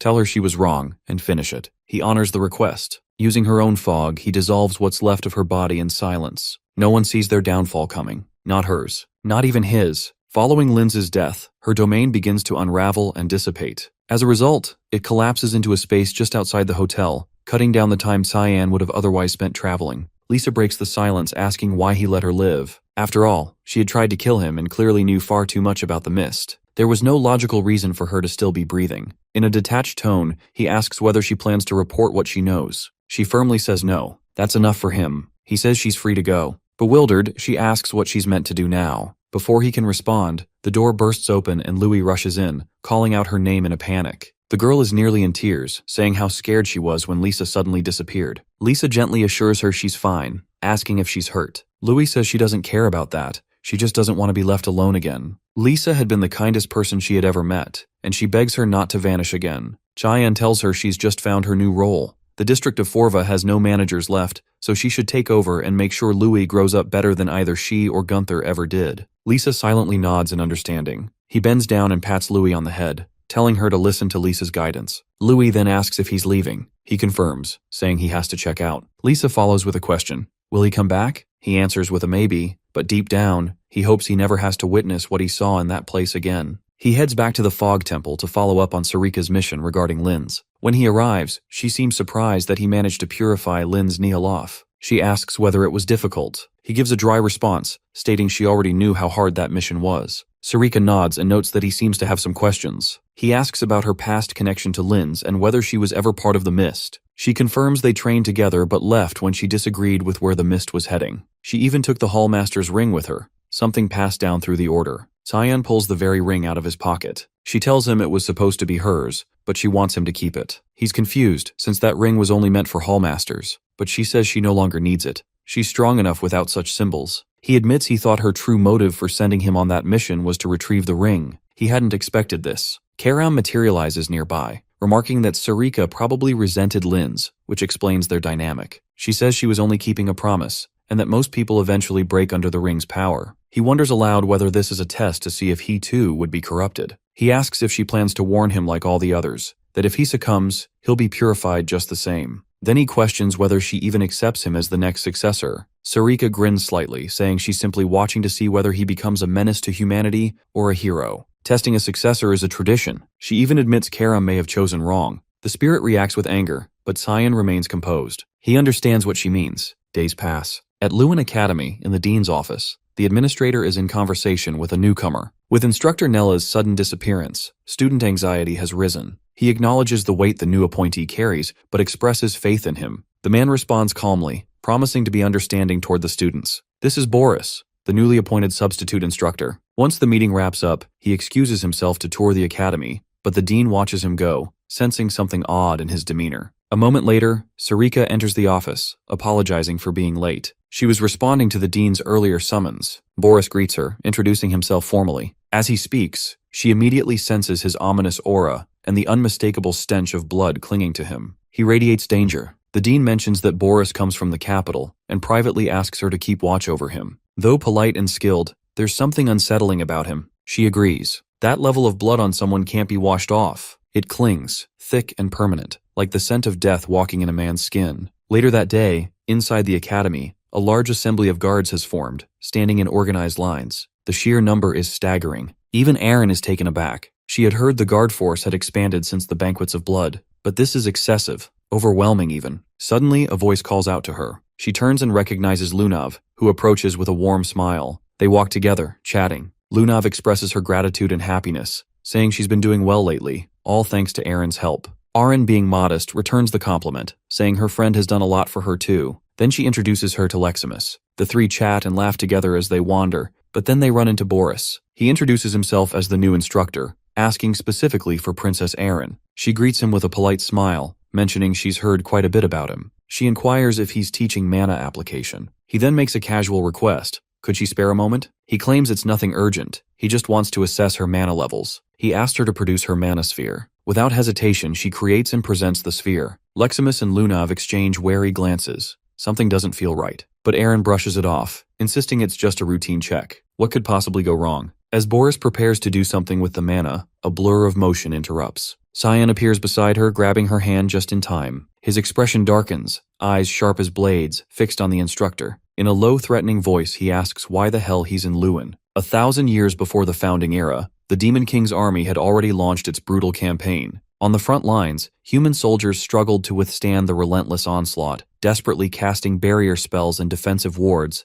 only for them to be torn apart almost instantly by savage blows, like those of a giant demonic spider. The casualties climbed quickly. They scrambled to regroup, trying to re-establish order in the chaos, but the enemy pressure didn't let up. As they faltered, a blur of motion caught their eye. A figure approached at speed. Cyan. In one swift move, he severed a monster's leg clean off. He'd finally arrived. The rumors weren't lies after all. Though they had believed he'd been deployed to the Western Front, the stories were true. He always showed up when it mattered. He pointed toward the wounded, telling them to fall back. He'd handle things from here. The demonic spider charged up and fired a laser blast directly at him, but he leapt aside just in time, landing clean. Excitement flickered in his chest. He'd hoped it would be a special class monster, but it was too slow to be worth the effort. Disappointed, he summoned the Void Sphere and obliterated the creature in one blow, vaporizing its head entirely. Moments later, he caught the sound of clapping. It was Boris, clearly impressed, grinning as he commented that no wonder Sir Ashel kept him close. He had assumed Cyan was stationed in the rear lines, same as him, but had come north after hearing this front needed reinforcements, only to find the situation already wrapped up. Cyan noted the obvious. These soldiers had been seconds from being wiped out. This war wasn't ending anytime soon. It had been a full year since the Vare family ordered the elite knights on the front to relinquish their power to Emperor Luinel. The monsters seized that moment of vulnerability and began their advance, resulting in an unbroken war ever since. All of it, a direct result of Luinel's greed. Cyan admitted that if Ashel hadn't personally asked him to show up, he wouldn't have bothered. Boris let out a low laugh, admitting he was pushing his luck by saying that aloud, but he understood. He was in a similar boat. Cyan assumed Luinel had sent him too, but the other man corrected him, saying it was his skill set that got him picked. Even so, his values aligned more with Ashel's than the Emperor's. Cyan tilted his head, asking what sort of skills Boris even had. Boris lifted a hand, pulling in mana from the surrounding air. Cyan watched as he pulled residual traces of his own magic, compressing them into a dense sphere. Something about the sphere's energy felt off. He studied it, then admitted there was something in him, maybe even what he'd been looking for. Looking back now from the present, that might have been the moment the hunt really started. He wouldn't let himself slip up again, which was exactly why giving mana access to someone like Boris was a terrible idea. Boris recoiled at the sudden shift in tone. The aggression caught him off guard, unraveling whatever plan he'd been running. Leximus stepped in, shielding Princess Erin and snapping at Cyan to rein it in. Boris tried to smooth things over, claiming it was just a misunderstanding. As a newly appointed instructor, he'd only meant to assess student aptitude. Cyan wasn't having it. That was a weak excuse. He'd never heard of that kind of protocol, and he'd only just learned about the appointment. Boris shrugged, saying he'd step back if they felt pressured, adding a half-hearted apology if he'd made anyone uneasy. Cyan gave a curt nod, accepting the apology but telling him to get lost before things got worse. He kept hold of Arin's hand as he said it. With no room to argue, Boris turned on his heel and walked out, thoroughly thrown off by the hostility. Lunav blinked, clearly puzzled, whispering to herself, wondering if she'd ever even heard of that instructor's name before. Cyan released Aaron's hand and muttered an apology for snapping, but she brushed it off, saying she understood and trusted he was on her side. Her cheeks lit up mid-sentence, and flustered, she grabbed Leximus's hand and bolted, muttering something about urgent business. Once they were gone, Lunav turned to him and asked if he knew Boris personally. He said not really, just barely. That surprised her. She'd never seen the guy before. He cut her off, warning her clearly, "Don't dig into him. Don't approach him. Stay the hell away." Later, back in his dorm, Cyan cast a candy waterfall spell, thanking Emily and Brian for holding things down while he'd been out. Brian perked up, but Emily looked annoyed, complaining that he kept interfering with her cooking. He smirked, teasing that he thought she liked being cooked for. She shot back that it felt like her job had been yanked out from under her. He turned toward Brian. Training time. They headed to the academy's practice field, but they were late. Someone else had beaten them there. Leximus was already mid-drill, her claymore nearly as tall as she was, moving like it weighed nothing. Cyan wasn't shocked. Impressed, sure, but not surprised. She was bound to be called the continent's top swordsman one day. He grabbed a wooden practice sword and told her to show what she'd learned. She paused, confused by the challenge. He rose to his feet and gave her a slight nod. First strike was hers. She hesitated. She had a real blade, he was holding wood. That didn't feel fair, but before she could finish the thought, he lunged at her. She barely managed to parry, rattled by how a wooden weapon could hit that hard. He adjusted her stance, correcting her form. Leximus grit her teeth and launched back at him, warning she wasn't going easy anymore. She charged at him, swinging hard, but he intercepted every strike without breaking a sweat, redirecting each blow with practiced precision. As he parried, he casually threw in a few compliments, admitting he was genuinely surprised at how far she'd come. His tone shifted as he started messing with her, poking at her rhythm, asking if that was really all she had. He told her to stop holding back, to come at him like she actually meant to kill him. She kept going, attack after attack, her breathing picking up. Fatigue crept in, but she refused to let up, still unable to close the distance or land a single cut. Desperate for an opening, she leapt high, aiming from above, but he cut her off mid-air, slamming her back to the ground. The spar ended with her on the floor, and his sword aimed straight at her face, making it clear who the winner was. He pointed out the obvious. Letting her emotions spiral opened up a dozen weak spots, all of which he had just exploited. She dropped her voice, admitting she didn't even come close to his level, then quietly muttered how nice it must be to have that kind of strength. He reassured her right away, saying she had skill, real, rare skill. Not everyone could handle that kind of sword, especially not as smoothly as she did. She was doing something even veteran knights still struggled with. If she kept up at this pace, he honestly believed no one was going to be able to match her in a duel. She blushed a little, caught off guard by the praise, especially after getting wrecked like that. He shifted the subject, asking Brian to start training with her from now on, then paused, thinking for a second. Of course she was confused. He explained, a little awkwardly, that regardless of her current ability, he had other matters to handle and couldn't train Brian himself right now, so he was leaving him in her care temporarily. She nodded, saying she'd bring a wooden sword next time so they could get to work. Brian piped up, asking where Cyan was headed. He just said there was somewhere he needed to be. Leximus looked more than fired up to get into the next session. As Cyan walked away, that eerie sensation he'd felt earlier still lingered, creeping around the edges of his awareness. Then he spotted her, Lunav, standing dead center on academy grounds beneath the night sky, unmoving. He walked closer and realized she was watching Boris's tower, eyes fixed on the searchlight. He asked if she was planning to sneak inside. She grinned knowingly, saying he already knew she would. Just curiosity, she claimed. She'd never heard the guy's name before, not even once in the entire Garam Mage Association. For someone labeled an 8th Circle mage, that was not just weird, it was suspicious. That grin of hers didn't fade. She was clearly sticking her nose where it didn't belong and loving it. Then she turned to him and asked if he was coming too. It felt like he already knew Boris, maybe even hated him a little, enough to get involved. He exhaled heavily. She was dragging them both into a mess, and they both knew it. They waited for Boris to finally step out of his room. Once he was gone, Cyan led the way and cracked the door open with a spell. The room inside was stacked with books, dense with ancient symbols and magical writing. One glance was enough. They both thought the guy was a total academic freak. She picked up one of the texts and flipped it open. Most were heavy on old, forgotten spells, stuff that probably hadn't been used in centuries. Then he froze. He felt Karam slipping away from his body. He asked her where she was going. She answered from afar, saying she was heading to the rooftop, telling him to chill, they could keep poking around the lab.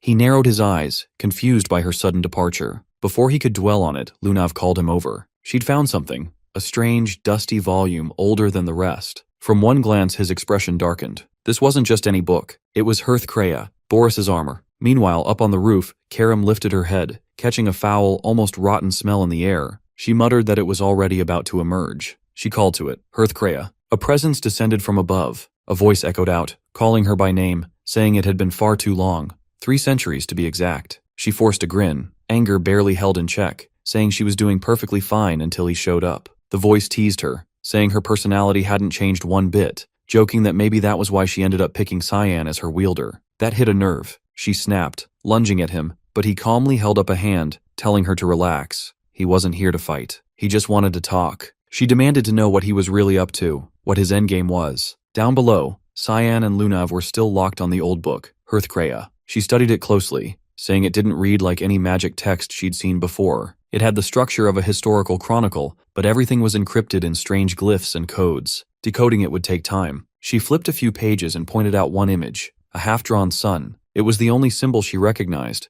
but even that looked off, unfinished. She asked what he thought it meant. A sun, trailing darkness behind it. His face shifted immediately. He slammed the book shut and told her they had to destroy it now. That book was the core of everything, the banquets of blood, and all the disasters that followed. But before they could move, a voice cut in from behind. Boris. Calm. Cold. Cyan hadn't even noticed him coming, too caught up in the book's danger. Boris casually took it back, holding it in his hand like it was nothing, saying he'd been debating whether to drop by, but now they'd saved him the trouble. He called it an interesting coincidence, but spying, that's where the fun stopped. He lifted a hand and cast a spell, blasting Lunav clean through the window. He apologized, sounding almost sincere, saying Cyan didn't need to worry. She was fine. He'd only sent her back to her dorm. Now that they were alone, he said they should talk. He'd been curious about Cyan, about the version the world saw and the one hidden underneath. Cyan clenched his fists. This was bad. He wanted Boris dead right now. But Hearthcrea complicated everything.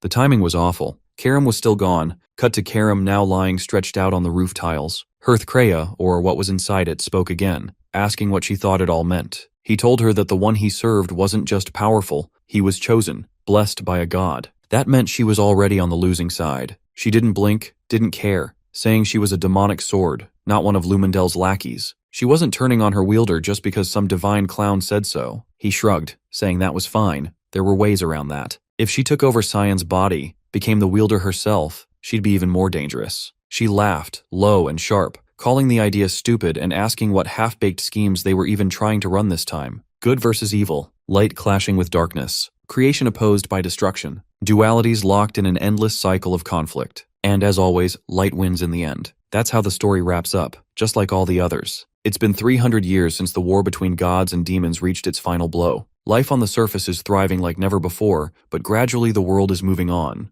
The old legends are fading. Reverence has turned to apathy, and eventually, they came to a decision. After long debates, they agreed. Maybe what the world needed again was darkness. Darkness to make the light shine brighter. Karam scoffs at the reasoning. So what? She takes control of Cyan's body and goes berserk, and then Hearthcrea and Lumendel show up to end her and be crowned the new heroes? That's the plan? He nods, grinning, saying that's exactly it. She doesn't take it well, swiping at his face with disgust and calling his whole pitch complete bullshit. Hearthcrea sighs, clearly disappointed. He figured a demonic sword's fate was to one day possess its wielder and asks if she's changed somehow. Her temper flares. She snaps that they were the ones who labeled them evil in the first place. They never once tried to understand. They just handled their own crises and dumped the rest on others. He had hoped talking to her would be as smooth as it was with Eru, but clearly not. So he says farewell and vanishes into the night. She stays there for a beat, rethinking everything he said, and her resentment for Eru only deepens. Back inside the lab, Boris offers Cyan a cup of tea. He doesn't bother responding, cutting straight to it and asking why the man said he was so interested in him. The teacher chuckles, saying it's only natural for someone in his position to take an interest in his students. Cyan raises an eyebrow. He's not even in his class.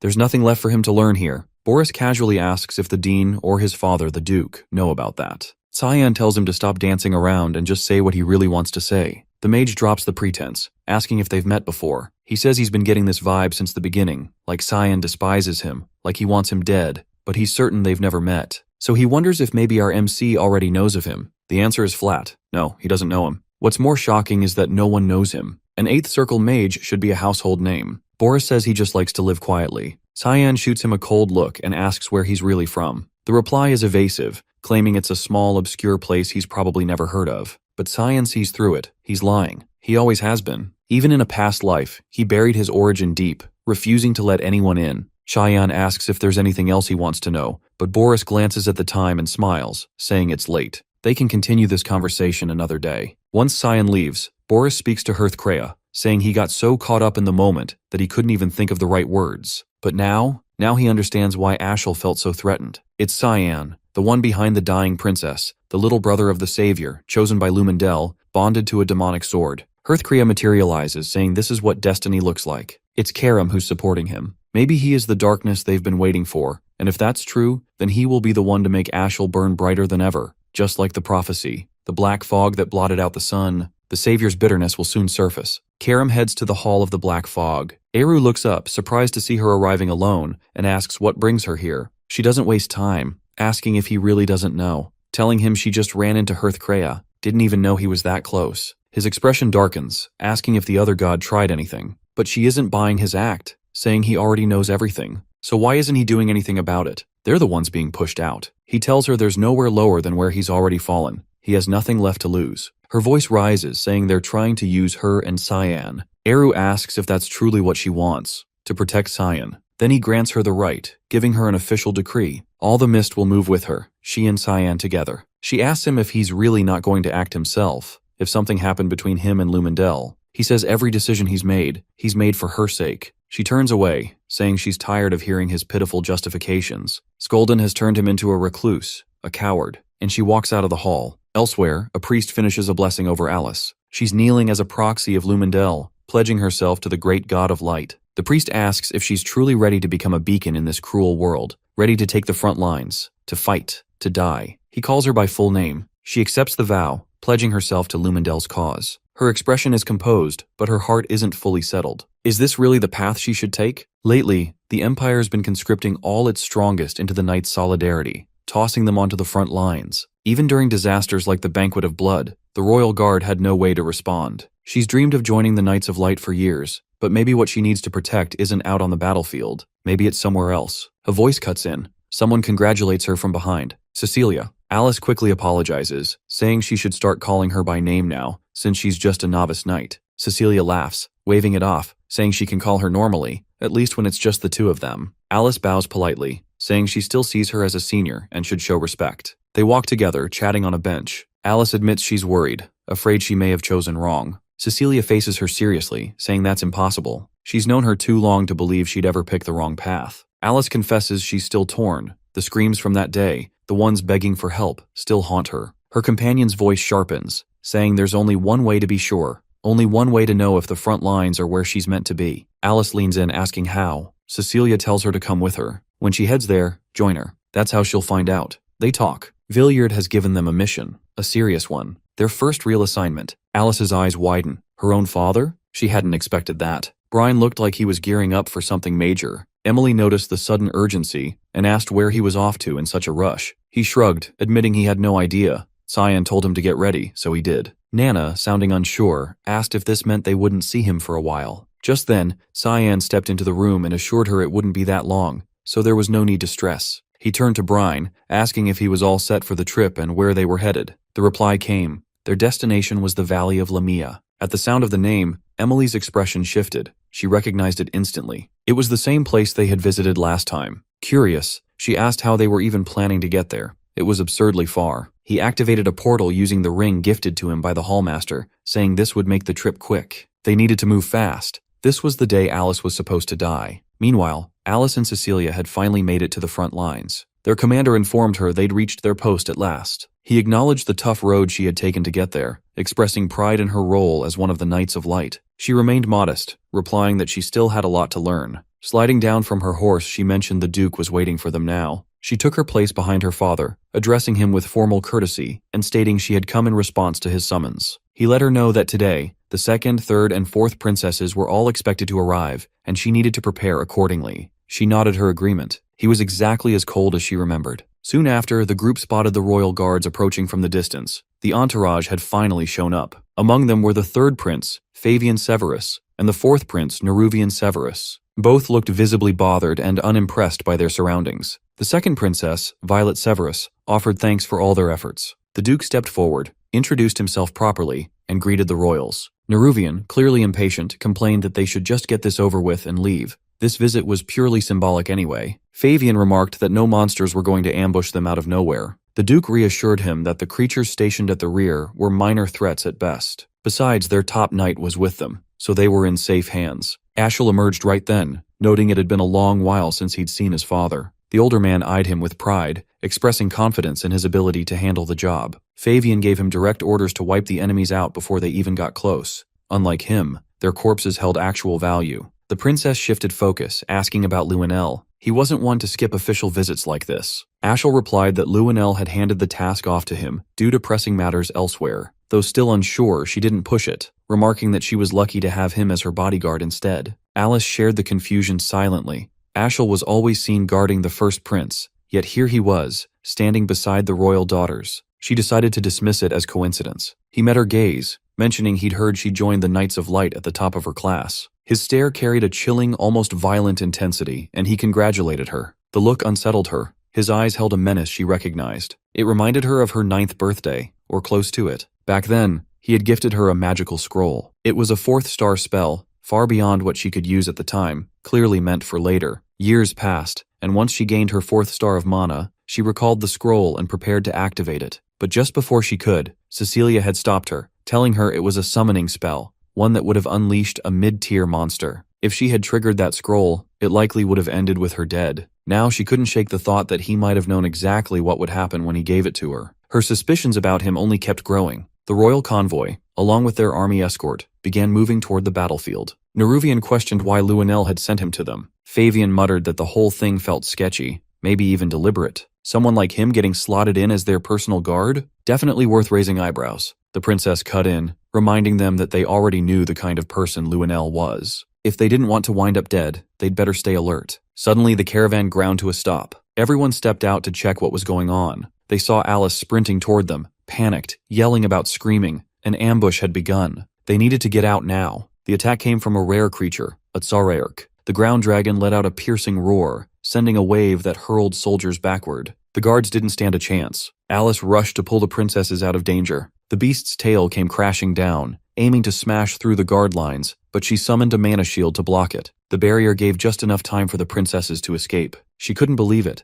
How had a high-level monster ended up this deep into their secured territory? Something wasn't right. Down in the dirt, the princess heard Ashel speak up, vowing to protect them and urging them to come closer. And that's when it hit her. This whole ambush might have been part of his plan, a way to kill them under the cover of chaos. Right then, Cecilia arrived, launching her Wind Blossom spell to drive the monster back briefly. Alice grabbed the princess's hand, trying to lead her to safety. Something felt horribly off. Back when he looked at Violet, there had been real bloodlust behind his eyes. She glanced back and saw him standing next to the dragon like he belonged there. She shouted his name, telling him to watch out. A barrier flared up around Ashel, launching the monster backward with force. He clicked his tongue in irritation after noticing that both the princess and Alice had already slipped away. The creature lunged again, but he, now visibly pissed, leapt into the air and struck it down in a single blow. Elsewhere, Violet, Alice, and Cecilia were sprinting toward a safer zone. Suddenly, Violet stumbled and collapsed onto the ground. Alice rushed to her, checking frantically if she was all right, offering a hand and asking if something was wrong. The princess gave a faint smile and said she wasn't going down that easily. Before Alice could react, a blade drove straight into her body. Cecilia had attacked from behind, betrayal as brutal as it was unexpected. Shocked and reeling, she managed to gasp out a question, asking why her friend would do this. She crumpled to the dirt, a vital organ pierced, shrieking in agony. Violet stood over her, explaining that she was Ashel's younger sister. She had suspected something was off the moment she learned Luenel wasn't attending, especially given how obsessed he was with being part of everything. She believed this was all a ploy to quietly remove them under cover of chaos, letting others take the blame while they stayed clean. Alice tried to explain, insisting she only wanted to protect people, but Violet cut her off, saying she already knew how power-hungry the Verts and Luenel were. She mocked the idea of sitting still and waiting to be executed like a fool. She told her to spit out her last words while she still had seconds to spare, laughing as she added that maybe Luenel would swoop in and rescue her in time. She tossed down a scroll, an emergency teleport and summon spell, to warp both herself and Cecilia away. Left behind, Alice lay stunned. She couldn't wrap her head around what Cecilia had just done. Some part of her refused to believe the betrayal was real. Maybe it was mind control. Maybe there was another reason. Tears slid down her face at the thought that her closest friend had turned against her. She glanced around.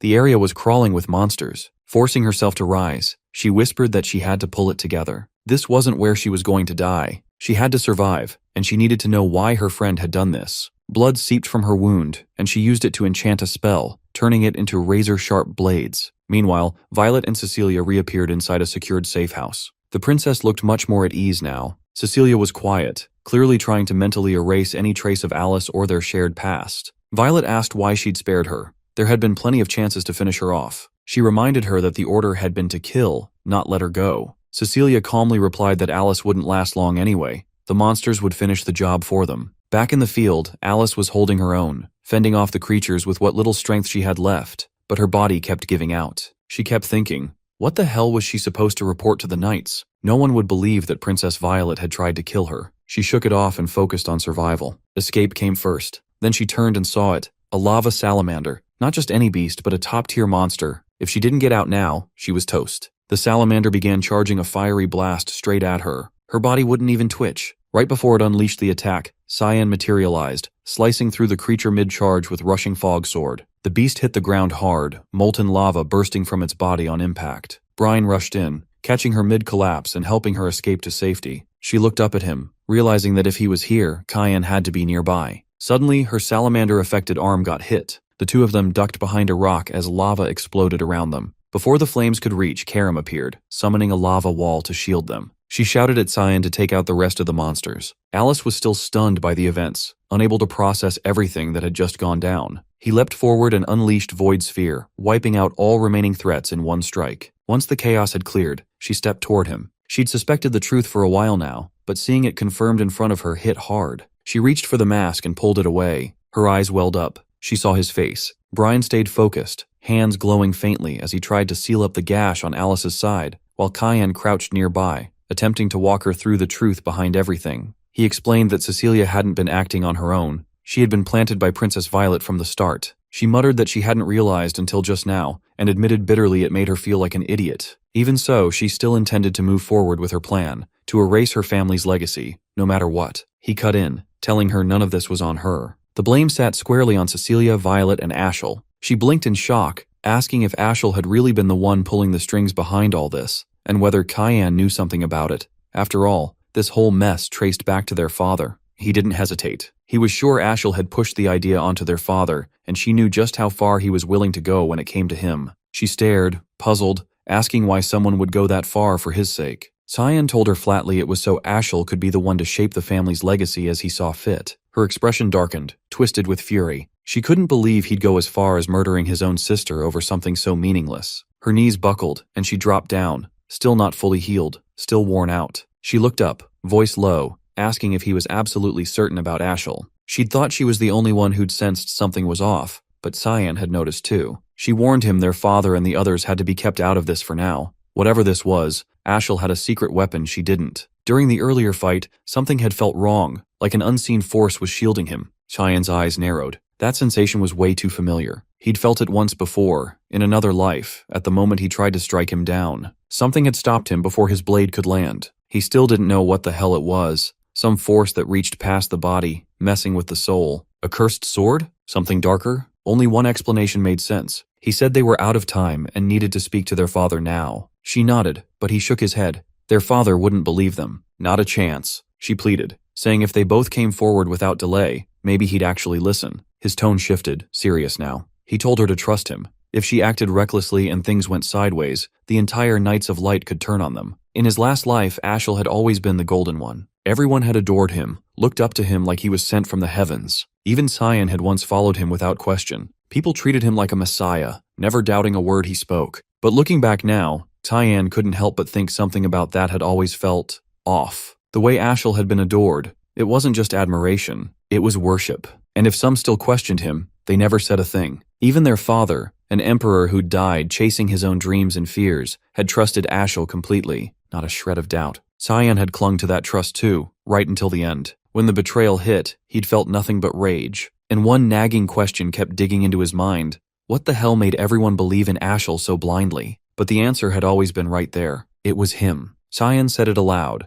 Ashel had become an untouchable icon, carrying the divine authority of the most revered god in human history. He was the chosen one, humanity's supposed savior. Meanwhile, on the rear end of the battlefield, the royal guards had formed a shaky perimeter around the princesses, trying to keep them safe. The girls stood frozen, shaken to their cores, unsure what to do as the ground rumbled beneath them. A massive earth dragon lunged forward, claws raised to strike. Then Ashel appeared, cutting in just in time to shield them. The dragon launched another strike, but he raised the shield of judgment, blocking the blast for everyone behind him. Then, in a blur, he shot toward its face and split its skull in one swift blow. The beast crumpled dead. He asked if everyone was all right. Cheers erupted, voices chanting his name filling the air. Even the princesses started singing his praises. Alice stared, stunned. She couldn't wrap her head around it. The savior? Chosen by Lumendel? Cyan, standing beside her, told her plainly. Lumendel hadn't chosen based on character. He just needed a savior. That's it. And since Ashel had been chosen by the supreme god himself, denying it now was basically heresy. She'd risk turning the whole church of Lumendel against her. A weight settled behind her eyes, a slow, sinking disappointment. She'd placed her faith in Lumendel her whole life. And now, this. She turned to Cyan, asking how he even knew all of this. He avoided her gaze, telling her he couldn't say. Not yet. He'd already interfered too much. She placed a hand on his shoulder, steady. She trusted him completely. If he couldn't say, there had to be a reason. But one day, she said, he needed to tell her. He didn't have to carry it alone. Then she pivoted toward Brine, giving him a small nod of thanks for patching her up. Cyan looked at her, asking what she planned to do next. She didn't hesitate. First, she had to deal with this mess. That meant finding Cecilia. She needed to hear the truth straight from her. He offered a hand, literally, summoning a porcelain gate pointing to Cecilia's last known location. Back at Violet's safe house, Cecilia suddenly felt a strange mana signature ripple through the air. Someone was getting close. Violet scoffed. No one else knew about this place. They didn't even have time to blink before a blade whirled through the air, narrowly missing the princess's throat. Cecilia's eyes widened. She knew that sword. It was Alice's. While that played out elsewhere, Ashel arrived at the last known location of Alice and Cecilia. He picked up the remnants of a magic scroll and immediately suspected it had been used for teleportation. Without wasting time, he told the soldiers nearby to sweep the area and check if any shelter was close. One of the guards called out, motioning toward something, and brought up a question. Would Princess Violet be all right? They all turned to see a corridor littered with what used to be salamanders, now ripped to shreds. He issued a sharp order to secure both princesses without delay, then took off to investigate whatever had done this. Over at the safe house, Cecilia had been tailing Cyan for quite a while now. At first, she'd assumed he'd be incredibly skilled. His mana pressure and killing intent had been off the charts. But in the end, he was just a kid. Still, something felt off, like someone else was backing him up. To close the distance, she cast a spell that flung her forward, aiming to catch and strike him directly. But just before contact, he vanished right out of her range, slipping past her blade like smoke. She barked out a question, asking where the hell he'd learned to move like that. Nothing from her world matched it. He didn't respond, not a single sound. She pressed on, demanding to know about the sword and whether he'd saved Alice, but again, nothing. He stood there, wordless. Frustrated, she amped up her speed, attacking in bursts, slicing in from all sides as she circled him. She thought to herself that only a handful in the Knight's Order could keep pace with her, and this kid was managing it. When she leapt to attack from above, he slipped away again like she was moving in slow motion. That's when it hit her. He was faster. Not a little, a lot. And he still hadn't drawn his weapon. The fact that he didn't even bother made her snap. Her temper flared, and she lunged from behind, gripping a jagged rock, going straight for his blind spot. He tanked it without flinching. Before she could blink, he conjured a void sphere, calm as ever, layering it with an obsession spell. The moment it connected, her body started unraveling from the inside. Crashing to her knees, she knew she was done. Pathetic, she called it. A humiliating way to go out. This wasn't the kind of place she ever thought she'd die in. She called him Grim Reaper, half in awe, half in horror. Even then, she asked if he was seriously just going to stand there silent, even now. Desperate, she begged him to at least answer one thing. Was Mr. Leximus still alive? He dropped to one knee, eyeing her curiously. He asked what kind of expression that was. Was that relief? He admitted he'd expected something messier. Anguish, maybe. She gave a faint smile, telling him to think of it as justice finally cashing in. That this ending, ugly as it was, kind of fit. A voice rang out across the space, asking, "Justice for what exactly?" Alice stepped into view, eyes locked on her, asking how she could do it, how she could betray her. The other woman looked up and smiled weakly, eyes wet, saying she was just glad Alice was still breathing.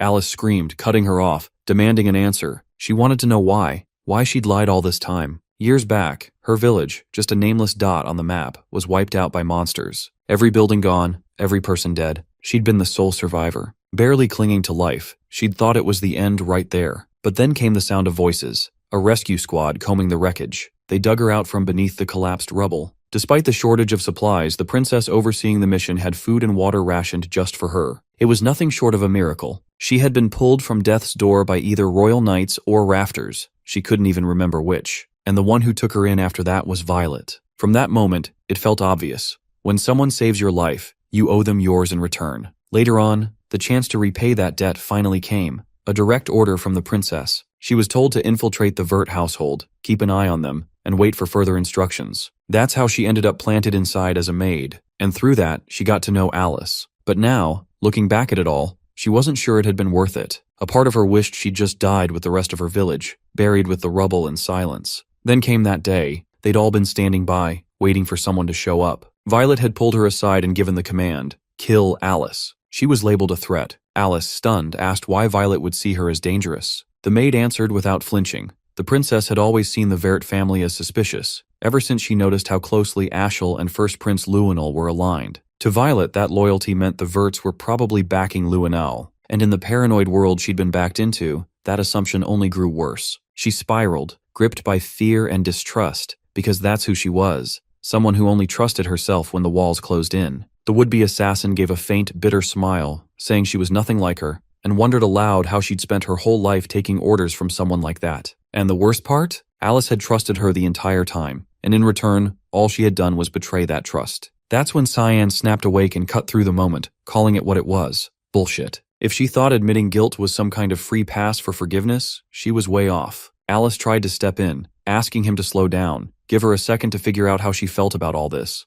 But he raised his blade toward the kneeling woman, cold and unshaken. This wasn't a minor offense. She shut her eyes, ready to take whatever came next. Alice screamed, pleading with him to just listen a little longer before doing anything final. Brian held her steady, whispering for her to put her faith in Master Cyan. The sword came down toward the condemned. Back at the safe house where Violet had holed up, the silence shattered as the door slammed open. She immediately demanded to know who dared to break in. Calling out for Cecilia, she suddenly realized she had no idea when the girl had disappeared. Ashel stepped into the room. He told her he'd come to get her out. A sharp draft crept down the princess's spine, her thoughts snagging on one question. How the hell did he manage to track her here? She flashed a calm, almost mocking smile, noting how he was practically radiating intent to murder. With a sharp edge to her voice, she called him out for barging in uninvited, tossing in how insanely rude it was. He met her gaze, voice level and frosty, admitting outright that killing her was on the to-do list, and that Fabian, Neruvan, and she were all supposed to be casualties, taken out by the monster. She threw it back at him. There was no way in hell he could walk away from something like that without consequences. Her hand went for a teleport scroll, but he shredded it mid-move, coldly stating that he wasn't finished here. She asked if he was seriously planning to carry that scheme all the way through. He answered with a shrug of uncertainty.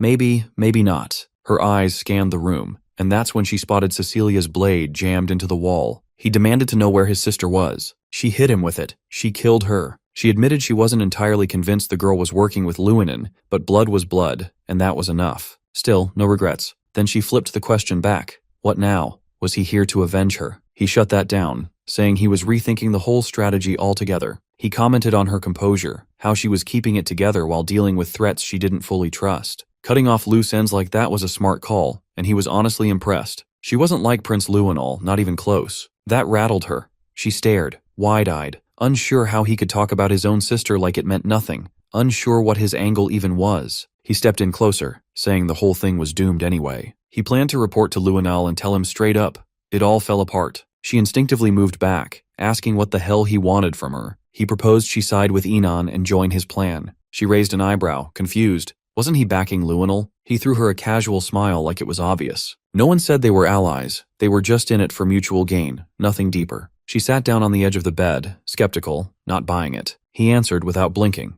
Believe it or not, Luenol was part of the plan. She smirked, asking if this was about taking over the Empire, because if it was, she wasn't getting involved. He turned his back, saying he didn't give a shit who ended up ruling. His real mission was bigger. Wipe out evil completely. Strip it from every corner of the world. She laughed under her breath, thinking he was full of crap. But something shifted in the air, and he picked up on it instantly. Evil had just made its presence known. A warped, malicious mana flooded the space, sending chills straight through his bones. Was it bloodlust? It sure felt like it. Whatever it was, he'd never sensed anything like it before. The room suddenly tore apart. Walls, ceiling, all of it, getting pulled into the churning dark energy of the manosphere, the void sphere. Ashel locked eyes on it, frozen. He waited, expecting something, anything, but Cyan didn't hesitate. He launched forward and struck. The other man reacted just in time, redirecting the blow at the last second. He demanded to know who Cheyenne was. The swordsman responded without blinking. He was the evil Ashel had been chasing, and also the one who'd bring his end.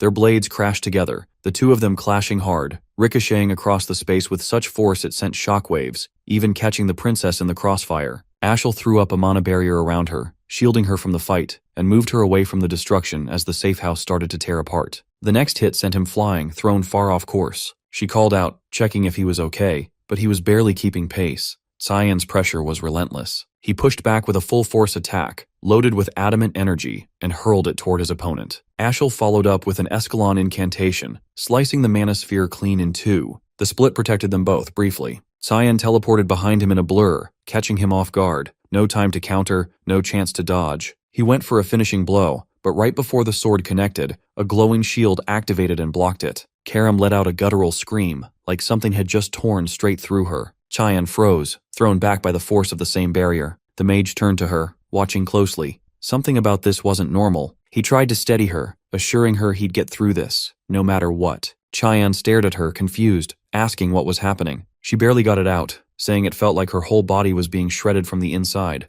Must be his power. It sucked for both of them. Ashel stepped closer, questioning why Cheyenne backed off when he swore he'd be his end. Then he moved in again. The other man hesitated. Sure, he'd love to finish this, but now that he'd seen what the mage's magic was capable of, he knew he needed to retreat. He tossed something at them, Cecilia's sword and her bloodied shield. Violet reacted immediately, demanding to know what he did to her. He answered flatly. He purified her. Ashel studied him, asking if that was the endgame, wanting to know who gave the order. Cheyenne said nothing about orders, claiming the mist. That's who he was from, the ones who never forgive. He didn't do this because he was told to. He did it because it had to be done. And yeah, that confirmed it. The rumors were real. The mist was back. Before Ashel could respond, Cyan faded, his body breaking into air and vanishing like vapor. The mage's expression darkened, something heavier settling in. The realization hit. The mist had been sabotaging him from the beginning. Later, far from the battlefield, Karam was still curled up in pain. She admitted it. She honestly thought she'd die back there. Cyan asked if it still hurt that much. She nodded, struggling through the words, saying it was the worst pain she'd ever felt. Even if they wanted to take him down, they couldn't touch him. And this was way more tangled than she ever imagined. He said there might be a way through. Then he revealed it, Durandark's elemental stone, the purity of the gods. It was just a theory, but he believed this could give them a shot. She grabbed his hand, pleading with him not to do it. She knew the risk. This could kill him. He knew too. It was dangerous as hell, but it was the only viable path. He had people to protect, and he refused to repeat the mistakes of his past. If the enemy's strength was absurd, then he'd just have to become absurdly strong too. After a while, Cecilia finally prepared to depart. Before leaving, Alice handed her a small token, Marianne's token. Access to the spirit realm was tightly controlled, but with it, she would be able to enter Ferwina without issue. Alice warned her to stay alert. Tears spilled down the knight's cheeks as she thanked her profusely, voice trembling with apologies. Alice turned away coldly, making it clear she hadn't forgiven her, warning never to show her face again. Cecilia nodded, understanding the severity, and said she would be going now.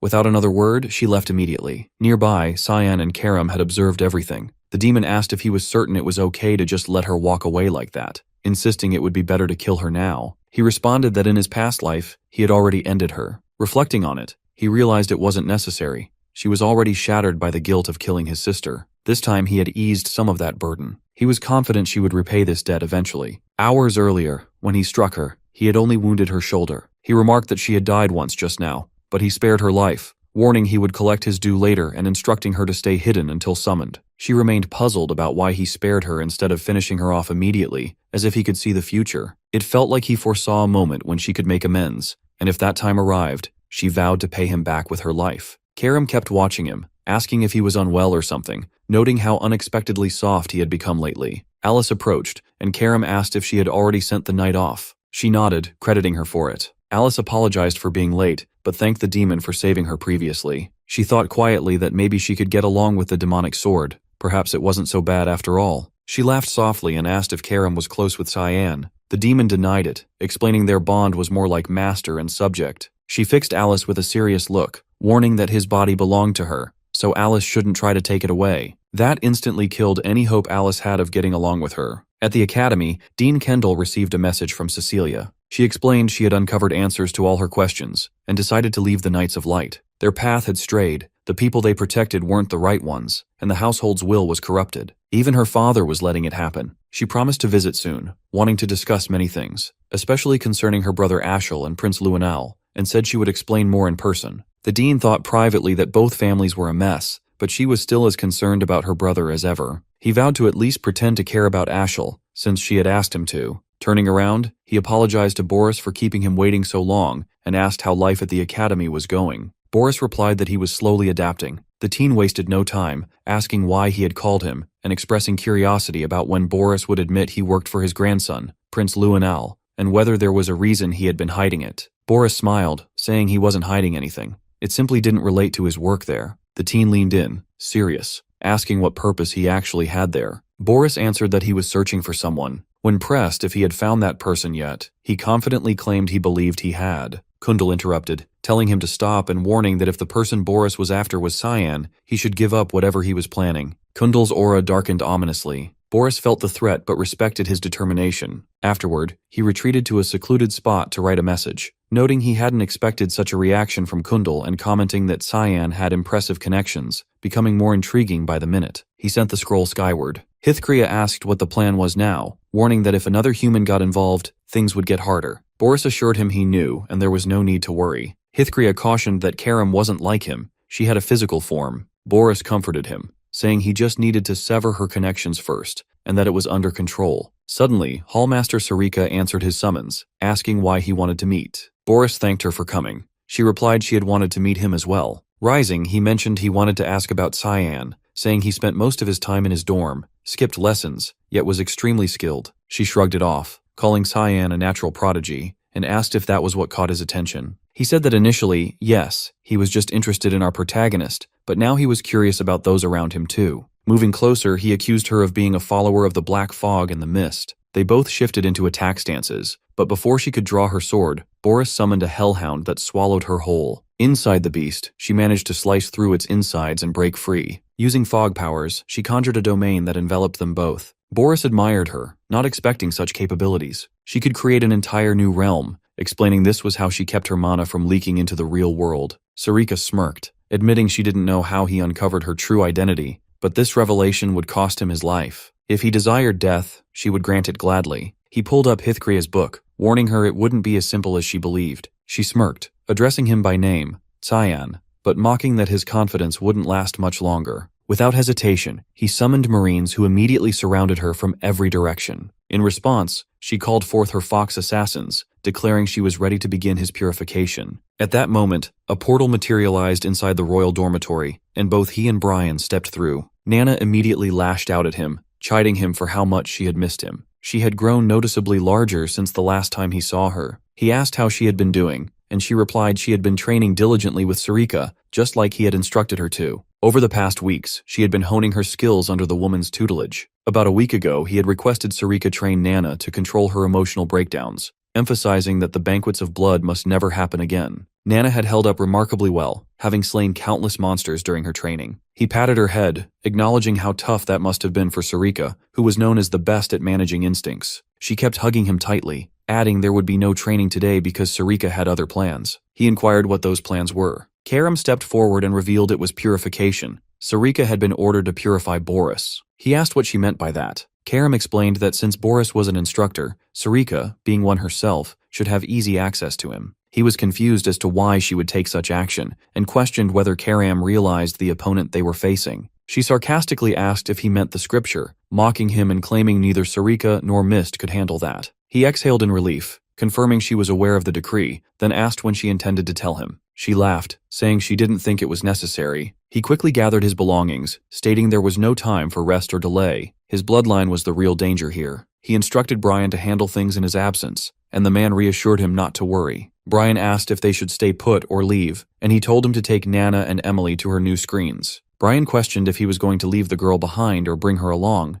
but he patted her head, emphasizing it was too dangerous to remain here, so they all must leave as well. He promised to return once the situation was under control, but made it clear he was leaving everything else in Brian's hands for now. Meanwhile, Sarika struggled to maintain her defense against Boris. The more she looked at him, the more repulsive he became in her eyes. All of her fog assassins had been defeated, and the marionettes continued to reappear relentlessly. She finally realized the banquets of blood had been orchestrated by him. These marionettes carried the same aura as those involved in the banquets, but these were significantly stronger. He laughed darkly, declaring this was merely the appetizer and admonishing her not to tire yet. More marionettes pressed the attack. She wielded the rushing fog stone, slicing through as many as she could to carve out breathing room, but he used scripture spells, sending shafts of light like spears flying toward her. She barely managed to evade most of them, and each time she believed she found an opening to strike, he countered immediately with more advanced spells. The number of marionettes continued to swell, and her ability to dodge diminished rapidly. They were learning her fighting style, adapting to her movements, making it far more challenging to maneuver. When one got close enough, he commanded it to detonate beside her. The explosion hurled her off balance and trapped her within a cluster of others that simultaneously exploded. Exhausted and weakened, she left herself open for an attack. He called upon the scripture to summon a massive warhammer and launched it directly at her. The hammer crashed into Sarika, driving her deep into the ground and shattering everything beneath. She lay there looking beaten while Boris mocked from above. Murmuring quietly to herself, she finally understood. The marionettes could track an opponent's mana. These weren't ordinary puppets. She guessed his spellbook was the source of his power, something extraordinary given the mana she sensed. It had to be a divine weapon. He applauded her sharp battle instincts and extensive knowledge with a dry laugh, then shrugged it off, summoning a fresh wave of marionettes to assault her. Still, she refused to surrender. Rising instantly, she gathered mana and unleashed a secret fog technique called the expansion. Her shadow grew, twisting into a demonic form, the Mammon of Greed. He froze, stunned by the sight, unable to grasp how she pulled this off. The mana he sensed from her before had vanished entirely. What new kind of mana was she tapping into? The demon swung a massive arm, crushing countless marionettes in its path. The puppets scrambled onto its body, trying to attack, but it sprouted more spikes, shredding them and absorbing their energy. He found himself at a loss. She had conjured a demon familiar whose mana surpassed all expectations, but it was a temporary shield. Now she was drained of mana herself, and even casting a simple spell would be nearly impossible. Flipping open his spellbook to strike again, he suddenly lost sight of her as she vanished and reappeared behind him, completely silent and impossible to detect. He activated Holy Protection just before she plunged a blade into his back. She unleashed a rapid barrage of strikes, slowly eroding the shield until it shattered. Before he could react, she slammed him to the ground, gripping his face and driving it into the dirt, leaving him helpless to retaliate. Just as she was about to slit his throat, an idea struck: to cast a spell without any incantation. She detonated the ground beneath them, propelling both into the air. He reacted quickly, firing judgment spears, but she dodged every one and teleported close, delivering a brutal kick to his face that slammed him into the earth, obliterating everything beneath. Gasping on the ground and struggling to rise, he heard a voice command him to stop the fight for today. Before he could react, she swooped down with a finishing strike, but the spellbook intercepted the blow. He reflected that they didn't have enough intel on her. He'd assumed she was just another of Uru's countless servants, but with skills like hers, she was likely a high-ranking officer. In his current condition, he stood no chance. She snapped into a defensive stance and noticed black blood trickling from his mouth. She recognized it as the infamous black blood of the tribe once thought extinct. He grinned, admitting this was why he avoided spilling his own. She finally realized the marionettes from the banquet were formed from blood and a tasting stone. The Black Blood tribe had originally created both, and he was the one who massacred them. He didn't deny it, confessing he'd been found out and that continuing his work would be difficult from here on. Launching another attack, she aimed to finish him for good, but as he tried to teleport away, the Mammon Summon remained firmly behind. She and the demon combined their assault on his protection, but even together they couldn't break through, until a portal tore open inside the domain. Surprised that anyone could interfere here, she watched as Cyan leapt through, slicing the protection open and creating an opening for their next assault. The shield abruptly shattered into pieces as Karam materialized, her lips curling into a smile while she watched Hearthcrea struggling to regain his breath. He demanded to know how she tracked him down, and what her purpose was here. She let out a sharp laugh, saying she could smell it, the foulness that a hypocrite like him spread in the air. He reminded her that he had already warned her she picked the wrong side. Without warning, he transformed into a larger, more imposing form, with wings broader than before, surpassing even the authority of the god's top seraphim. The shield surrounding Boris intensified, expanding in size and power, forcefully throwing Sarika out of the immediate area. Despite this, Cyan remained steadfast, resisting the overwhelming force. Even Hearthcrea stood in shock, unable to believe he could withstand the top god's authority,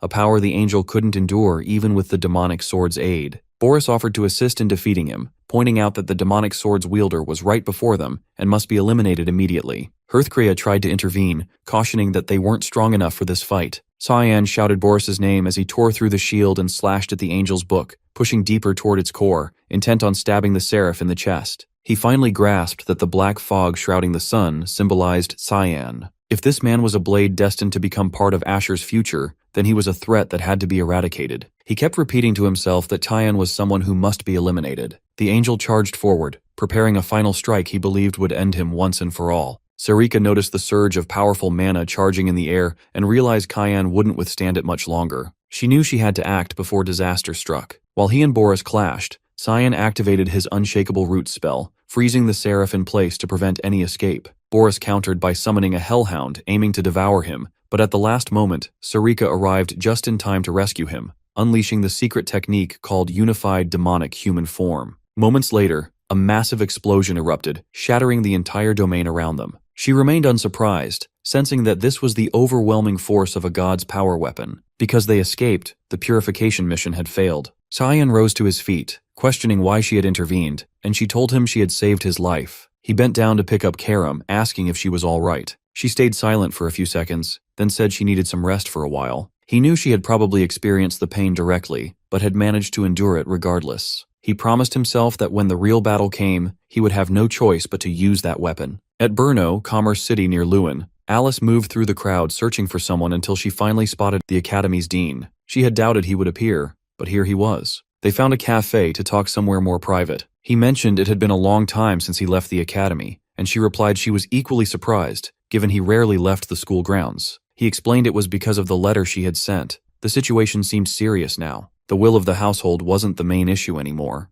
Ashel and Lewin represented the bigger problems. She asked if he knew anything about the man. He replied he wasn't entirely sure, then asked what she would think if Ashel became the household head. She looked down, mentioning that countless silenced citizens had joined the Knights of Light. He would likely become the leader of the Empire's most powerful army. The dean nodded, adding that Lewinel, his grandson, would probably command the knights alongside him. Alice looked up, saying that was exactly what worried her, then asked his opinion of his grandson. He glanced down, recalling that once, long ago, her brother Cyan had asked him whether he valued the Empire's prosperity or the honor of his household more. It was as if Cyan had foreseen the future. The dean admitted he hadn't been cautious enough about what they might do, his face darkening. She asked what he meant, and he told her he didn't know for certain, but urged her to leave the Empire for a while. A great disaster was looming. He would do what he could to make things right, but couldn't guarantee anything. She asked what disaster he meant, and he warned that a coup d'etat was brewing, signs of internal conflict aimed at seizing the throne. Alice stood before the window, her mind tangled in thoughts about the coup d'etat warning. She hadn't expected Ashel and Lewinal to plot something like this. How did Dean Kendall and Cyan already know? Suddenly the door swung open, startling her as Emily and Brian stepped into the safe house. Approaching them, she greeted the pair and immediately asked if they had been living with Cyan at the academy. Emily nodded, smirking, teasing that young Master Cyan still needed her around.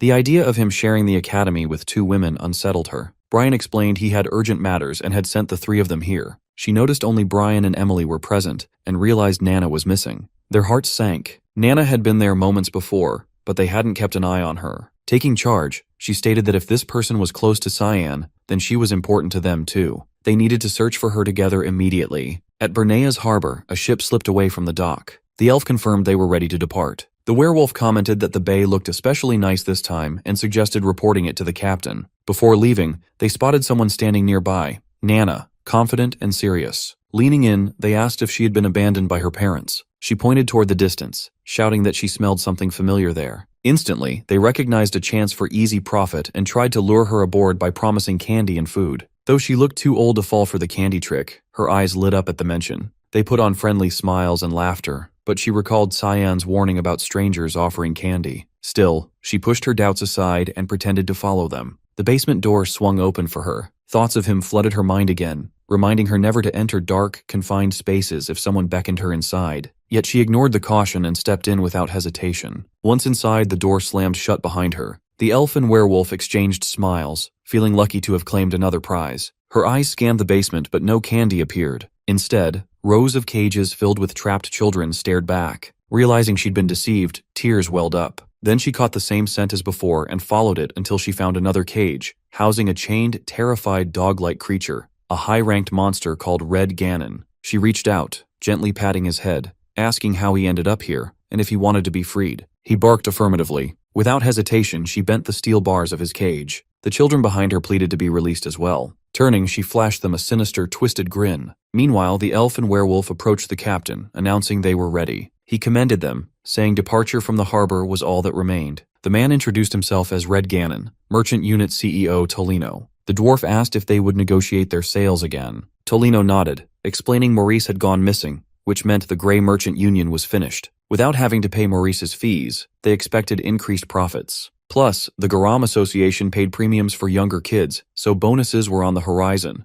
The dwarf recalled Albus was the first, and now the Grey Merchant Union had fallen. He confessed a bad feeling, trusting his woman's instincts that never failed. They looked at him, puzzled. You should just be more cautious, Tolino advised, telling them not to overthink. They had a Knoll champion backing them. As they spoke, a pig exploded on the horizon, emerging from the ship. Suddenly, Nana dashed in front of them, shouting, "Bad adults!" with fury and hatred blazing in her eyes, declaring she could never forgive them. Tolino screamed in surprise and confusion upon realizing she was a draconic human. She pointed at all of them, accusing them of being liars and bad adults. They grew angry and launched their weapons at her, but none were enough to bring her down as she punched and kicked each of them, beating them one by one. At his last resort, the man ordered the monster to bring her to him alive. She quickly ran toward him, wielding a hammer that smashed down and destroyed the ground beneath her. He shouted in frustration, reminding the beast she needed to be kept alive, but she hadn't died yet. The strike hadn't even fazed her as she held the hammer with one hand, effortlessly. She looked at him and noticed the chain around his neck and the symbol on it. He swung his sword again, and she backed away. Dodging all their attacks, he screamed,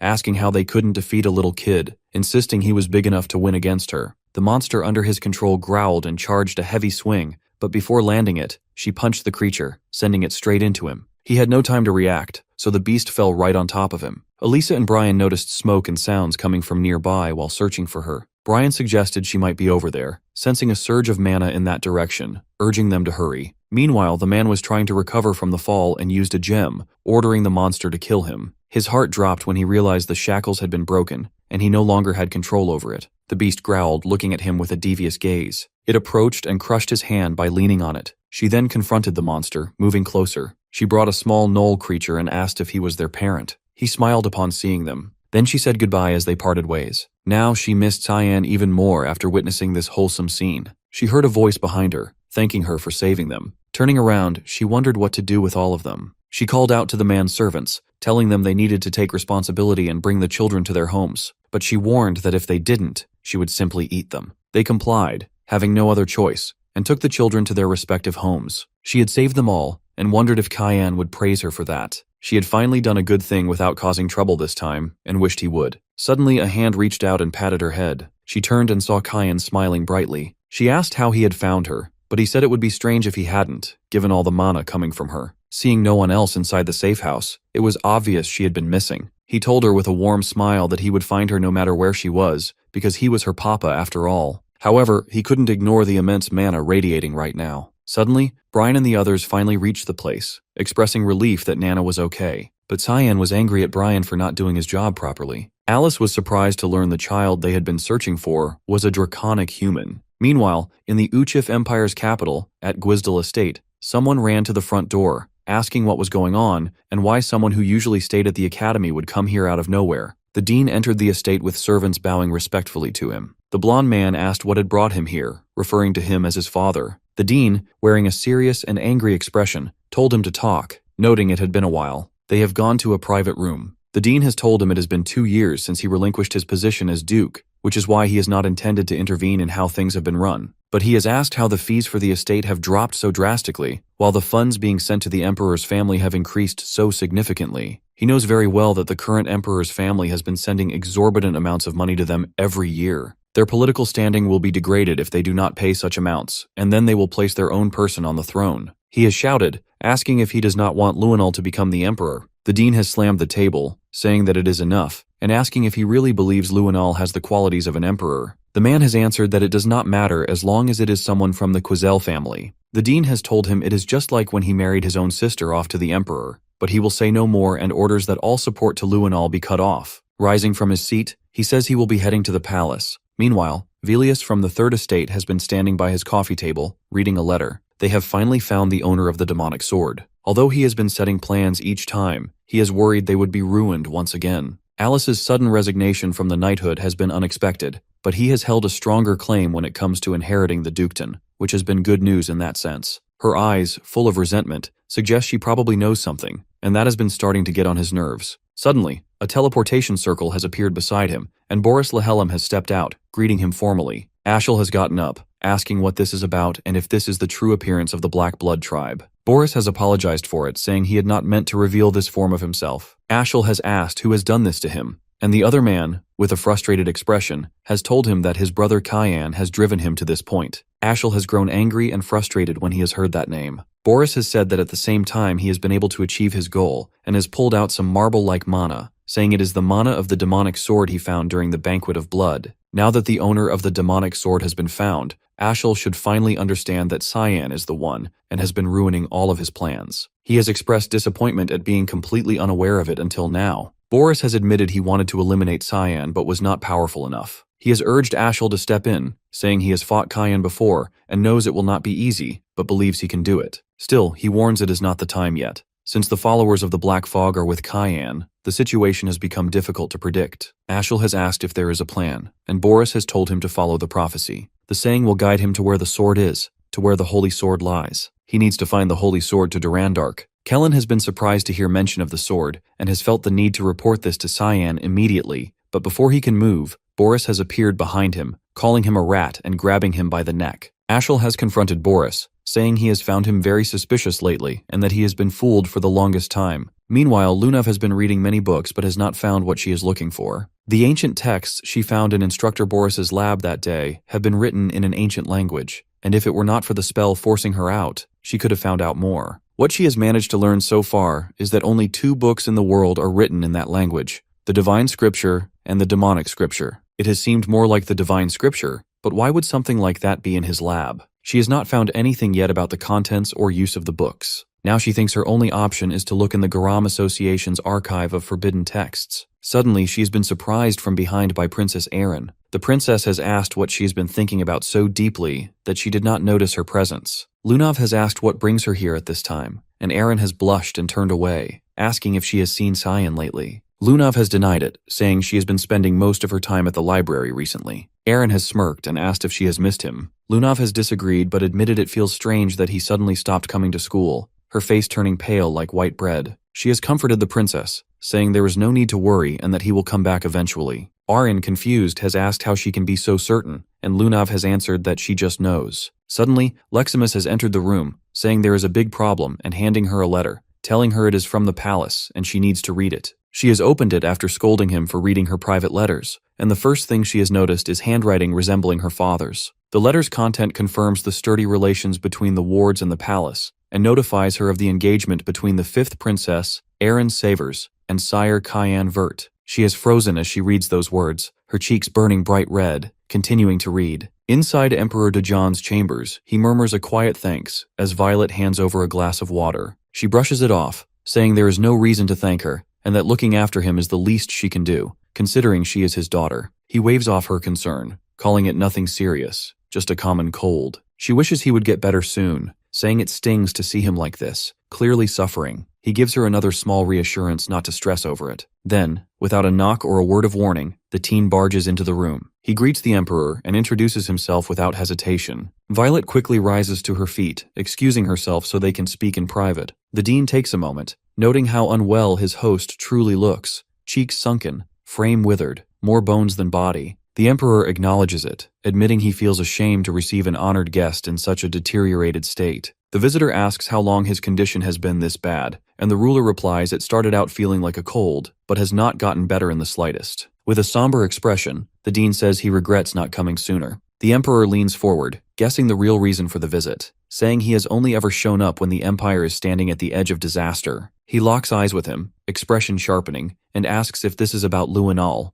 already seeming to know what is going on. The Dean admits it, saying he is in the dark about most of it, but now realizes it is way bigger than he thought. The Emperor charges mana into his palm, confronting him head-on but saying there is no need to panic. As long as he is breathing, Luinal will not be a threat. The Dean picks up on the energy swirling in his hand, intense but erratic, and realizes whatever is wrong is not just on the surface. Between strained breaths, The Emperor adds, there is something else bothering him, how Princess Erin is faring at the academy. His guest tells him not to worry, as she is sharp, driven, and packed with talent, and she will grow into a solid ruler. The Emperor softens, relieved, though unease lingers, as she has always been fragile and quick to tears. Still, he is glad she is doing well. He mentions how much she has changed after meeting a certain boy 3 years back, Cyan, and believes that boy will stay close to her. For that reason, he has decided to have them marry. The dean offers a knowing smile, which surprises him, who figured that would be news, but the teacher already saw it coming the moment Cyan was recommended for the royal dorms. The Emperor lets out a low laugh, then asks for his honest opinion of the kid. Without skipping a beat, the dean flatly replies that he is a disaster, cutting class more often than people eat, and never once seen opening a book. In all his 5 decades of teaching, Cyan is the worst student he has ever had. That leaves the Emperor second-guessing the engagement plan, but the dean changes the tone, saying our MC might be awful academically, but is gifted in ways that matter, and with him around, no one would dare lay a hand on Erin. The Emperor finally exhales, comforted by that, before asking what is really eating at him. His guest stiffens and, after a long pause, confesses he is afraid of what might happen if blood gets spilled between his children. While that conversation unfolds, Violet, having exited the room, bumps into Luinal. He demands to know if she just came from seeing his father and grandfather and what she was doing there. She barely glances at him, saying he should go see for himself and ask them directly. He tries to stop her, saying he is not finished, but she brushes him off, calling him irritating. That ticks him off, and his voice rises, asking if she wants to start something. She throws him a sly smile, saying she would not stoop low enough to hate him. He snaps, asking what the hell that is even supposed to mean. She grabs his face without warning, grip tight, leaning in, and says she thought he, of all people, would understand. Close to his ear, she whispers that she knows what he has done,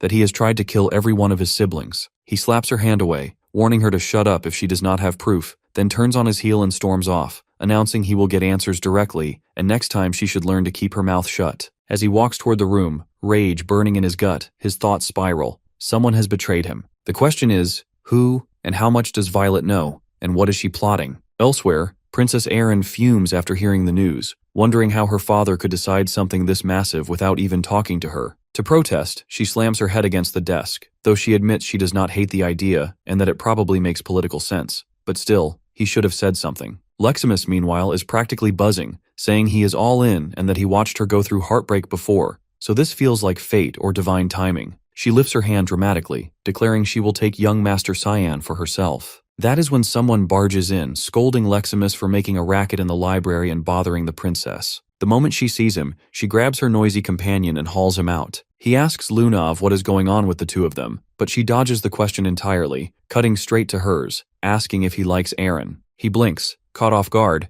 and immediately denies it, saying mentally he is in his 40s while she is still a kid. So hell no, that would be gross. She smirks but says nothing. He notices a pile of books spread out over the table and asks what they are for. She explains she is digging into clues from the scripture they spotted in Instructor Boris's lab, which turns out to be written in some ancient dialect. He tells her she probably will not find much here, and if she really wants to learn more about the Holy Scripture, she will have to check the archive of forbidden texts. He points at one of the books, asking if she has read that one. She flips it open and says it is just a travel journal. He draws her attention to a specific line and quotes it, "A mountain packed with sand trees, where demons defeated in the divine war lie buried." Then he asks if she has any idea which mountain it might be. She blushes, admitting she does not know, and asks what that has to do with the scriptures. Cyan's expression hardens as he tells her he is not searching for the holy texts at all. He is after the demonic ones, the Lemhi Haram. She looks at him, stunned, mind-spinning, unable to grasp how he knows the titles of both the holy and demonic scriptures. Those names are supposed to be tightly held secrets, known only to a select inner circle within the Garam Mage Association. She quickly says she doesn't know anything about it, apologizes, uneasy. He doesn't press further, just turns and starts walking off, telling her to reach out if she discovers anything related. Once he's gone, she speaks to the presence lurking behind her, calling her out, Lamella. The mage steps forward, bowing her head, explaining she was ordered not to leave Lunav alone under any circumstances. Lunav narrows her eyes, not buying it. It sounds more like surveillance than protection. Her tone shifts, firm and cold. She tells Lamella not to move an inch but to answer plainly. Hearthcrea and Lemaharam. How many people within the association would even recognize those names? Lamella admits barely anyone. Speaking those names out loud is forbidden. She has no clue how someone so young could know about them. Lunav orders her to pull whatever records she can find on them from the archive of forbidden texts. The mage panics, saying if she goes through with something like that, she could end up dead. Mr. Reagans would explode. but Lunav fixes her with a sharp, dangerous stare, reminding her that she too has the power to make Regans furious with just one word. They need to figure out how he learned this. She lays it out clearly. Lamella has a choice to make. The mage swallows her fear, nods, and quietly excuses herself. Message received. Lunav turns her focus back to him, planning to question him herself. Whatever he's hiding, she needs to get closer to find out. Sometime later, he walks alone, still mulling over the cryptic phrase, a mountain full of trees and sand. He thought maybe Lunav would have a clue, but it turns out she didn't. Guess he's on his own for this one. Then a voice breaks his thoughts. Someone beside him comments he looks like he's got a storm brewing in his head. It's Seth, offering to listen, saying he's a man of high empathy and emotional depth. His whole look has changed, more polished, more socially acceptable. Cheyenne stares, thinking this must be it. Seth's finally lost his damn mind. He tries to leave. He doesn't have time for this right now. Seth's all brawn, no brain, not exactly what he needs at the moment. Then something clicks. Seth's from the desert. He stops, turns back, and asks if he's ever come across the phrase, mountain full of trees and sand, or the name Lemiharam. Seth laughs, saying it's been a long time since he heard that name. That was the first opponent who ever made him taste defeat. He was just 6 when it happened. He had wandered into some nameless ruins chasing strength. Back then, he didn't have the bulk or the skill. Lemiharam? A nightmare, massive, wild, and overwhelming monster. He stood no chance, blacked out mid-fight, came to with no injuries, must have bolted on instinct. It was humiliating, but if he hadn't run, he wouldn't be alive now. Sion blinks. Wait, so Lemiharam isn't a book? It's a creature? Seth nods. No getting around it. He has to see this thing with his own eyes, asking where the ruins are. Seth admits he doesn't know the ruins' exact name, but the region? It was called Nordeli. In the old tongue, Nordeli literally means mountain of trees and sand. Sion freezes, then yells, he needs to go there right now. Seth looks confused. This level of enthusiasm from him is almost terrifying. Seeing him like this throws Seth off. He can't believe it. Sion actually wants to go on an adventure. His thoughts drift back to when his friends used to ditch him, crying to their moms, running away, even when he swore he hadn't broken anything this time. Someone used to dry his tears, telling him not to worry, that someday he'd find someone who liked him just as he was. If he kept working hard, one day he'd find a friend who'd go on an adventure with him. Tears fill his eyes. Not from sadness this time. This is that moment. Without hesitation, he agrees, then dashes off, literally breaking through a wall to get packed.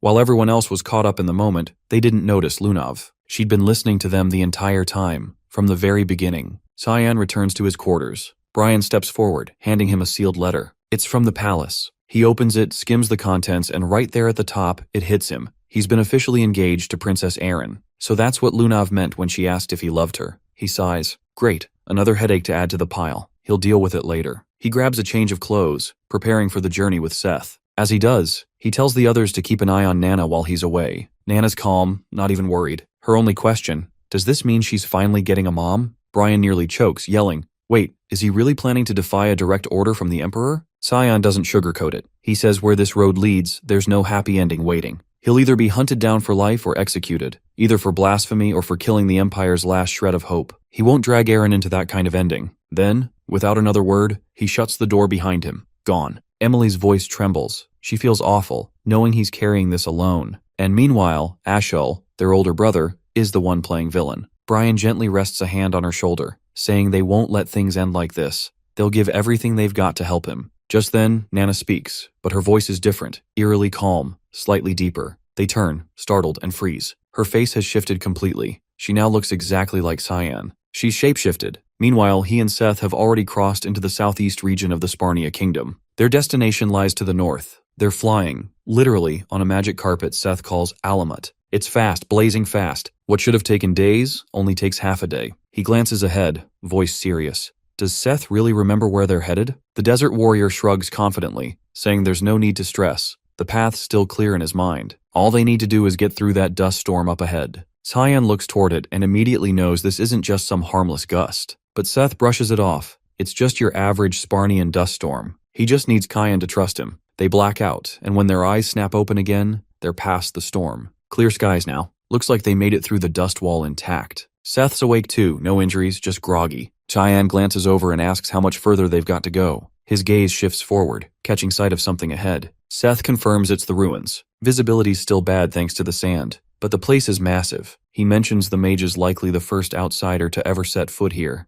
besides himself. Cyan questions that, side-eyes him, not buying it. Says he's picking up traces. Too many people. They weren't first. Tiny figures start moving through the haze, men riding camels and weaving around the ruins, clearly scoping the place. They murmur about heading in and staying sharp. The group halts at an entrance, some sort of door covered in old inscriptions. The pair hang back, watching from a distance. Cyan leans toward him, wondering aloud who these guys might be and saying they should stay on alert. Before he even finishes, Seth breaks into a sprint, diving straight in. The strangers dodge cleanly, unfazed, demanding to know who the hell he is. He stands tall, states his title, Prince of Sparnia, then flips it, asking who they are and what they're doing here. As tension spikes, he blurts out that he's not alone and points toward Cyan's position. They freeze at the name, asking if he's actually present. There's recognition. They clock who both of them are. Now that they know these two are aware of the ruins, they say there's no way they can be allowed to leave. One of them channels energy into his weapon, electric sparks racing along a spear, then lunges at the prince with the charged blade. Seth responds instantly. His hand moves, sand rises, and a defensive mold catches the incoming mana, flips it, and launches it back. The redirected strike obliterates the door behind them instead. The attacker completely whiffs, rattled. He whips around to call his backup but freezes. Cyan's already dealt with the entire group. Frustrated, the man surges with power, mana flaring around him, but then a voice cuts through the tension. "Stop!" Cyan instantly recognizes the tone. Lunav steps out of the dust and walks toward them, saying the group's with her, calm but firm. She looks to the guy with the sword and tells him to lower it. He does more than that, dropping to a bow and apologizing, clearly not realizing they were her people. She turns to the mage, asking how he's holding up. He skips the pleasantries, grilling her about how she even knows this place exists. She smirks, teases him, says she could smell him from a mile off. The guy nearby clearly doesn't enjoy the flirting. Elsewhere, Nana has fully shifted her appearance. Now she's basically Cyan's clone. Clothes, posture, everything. Sarika's trying to explain, saying it's a polymorph spell, meaning the girl's nearing dragon maturity. It's not perfect yet, but she's close. Dragons usually use it to disguise their true forms. She adds that Nana's likely never even seen a fully grown dragon, so her reference points are limited. Sarika looks around, wondering aloud where Cyan disappeared to. Brian shrugs, having no clue. She leaves Ned behind and pulls the door shut. Brian finally spots the mage, muttering that covering for him is starting to be a full-time job. Back at the ruins, Lunav says she wants to explore the interior with Cyan. Karen instantly pushes back, saying it's way too risky. She counters, saying these guys are terrified. No one's ever come out alive from inside, so she suggests they stick together. Karen argues back, pointing out that every person here is over 7 stars in mana power. They're not ordinary, and she needs to trust that. Seth raises his hand, casually mentioning he's already been inside and made it back. Everyone freezes. No way they believe that. He doubles down, saying he's serious and offering to guide them in. Mentions there's a swarm of lizardmen guarding the entrance. Cyan perks up at that. Lizardmen? He hears they've already smashed through the front gate. Suddenly, a giant foot stomps into frame. More follow. Dozens of lizardmen swarm the ruins, charging straight at them. The group readies for battle. Lamella steps ahead, positioning herself between Lunav and the oncoming creatures. Meanwhile, Karen and the other fighters surge forward to engage. They go all in, but even at their strongest, it's not enough. The tide of lizardmen keeps swelling. They're burning mana fast, and it's obvious they won't outlast the wave. Then something shifts. Lunav stiffens. She senses an overwhelming surge of mana. It's heavy, unnatural. Cyan taps into the Sphere Void, the same spell he's used before, but this time he fuses it with division magic. In a flash, every lizardman drops. The battlefield goes silent. Not a single monster left. The entire horde gone in a single strike. No one moves. They're stunned. He just wiped out a squad of high-tier beasts in one hit. Seth breaks the silence, irritated, complaining the wipe happened before he could even get his moment. Cyan shuts him down, telling him to quit whining and lead the way instead. The swordsman pivots and heads into the ruins. Lemela watches the structure around them, noting this isn't just a regular ruin. A place like this wouldn't have its own defense system unless it was something else. She explains the whole area is built from condensed mana. That makes it a dungeon. They step inside and come across another sealed door. They try to break the enchantment, but nothing works. The spellwork is unfamiliar. Karen suggests brute force might do the trick, but their attacks don't even scratch it. Seth starts to snicker. The fighter gives him a look, then tells him to handle it if he's so confident. The man casually flicks his hand, and a subtle pulse of mana unlocks the door instantly. But what's waiting on the other side isn't a hallway. It's a monster. Huge. Seth steps forward, warning the others to stay back, saying he'll handle it. He charges mana into his fist, fires off a grand cannon spell, and obliterates the creature in one clean hit. They press on, deeper into the dungeon now. It's not just monsters. Traps too. Unpredictable, complex, dangerous. There's also a strange entity. Pure mana, not even remotely human. Cyan's never seen anything like it, and every door they encounter only responds to Seth. They start piecing it together. The ruins are attuned to his bloodline. Lunav confirms it, saying the Sharkans are the ones who built this place. She found the info buried deep in the archive of forbidden texts. Cheyenne frowns, not entirely buying it. Something doesn't sit right. She turns pink, smiling, swearing she doesn't lie to people she actually likes. He doesn't let it land, firing back that he doesn't trust logic built on feelings. She sits down quietly, then says something different. The Garam Association's been chasing both the divine and demonic scriptures for decades. She explains they believe the divine armor could push the Garam kingdom to greatness. For her grandfather, it's more than politics. It's damn near a religion. He thinks the armor's the key to ruling the continent. Cyan chuckles, calling it bullshit, saying power like that doesn't save anyone. It gets people killed. Her smile fades. She stares at him, then asks why he wants the demonic scripture. The same question, twice. He smirks, saying he wants to ruin it. Not use it, not fulfill some prophecy, just wreck it. Because wrecking it sounds way more fun than watching another kingdom turn it into a throne. Lunav lights up, eyes wide, smile spreading, saying she's in. She'll help him. He blinks, asking what the hell she means by that. She leans in, saying she'll help get the book just because she feels like it. He groans, telling her to get some sleep. She grins and refuses, wanting to stick around longer. He stands up immediately and walks off, wondering why he's even talking to a 12-year-old about this. Karen's been nearby the whole time, overhearing everything, and he's not loving the vibe.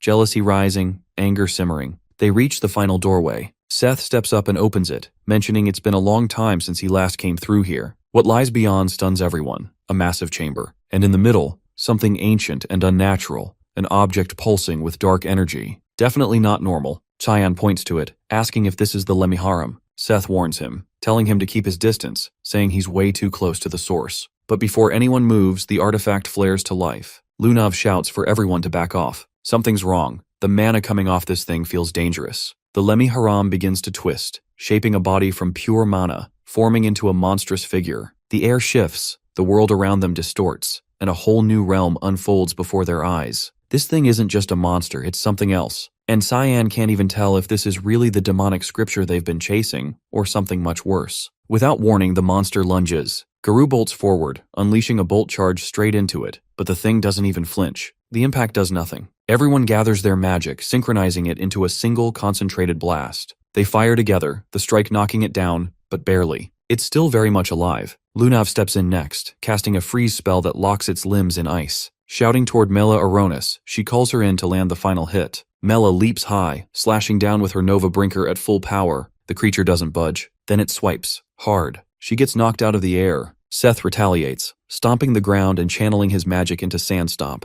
A whirlwind builds, circling him in a tornado of grit and force. Lunav watches, hopeful. The fight seems within reach, but something feels off. That gut-twisting, sinking feeling she can't shake. The monster smashes through the cyclone with a single hit, like swatting a fly. His magic shatters on impact. It lunges again, but Cyan steps in, activating Obsession Void Sphere. The explosion of dark mana hits clean. This time it falls. No movement. It looks dead. Too dead. Everyone stands there stunned. He might have just ended it, too quickly. Koram watches. So does Garoon, eyes fixed, fists clenched. The fact that Cyan's beside Lunav, it eats at him. Before the moment sinks in, the creature starts shifting. Its form warps, fading back into whatever its original shape was. Then the realm around them collapses. They're back in reality. Cyan looks around, straight to Seth. "Where's the demonic scripture?" he asks. Seth blinks, shakes his head, saying he's never gotten this far before and has no idea. Out of nowhere, bones ignite. Blue flames crackle from the skeletal remains. Spirals of blue wind tear upward from the ground. In seconds, both are swallowed by it. The ground beneath them caves in. Mela grabs Lunav's arm to stop her, saying it's too late, that even Cyan wouldn't survive what just happened. But she doesn't flinch. She looks at the rubble, eyes hard, insisting he's still alive. She tells Mela to help her clear it. The other mage hesitates, unconvinced, but Lunav turns to her, dead serious, saying she feels him. They're linked. She knows he's still out there. Meanwhile, Cyan and Seth aren't in the same world anymore. They've landed in some other dimension entirely. Standing before him now is something else. A creature. Massive. Pure mana. Its name etched into the air around it. The Palarok. Its presence dwarfs everything that came before. He spins around to check on Seth, but what's left of the kid isn't good. His body's charred, twisted, burned through. The last attack hit him head on. Kid didn't stand a chance. Too young. Too human. His body couldn't take it. Cyan tightens his jaw, fury bubbling. The Palarok lets out a guttural roar. No one can see him here. No one to interfere. No rules. He tilts his head, a slow grin spreading, saying he's in a seriously shit mood right now. So whoever this monster is, it picked the wrong person to mess with. They both rush at each other, practically crashing mid-sprint. Cyan draws the fog sword, activates Fog Storm, and slices clean through the beast's body. But he doesn't slow down. His movements keep flowing, unleashing a chain of strikes, a full combo. He cuts off all its limbs, then takes the head. The creature doesn't fall silent. It speaks, telling him he's the first human to ever reach this point. But none of that matters, because in the end, he's going to lose. It explains that death's off the table for it. Regeneration is constant. He'll run out of stamina before the monster runs out of lives. He responds immediately, casting Obsession Void Sphere. The swirling magic devours the creature whole. Then he steps in and lands one final strike, splitting it wide open. At its core is a marble of glowing blue mana. But before the moment settles, the monster rebuilds, its body reconstituting like nothing happened. It laughs, saying he could keep cutting forever, and it still wouldn't matter. The longer it goes, the more drained he'll get. He shrugs it off, saying he doesn't mind, calls it good training. He tells the creature to keep regenerating forever if it has to, because he's not stopping. Above them, back in the rubble, Lunav and Lamella are still digging, trying to find where Cyan and Seth fell. Lunav notes that if there's some kind of magic barrier keeping the ruin intact, they're stuck. Nothing they do from the outside will help. She quietly wishes Seth was with them again. Karen approaches, checking on her, asking if she's hurt. He tells her he's found a way out, that they should move while they still can. But she doesn't budge, says she's staying. Period. He blinks, asking what she's even saying. The whole place is about to come down. They've got minutes, maybe less. She turns toward him, firm, unreadable. Cyan's trapped. She's not leaving. If he's going to bail, fine. He can go. Karen snaps, saying there's no way anyone could survive getting buried under that. She answers without hesitation that Cyan's not dying that easy. His voice rises, screaming now. Why is she so obsessed with him? Did she ever care about them? He brings up Azra Moore, Candle, all of them, dead, right in front of him. And now what? She's going to throw their lives away too. He offers to escort her out, saying he served her faithfully for years, and if she was going to fall for anyone, it should have been him, not Cyan. He tells her no one else on this planet gives a damn about her the way he does. They're meant to be. She looks him dead in the eye, her face twisting. Contempt, plain and sharp. She says she could say that about Cyan, but not him, and that hearing it from Karen makes her feel sick. That breaks something in him. He snaps, saying he doesn't care if she mocks his feelings anymore, and if she won't come willingly, then he'll force it. Lamela steps between them, telling him he's going too far. He grabs her by the throat and slams her into the wall. Electric energy bursts from his hand, surging through her. She goes limp. He turns back to Lunav, saying it's just the two of them now. But a voice cuts through the silence,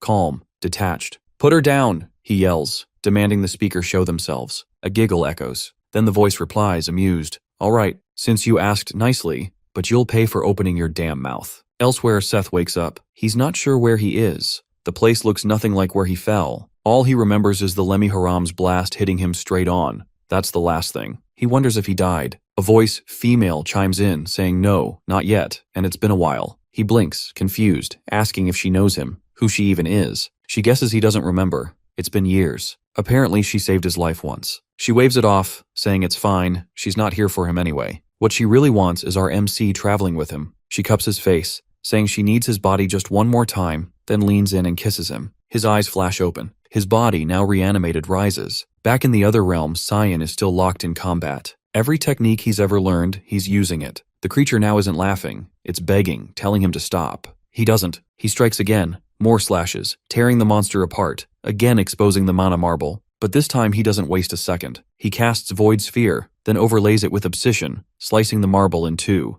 The monster lets out a final scream, then dissolves completely. What's left turns to sand. Nothing more. A single slip of paper flutters out from the dust. He catches it and unfolds it, realizing it's only a fragment of the demonic scriptures. He mutters under his breath, all that effort for just a piece? If Karam were conscious, she would have known. But she's still down, burnt out from that last fight against the bullies, stuck in a coma with no end in sight. He glances around, asking himself why he's still trapped here. The dimension should have collapsed. The vessel's gone. But then he feels something. A bloodlust, razor sharp. He spins. Seth lunges at him. He dodges just in time, but the energy coming off Seth is wrong. Completely wrong. Something seriously off. Meanwhile, the voice speaking to Karen and Lunav finally takes shape, condensing into a shadowy figure. Its form pulses with darkness. It tells them it had no intention of getting in the middle of anything, but then Karen tried to hurt that girl. Both freeze, caught off guard. The entity adds that if the swordsman doesn't have a damn good reason, he'll just kill him outright. The atmosphere shifts, heavier than before. Crushing. This energy isn't like the other one. This must be the real Lamiran. Thinking he might still have a chance, Karen reaches for his sword,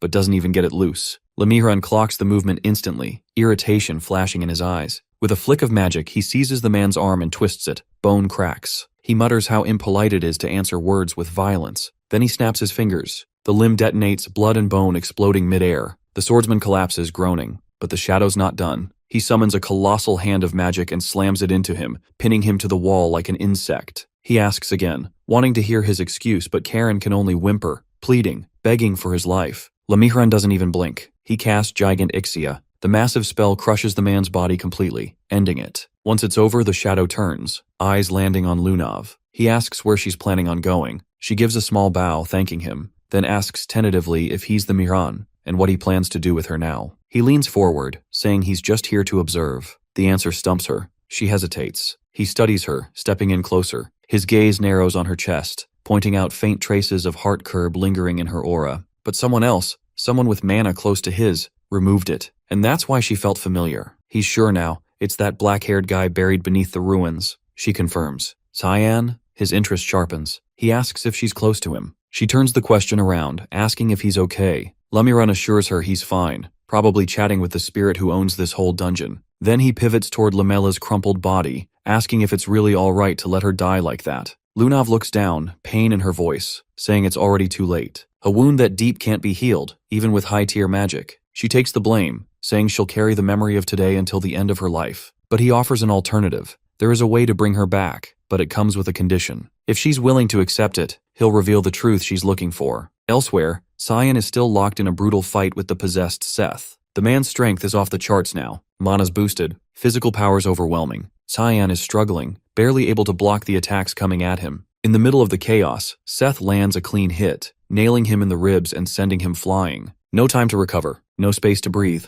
The possessed fighter even takes flight, hovering above with zero effort. When he speaks, it's not his voice anymore. He says Cyan's the first human to last this long. But playtime's over. It's time for the real fight. Cyan's eyes narrow. He demands to know who this is, but there's no answer. Just the power of the sand god, Apophis, being called forth. He braces himself, but right before the hit lands, he hears her voice. Karam's finally awake. She appears in her human form, conjuring the Black Fog's vigilance magic to block the attack. Cyan sighs with relief. She tells him she's still tired, every nap feels like not enough, and she's definitely going back to sleep once this is done. Seth hits the dirt hard, then says it's been a while since their last run-in, back during the God-Demon War. Karam doesn't hold back, snapping at her. Acting friendly now won't undo the crap she pulled with her master and hijacking a human body for fun? Not cool. She calls her by name, Sabalom, the sand god. Karam gestures to the tattoo burned into Seth's chest, saying it's the crest of the Chaharkan tribe, the ones who serve Sabalom, and accuses her of interfering with mortals just for her little desert cult. Sabalom shrugs it off, teasing her, saying she's just playing around with her master and Karam shouldn't be so possessive. Cyan watches, baffled. These two are talking like old frenemies. He cuts in, asking why the sand god is guarding the demonic scriptures. Karam answers for her, explaining the place isn't hers. She just loaned it to the tribe that worships her. They built the shrine, and after the war, she took Lemihran in for safekeeping to keep the divine armor out of the wrong hands.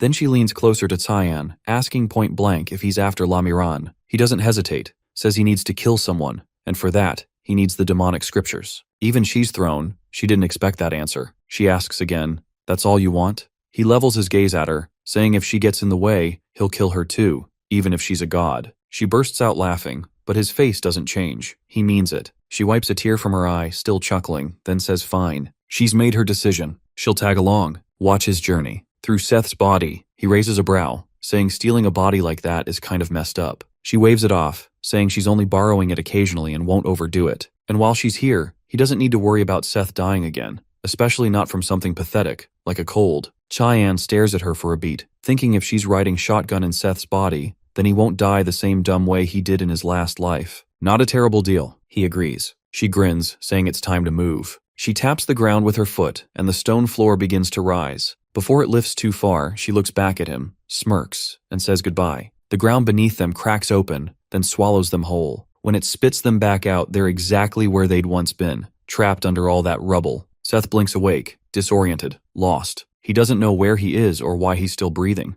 Lunav sees Cyan first, then Lemela. Relief washes over her face like a crashing wave. She'd been terrified he wouldn't make it back. He scans the ruins. It's absolute devastation. He asks what happened here, because if this place was under Sabalom's protection, then whatever tore through it had to be Mihran's work. Then his gaze falls on the scriptures, now in her hands. That answers that. She tells him only she and Lamela made it out, everything else a blur of chaos since he vanished. Seth speaks up, urging them to leave, saying something's messing with his head. Some woman's voice whispering warnings over and over. She keeps saying this place is going to collapse soon, and it won't stop. Sabalom's still inside him. Cyan gets it now. With Lunav in possession of the demonic scriptures and Sabalom tethered to Seth, there's nothing left keeping this dungeon together. And so it begins to crumble. She gathers them, telling them to stay close. She's casting a teleportation spell. He hesitates, saying the distance is too far, too risky. Then it hits him. She's not casting a basic spell. She's about to use a 9th star teleportation spell. His eyes widen.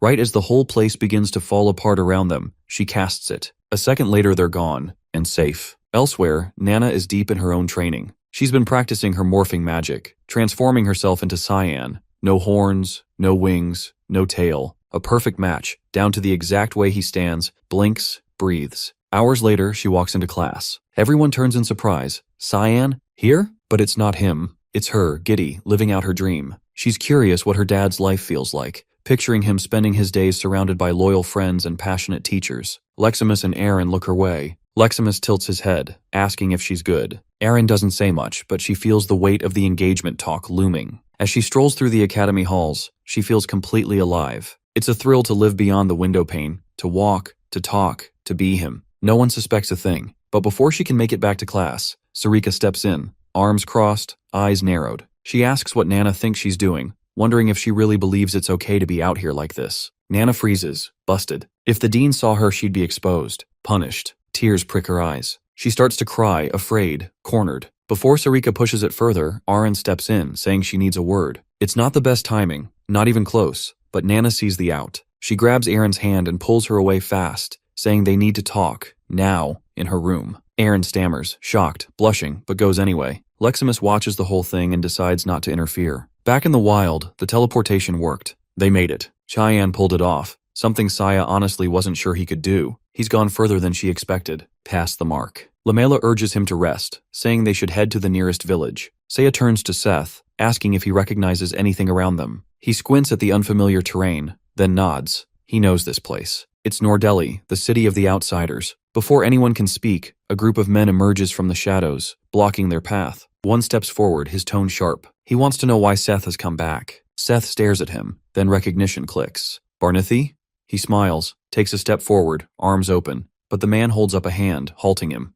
No warmth, no reunion. It's been 6 years. 6 years since he vanished. And in that time, these people have rebuilt, piece by painful piece. Barnithi says if Seth feels any shred of guilt, he needs to turn back. This piece, they bled for it. Don't ruin it now. Seth reels at the words, clearly stunned, and blurts out if they hadn't been tight before. Barnithi gestures toward one of the men nearby, asking if he recognizes him. He squints, puzzled, then gives a slow shake of his head. He's got no idea who's standing there. Barnithi snaps, yelling that the guy is his son. Back when Seth was younger, he knocked out one of the kid's teeth just because he wanted another shot at training. He brushes it off, claiming it was just kids messing around. But underneath, he knows the truth. He never got married, not with all the lives that were lost. But that's not even close to the worst damage he's done. He's made a habit out of wrecking village wells. He's smashed through buildings like it's a sport. No rhyme, no reason. Instead of walking through doors like a normal person, he punches through the walls around them. Cyan doesn't look surprised. She's heard it all before. He's always been a pain since day one, the royal chaos magnet.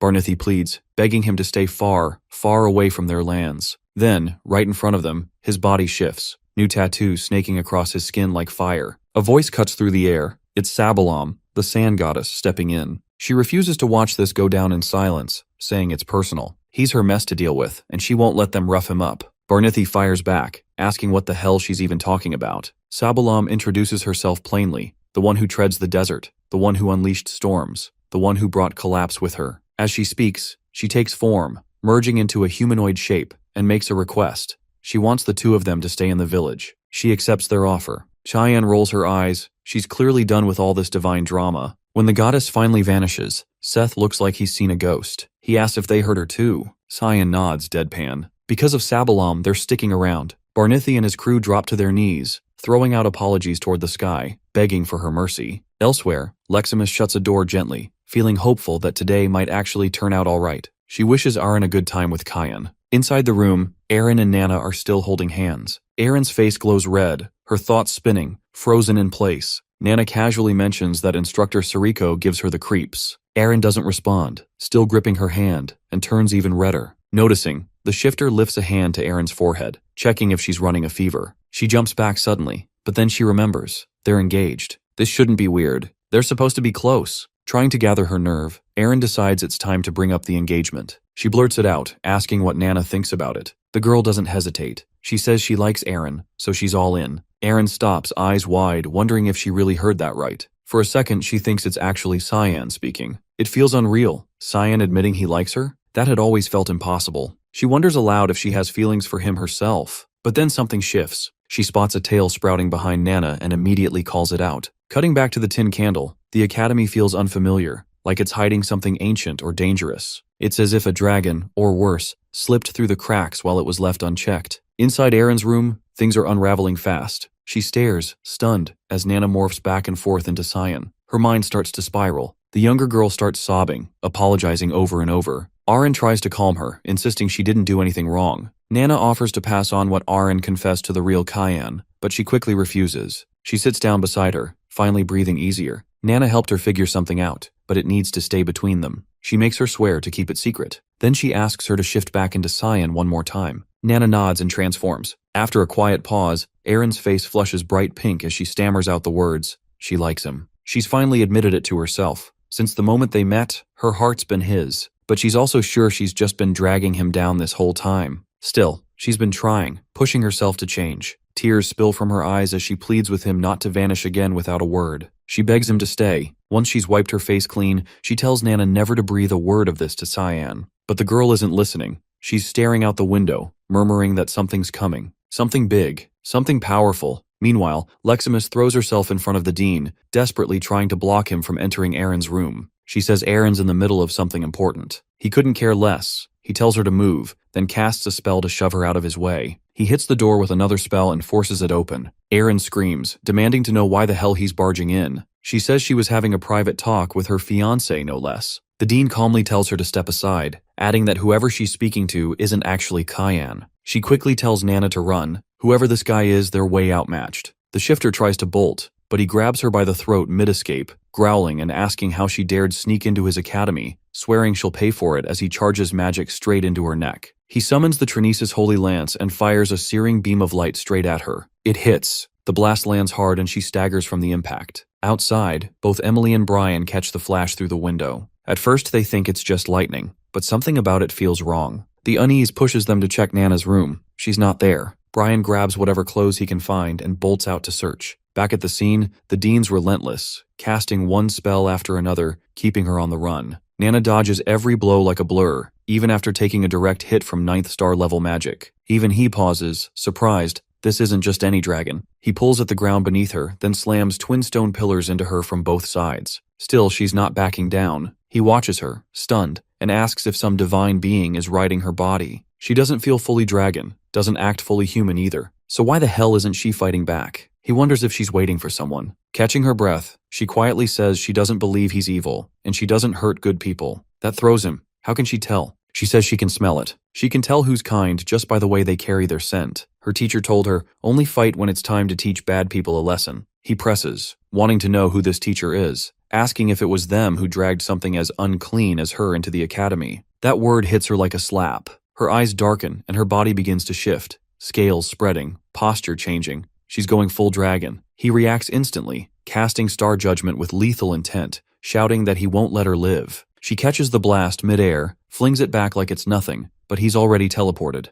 He warps next to her and drives a fist into her face, full force. She hits the ground unconscious. Inside the sealed room, Serena and Leximus are trapped, watching her crumple, unable to move, helpless. The dean sealed the area with his own barrier. No one's getting in or out. Serena steadies herself and tells Leximus to keep an eye on Nana. She's been close to Cyan. Maybe she'll know what to do. As if on cue, Sarika slips in quietly through the back door, having followed the noise. Outside, Brian spots people starting to gather. He quickly shuts the main door, keeping the scene hidden. The ward seals off the area. It's designed to keep outsiders from interfering. Sarika approaches the window, examining the spell. Leximus asks if there's a way to break it. She says it's impossible for now, but not entirely hopeless. The fused demonic human form shifts, voice flat, warning them, forget everything they're about to see, or she'll make sure they do. Nana's body is broken, her morphing powers gone. She's reverted to her true form. The dean finally sees her for what she is, a child. Suddenly the barrier shatters. Sarika forces her way through, stepping forward and planting herself between the girl and the dean. She won't let him hurt her. He stares, unfamiliar with her current appearance, and demands to know the connection to the half-dragon. She says it plainly, Nana is her student, and she'll take full responsibility for what happened. His tone shifts, cold, decisive. He tells her this isn't about responsibility. She needs to move. He's ending this now. Nana rises weakly, voice trembling, apologizing. She swears she's not a bad kid and begs him not to punish Sarika. Tears stream down her cheeks as she cries out. He looks at her. For a moment, she reminds him of his daughter. He turns away, rain pounding harder outside. He says she's clearly hurt and needs healing,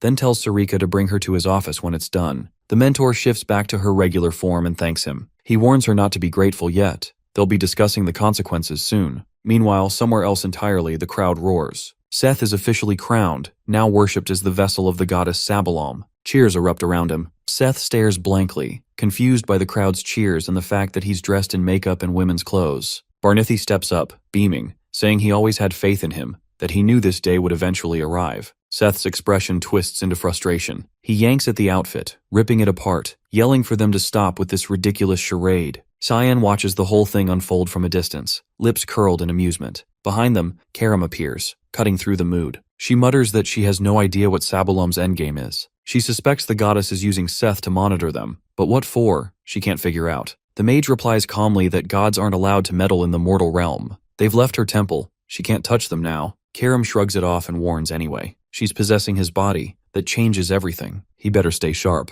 And, she adds, they're not the only ones being watched. Lunav bursts into the room, surprised to see Cyan already there. She lights up, asking if he's been waiting for her. He nods, saying they need to talk. He asks how Lamella's doing. The girl tells him she was worried. The injuries were severe, but Lamella's pulled through. Another day of rest and she'll be fine. The internal wounds are already healed. Cheyenne brings up the teleportation spell and advanced healing magic. She sighs, realizing why he wanted this conversation. It wasn't about her performance. She was expecting him to ask how she managed to get her hands on Lamerum. In the dean's office, he leans forward, questioning Sarika on how Cayenne managed to sneak a dragonic human into the academy. The instructor looks confused. How does he already know? He says it was obvious. The way Nana endured his spells, only someone like Cyan could handle someone that powerful. She asks, unsure what he plans to do. He says he needs to talk to Cyan, though he already knows how that'll end. Cyan will sweet-talk his way through, and the dean will end up giving him free rein. Sarika starts to say she'll take full responsibility as his instructor,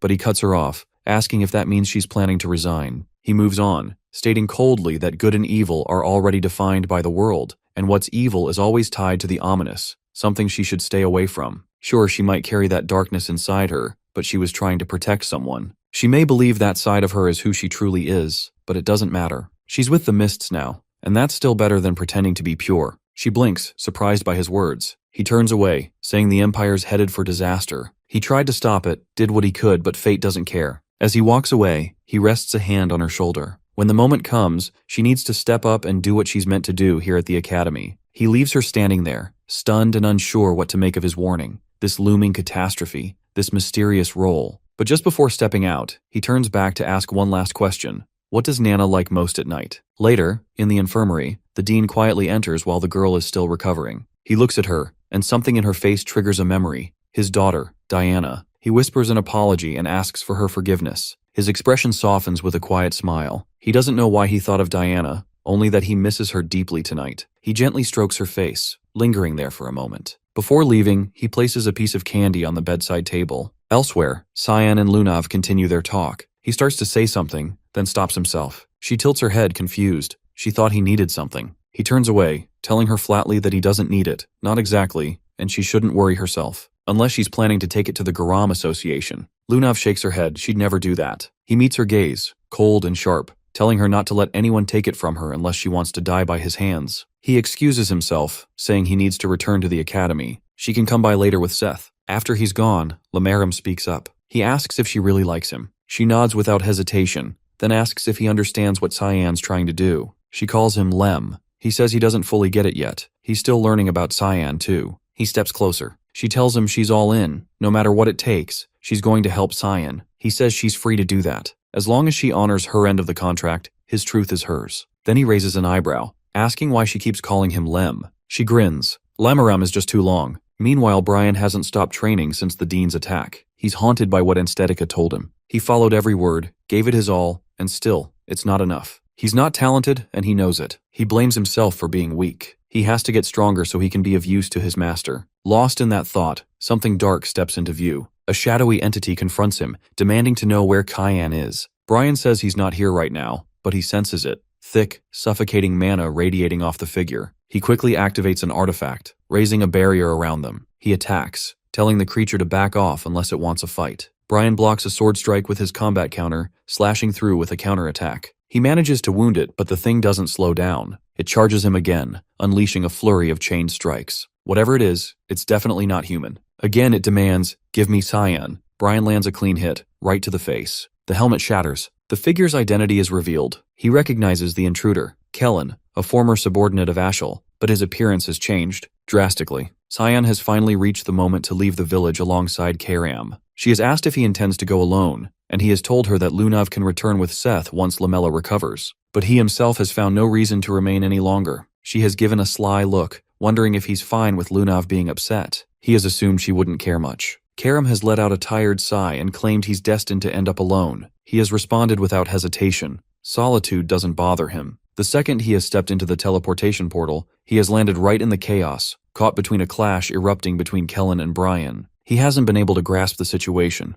Blood has covered the younger man, who's already taken a bad hit, and Kellen's appearance has completely altered. Brian has shouted a warning, urging him to stay alert. This hasn't been Kellen anymore. The former warrior has lunged forward, aiming to strike, but Karam has reacted fast, calling on the Russian fog storm and tearing him apart in seconds. Brian has looked completely stunned, barely believing how effortlessly the mage has handled it. All he's managed to feel is that he's become nothing more than dead weight. Cyan has turned toward him, pointing out the severity of his wound and advising rest. He has done enough while Cyan's been gone. Now it's his turn to take over. Cyan has approached the fallen Kellen, breathing hard, asking whether he's still conscious. Using what little strength has remained, the man has warned him to stay cautious. Ashel and Boris have already gotten their hands on the holy sword. The news has shocked Cyan. In his previous life, they hadn't reached it this early. The situation has begun spiraling faster than he's ever calculated. Kellen's form has faded, leaving behind only his warning to stay careful. While Cyan has watched him disappear, offering a silent farewell, he's seen what they've done to Karam, turned him into a puppet. He hasn't had to think twice to know who's responsible. Brian has pulled himself up, asking what exactly happened to him. Cyan has crouched by the fallen figure, picking up a stone, the seal of Reuniversal, an ancient, corrupted magic that bends a person's mind, forcing them to turn on their own. They've weaponized his shadow self against him. Regret has crashed down. He's realized he should have killed Boris when he had the chance. As long as that bastard remains alive, this nightmare will keep repeating. He can't afford another repeat of the past. He's made up his mind. Boris has to die. He's turned to Brian and told him to prepare to leave. The other hasn't understood what he meant by that, so Cyan has clarified. They're leaving the academy. Their destination, the Vortsdachi Temple of Lumendel. Meanwhile, Ashel has stepped into the palace and approached a woman standing at its center. She has greeted him, acknowledging the time since they've last crossed paths, referring to her as Nafrudit Iris. The woman has smiled, revealing her face, noting how rarely he's used that name anymore. With a puzzled tone, she has asked if he hasn't come with Prince Luanal. Ashel has kept it simple. He hasn't been involved in that anymore. She has smirked in amusement, teasing that the rumors surrounding Prince Violet must hold some truth. He hasn't taken the bait and instead brought up the revelation she's apparently received. Her laughter has echoed as she confirmed it. The holy sword rests on the hill where the scenery of the Guardian can be seen. She has speculated that this scenery must be linked to the estate of the continent's guardians, which is why she's wanted to meet him. She's believed no one else would know its most likely location better than he does. He's admitted he's had a guess. Still, a question has nagged at him. Why has it been located so close? She has stepped nearer, saying that the truth doesn't always lie far off. That's what Lamenter's love has felt like. At the same time, Cyan has faced the dean, presenting a stone and asking if he's recognized it. The older man has immediately identified it. Cyan has explained that he's discovered it inside the academy, but before he's finished, the dean has cut him off, assuming he's tangled himself in more trouble again, dabbling with forbidden magic. Without giving him a moment, the dean has also asked how long he's planned to hide a dragon in his room. The realization has hit Cyan. He's completely busted. The dean's anger has exploded. He's shouted that Cyan's behavior has been insane and that he should leave if this is how he intends to act. Cyan has agreed, admitting things will get worse if he remains in the academy. The older man has slumped back in his chair, surprised at how compliant Cyan has been acting, and asked what's gotten into him. Cyan has explained, the seal of reversal belongs to someone behind the banquet of blood. That person has to be stopped, and he's the one who has to do it. Otherwise, innocent people will keep getting dragged in. The dean has sensed the rage simmering inside Cyan, wondering what has driven him to this point. After a moment's pause, the man has picked up the stone again, preparing to share something unusual. He has asked Cyan if he knows what closely resembles the stone, something called the Days Stone. There's a theory that both originate from the same source, tied to the Black Blood tribe. Though that group has been thought extinct, rumors still whisper of a few remaining in the slums of Exilium, near the capital. Cyan has been taken aback, asking why he's only hearing this now. The dean has handed the stone back, telling him to stop carrying everything alone and that he needs to pay attention. The century-long peace that's held the world together is unraveling, and if they fail to protect that one piece, the academy itself will be lost. The older man's voice has gone firm. He must play his part, and the dean will play his. In a memory from years past, during one of their older conversations, the dean has warned him he wouldn't find anything good in that place. Whether he faced trials or destiny, it wouldn't serve him. That's what it's like to live as someone else's weapon. Now Cyan has understood those words. His past life has held nothing good. Stepping out of the room, those words have lingered. Don't shoulder it all alone. He has wondered if this has been the real advice the dean has given him in this life. As he's walked through the corridor, Sarika has appeared, asking whether he plans to leave and whether he intends to kill Boris. She has been listening the entire time. She has stated that Cyan was always going to be a target. He's asked if she plans to join him. The instructor has declined, saying she would like to, but she's had to stay behind and fulfill her role, especially now that the dean knows her truth. Cyan has asked whether the older man has discovered her real identity, but she has realized that he's known from the beginning. Karim has appeared, pointing out that the dean hasn't earned that title for no reason. He's not someone to underestimate. Sarika has said that he probably has a plan, but she's leaving Boris to Cyan. And as a parting note, she's asked him to pass a message before killing him. Tell Boris to go to hell. Cyan has acknowledged the request, assuring her Boris will suffer hell long before reaching it. In the fields near the very Duchy, Ashel has found the entrance to the Duran Dark Sword. It has been surprisingly close to the estate. After hours of traveling, he's asked her if it's really the Holy Sword. Both have been struck by the glowing aura and visual force of the weapon. He's taken hold of the blade and called its name. Eris has felt uneasy about how crookedly it's embedded in the ground,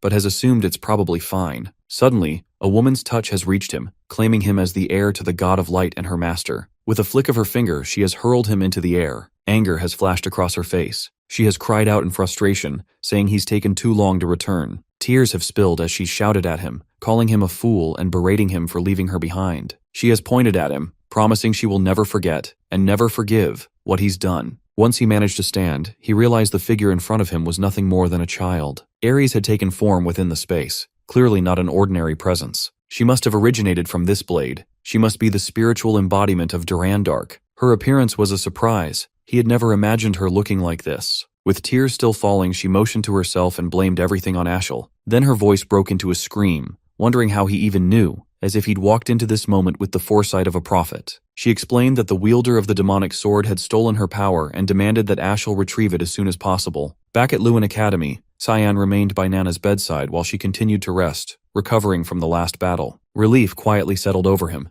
She hadn't been hurt too severely. She had survived an encounter with the most powerful mage on the continent, and that fact alone left him astonished. She had reached a point where she no longer relied on him. While he reflected, Brian entered the room, his first words apologetic. Chian looked at him with confusion, but the knight confessed that he'd felt like a disappointment, never good enough to call himself his guardian. The young mage fixed him with a plain look and told him to do better. Rising from the chair, he said there was a destination he needed to reach. Brian asked where he was headed, and Cyan mentioned a location on the outskirts of Lewin, leaving the rest for Master Sarika to explain. He instructed the knight to go on ahead. He'd catch up later. The shift in Brian was instant. He lit up with energy and determination, ready to take on whatever came. Just before leaving, Cyan turned back to acknowledge him. If it hadn't been for Brian, Nana wouldn't have grown the way she had. That much was beyond even his reach. He told the knight he'd done well, then walked out. Down the hallway, Emily rushed after him, holding a lunchbox and a strange monster-themed hood. She called out, saying she'd packed him food, but he had already disappeared from view. Elsewhere, within the Northern Asians' quarters,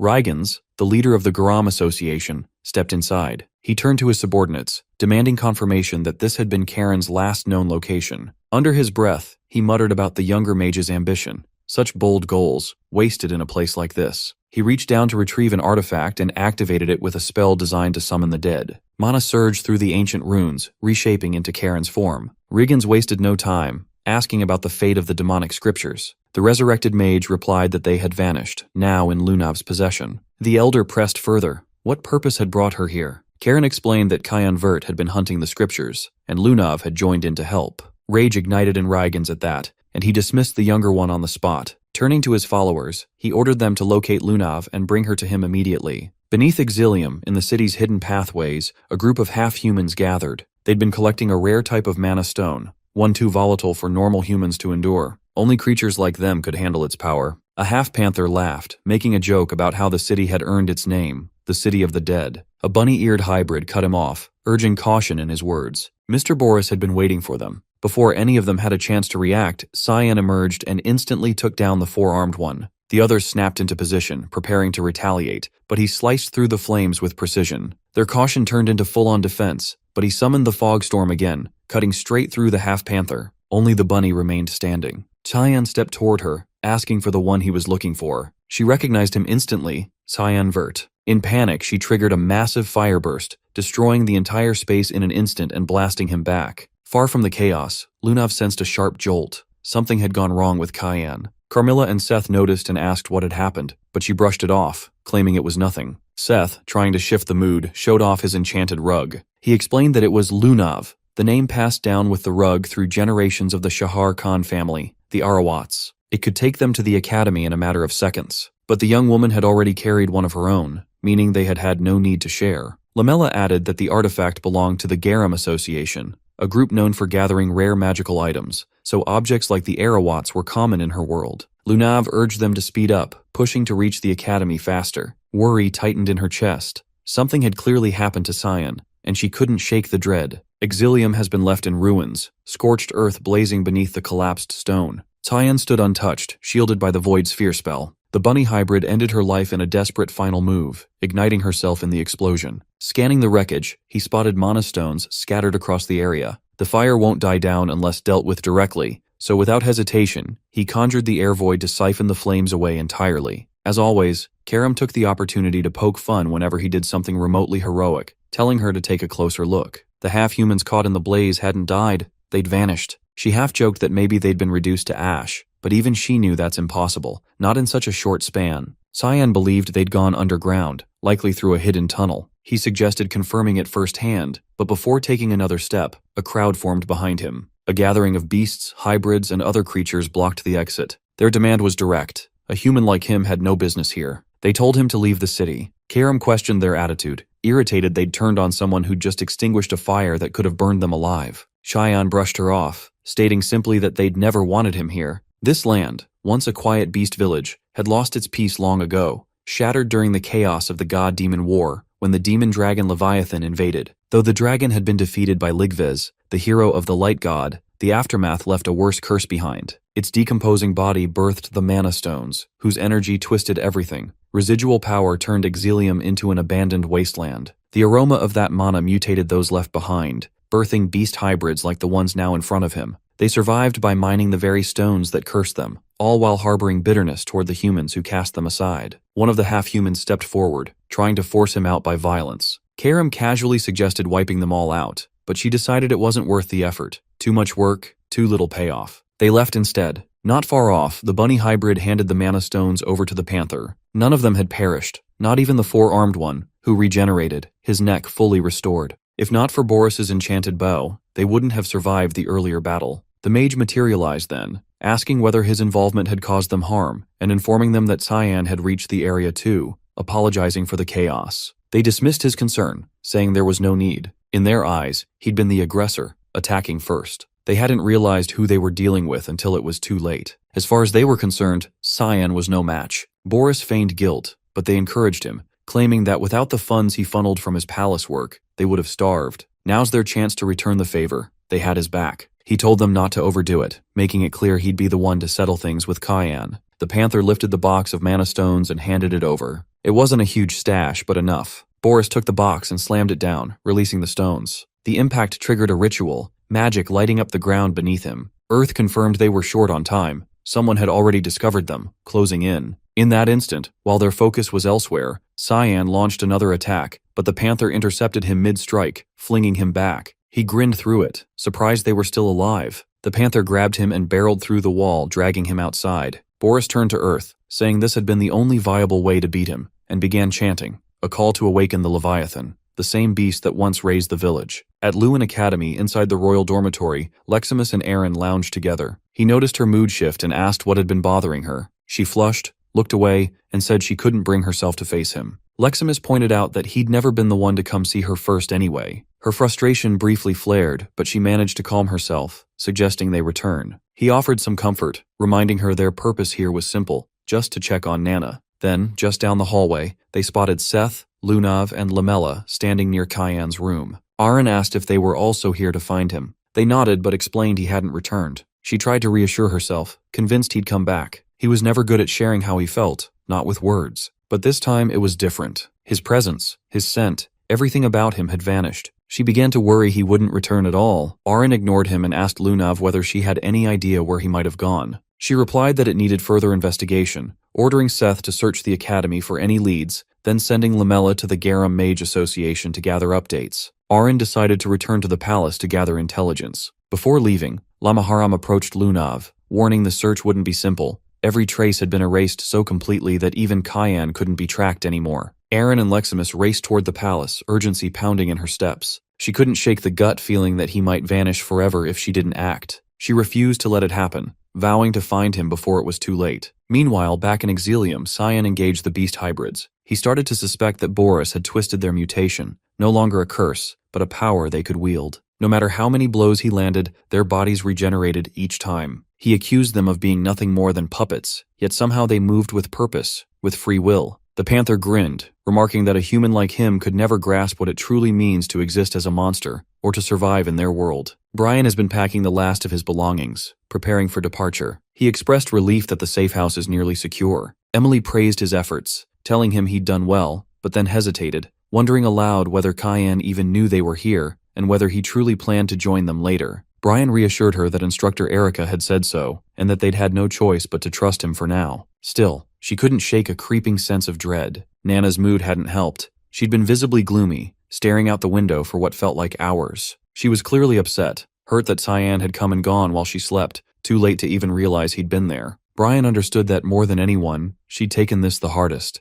and he felt the weight of that moment, especially after Cyan had told him that even he couldn't manage what Brian was doing now. He approached Nana, asking what had gotten her so down. She responded, blaming herself, saying her papa must have run off because she caused trouble. He tried to comfort her, gently placing a hand on her head, assuring her that none of this was her fault. She hadn't done anything wrong. Cyan would return. They just needed to be patient and stay strong until then. As she wrapped her arms around him, she muttered that Cyan was stupid and insisted that Brian scold him later. Elsewhere, Cyan remained locked in combat with the half-humans, struggling to gain ground. They threw everything they had in a desperate attempt to slow him down. The bunny hybrid hurled a Sangu grenade, erupting into a violent blast of fire. She assumed there was no way he could dodge in time, but he reacted instantly, swinging Karam and unraveling the magic. Shock spread among them as they realized someone so young had mastered techniques of a swordmaster. The four-armed hybrid issued the command to strike from all directions, insisting he must have a blind spot somewhere. They were told not to let him counter. Karam observed their movements and pointed out the obvious. They were all following identical attack patterns. Cyan recognized it too and moved to exploit it. He activated the Thick Fog 8th form, Assault, dashing through them and cutting down his attackers. Just before he reached the four-armed one, the bunny launched a flaming arrow at him, warning him to stay sharp.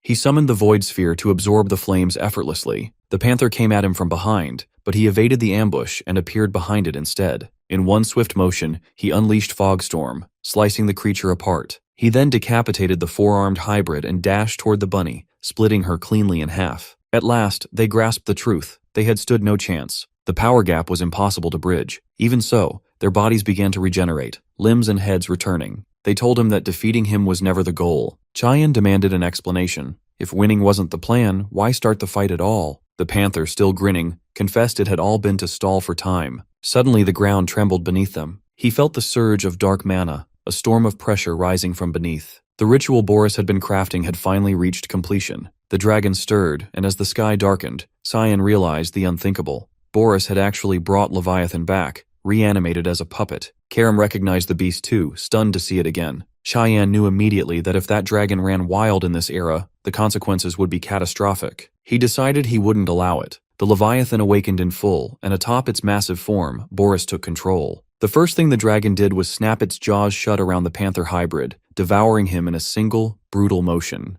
The others dropped to their knees, paralyzed by disbelief. None had expected this betrayal. Even Cyan paused, stunned by the sheer brutality. Karam leaned in to explain that it hadn't merely consumed the hybrid, it had used him as a mana sacrifice to amplify its power. He asked why such a creature would need sacrifices at all. Karam guessed that it was likely still recovering damage inflicted by the divine scriptures. The bunny screamed, horrified by what Boris had done, insisting this wasn't part of the deal. He responded with a smile twisted in madness, claiming it was all for the greater good, even as he laughed maniacally through the explanation. Only then did the remaining half-humans understand. They had been tricked, betrayed, used by someone who never saw them as anything more than tools. Across the wider city, other beast hybrids noticed the dragon's return. Its gaze turned to them, charging energy in its mouth. Boris, still consumed by laughter, pointed toward the city and declared that all of Exilium's people would now repay what they owed. Panic spread instantly. Screams filled the streets as everyone scattered, desperate to escape the impending blast. The bunny begged him to stop and fired off a desperate explosion at the dragon in a last-ditch effort to halt the attack. Boris turned to her with a look of disappointment, stating that he had believed they were friends. Then he ordered the dragon to retaliate with fire. Before the flames could consume her, Cyan stepped in, summoning Void Sphere, predation to absorb the inferno before it could land.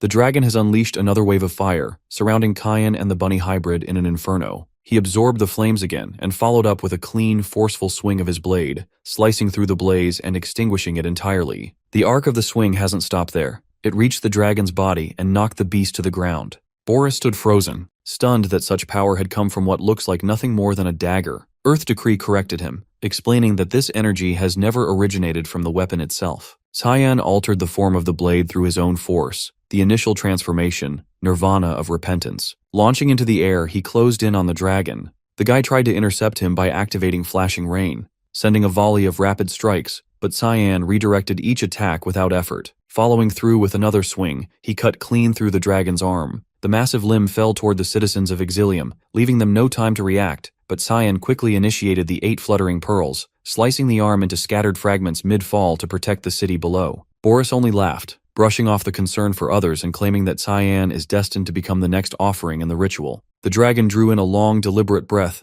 charging another ominous blast, but Cyan's shield returned to his side. Bracing himself, he engaged a fortified rising fog, neutralizing the magic with a single decisive strike and hitting the dragon in the process. He then leapt straight to the dragon's head, arriving before Boris could even notice. Cyan confronted him, revealing how long he had waited for this chance. There would be no escape this time. Summoning his ultimate technique, Black Fog, Arc Adamant, an annihilating spell capable of leveling entire cities, he landed the attack before Boris could react. Meanwhile, Lamaram and Lunav continued their search for him until Lamaram suddenly picked up on his energy, declaring that he had located him. Lunav asked whether he'd pinpointed the exact spot, her eyes catching on the transformed appearance of her companion. He gestured to the map, stating the coordinates with certainty and naming the location, Exilium. She recognized the name and questioned why he would go to an abandoned slum. Lamaram admitted he wasn't sure but had sensed an ancient dragon there. He was vaguely familiar with it, but would need to see it firsthand before saying anything for certain. Lunav's concern deepened at the mention of a dragon that ancient, but he downplayed it, insisting she shouldn't stress.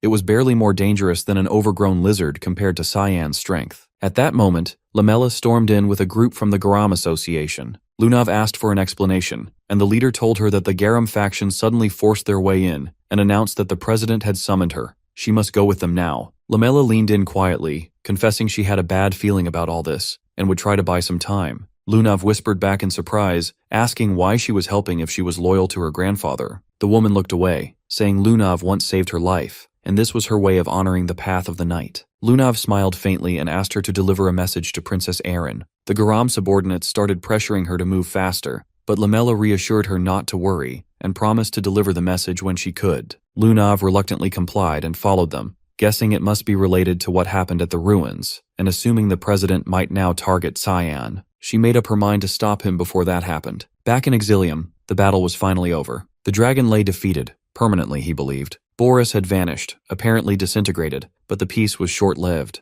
Shouts erupted behind him, accusations flying. People screamed that everything had gone wrong because of him, blaming him for bringing ruin, shouting that it was all because a human showed up. Others hurled false claims, demanding he leave. Karam muttered again that killing them would be simpler, but Cyan dismissed the idea, saying it was fine. This way, his wait wouldn't have to stretch on as long. Hours passed before word reached Luinal Severus. When he heard of Boris's death, fury took over. He cursed the man, calling him a useless bastard, shouting that he rescued him from the gutter and reshaped him into someone closer to human, only for him to die without paying back the debt. Then Ashel stepped into the room, asking if Luinal had sent for him and what he wanted. The Emperor erupted, screaming that Boris was gone and Exilium was ruined. Ashel responded calmly. He had already known. Luinal demanded to know why Ashel hadn't come to him the moment he found out, but the other coolly replied that he had business elsewhere, something more pressing than Luinal, and now he was confident he knew who caused the downfall. The Emperor frowned, puzzled how Ashel could know, but the mage dodged the question and told him to prepare for departure. Their next stop was Luin Academy, and he was already making arrangements. Luinal asked who they were going to see, but Ashel told him to wait and promised to explain on the road. Humiliation settled in. Luinal realized that Ashel held the reins, and he was the one being pulled along. Elsewhere, Boris turned out to be alive, barely. Dragging himself across the ground, broken and gasping, he soon lost his strength and collapsed. Cursing his luck, he mumbled that resurrecting the dragon was a failure and admitted his shame. Had the plan worked, he could have healed himself. Nearby, Earth Decree, severely damaged, spoke to him, telling him it was all right. There was still an offering nearby, one strong enough. Boris looked up in fear, asking what it meant and what it intended to do, but the being told him not to be afraid. This was the will of God. Then it consumed him, sacrificing Boris in order to restore its own strength. In the proximity of Luin, the royal carriage has been rolling steadily toward the academy. Luinal Severus has grown visibly restless, demanding to know the identity of their intended contact. Ashel, keeping his gaze fixed on the passing landscape, has calmly explained that they've come to seek an alliance with the academy's dean regarding Cyan, Luinal's younger brother. The elder, baffled, has questioned what connection Cyan might have to anything relevant. Ashel has revealed that our MC has been the one to eliminate Boris, and that he currently holds the demonic sword while also serving as an assassin for the clandestine syndicate known as the Mist. Luinal has frozen in disbelief, unable to accept it without certainty. The mage has confirmed that the details have come at the cost of Boris's life, and every disruption they've encountered has pointed back to Cyan. The realization has finally settled in. He has played them all along. Ashel has added that a bounty has already been issued, and he's confident the Academy has become aware by now. The elder, disturbed, has asked for clarification on the bounty. With a slight grin, Ashel has stated that Cyan has been tied to the banquets of blood and labeled as the mastermind behind an assassination network. Their crimes can all be pinned on him cleanly. Though the mage has claimed that turning against his brother brings him sorrow, he's convinced that eliminating him has become necessary for both justice and continental stability. This, he said, is simply divine will, an unavoidable path laid out by the god of light. Elsewhere, Lunav has entered a chamber where her grandfather has been waiting. She's demanded to know why he's come all the way to Luan. Reagan, taken aback by her lack of hesitation, has wasted no time and accused her of accompanying Cyan to the Nortelli ruins and assisting in the theft of the demonic scriptures. She's denied any involvement. The elder, enraged, has accused her of shielding our MC and unleashed a gravitational spell to pin her down. Despite the crushing pressure, she has stood firm, challenging the baseless assumption. Her resistance has surprised him. She's endured mana intensity far beyond his expectation. He's reminded her of her future within the Garam Association, warning her not to be ruled by sentiment. He has then amplified the gravity, forcing her closer to the floor, but she's had enough. She has cast the spell away and declared that he won't extract anything from her. He's hesitated for a beat before snapping his fingers, triggering an enchantment. Tendrils of magic have erupted from the walls, ensnaring her. He's declared that she won't even get the chance to regret this. She's asked whether he intends to kill her, but Regan has insisted that the association's future can't be discarded. Strange glyphs have flared along his arms, runes of Narasha. She's recognized his attempt to fracture her mind. The elder has vowed to erase the memories he finds useless, hoping to resurrect the version of her he once preferred. Meanwhile, Ashel has been stationed outside Cyan's royal quarters. He's sensed our MC's presence along with his allies. Turning to the Holy Sword, he has asked whether she can trace his location. She studied the sealed door and declared it wiped clean. Someone has purged every trace. Her mood has soured at the knowledge that this has been the residence of the one who insulted her, and she's promised quiet retribution. The mage, conceding that the interrogation strategy has failed, has reminded her that palace troops have already been dispatched. It's now a waiting game. She, skeptical, has muttered her distrust in humans and dismissed the delay as his problem to deal with. Elsewhere within the academy, the dean has just finished reading a sealed letter, muttering to himself about the complexity of the situation. Without warning, Luenell has barged into the room. The dean has greeted him with a cold stare. The visitor, unsettled, has accused him of harboring resentment, denying any friendliness between them. The dean has responded calmly, but Luenell has persisted, blaming him for cutting off Kizel's funding and poisoning his father's perception of him. The elder has refuted it again, claiming he only sought to prevent bloodshed. Fury has crept into Luenell's voice. He insists that others, Violet, Favian, Nerovian, and Aaron, are all clawing for the throne and would stop at nothing to secure it. The dean has dismissed him as pathetic, telling him that the throne belongs only to those who've matured enough to lead,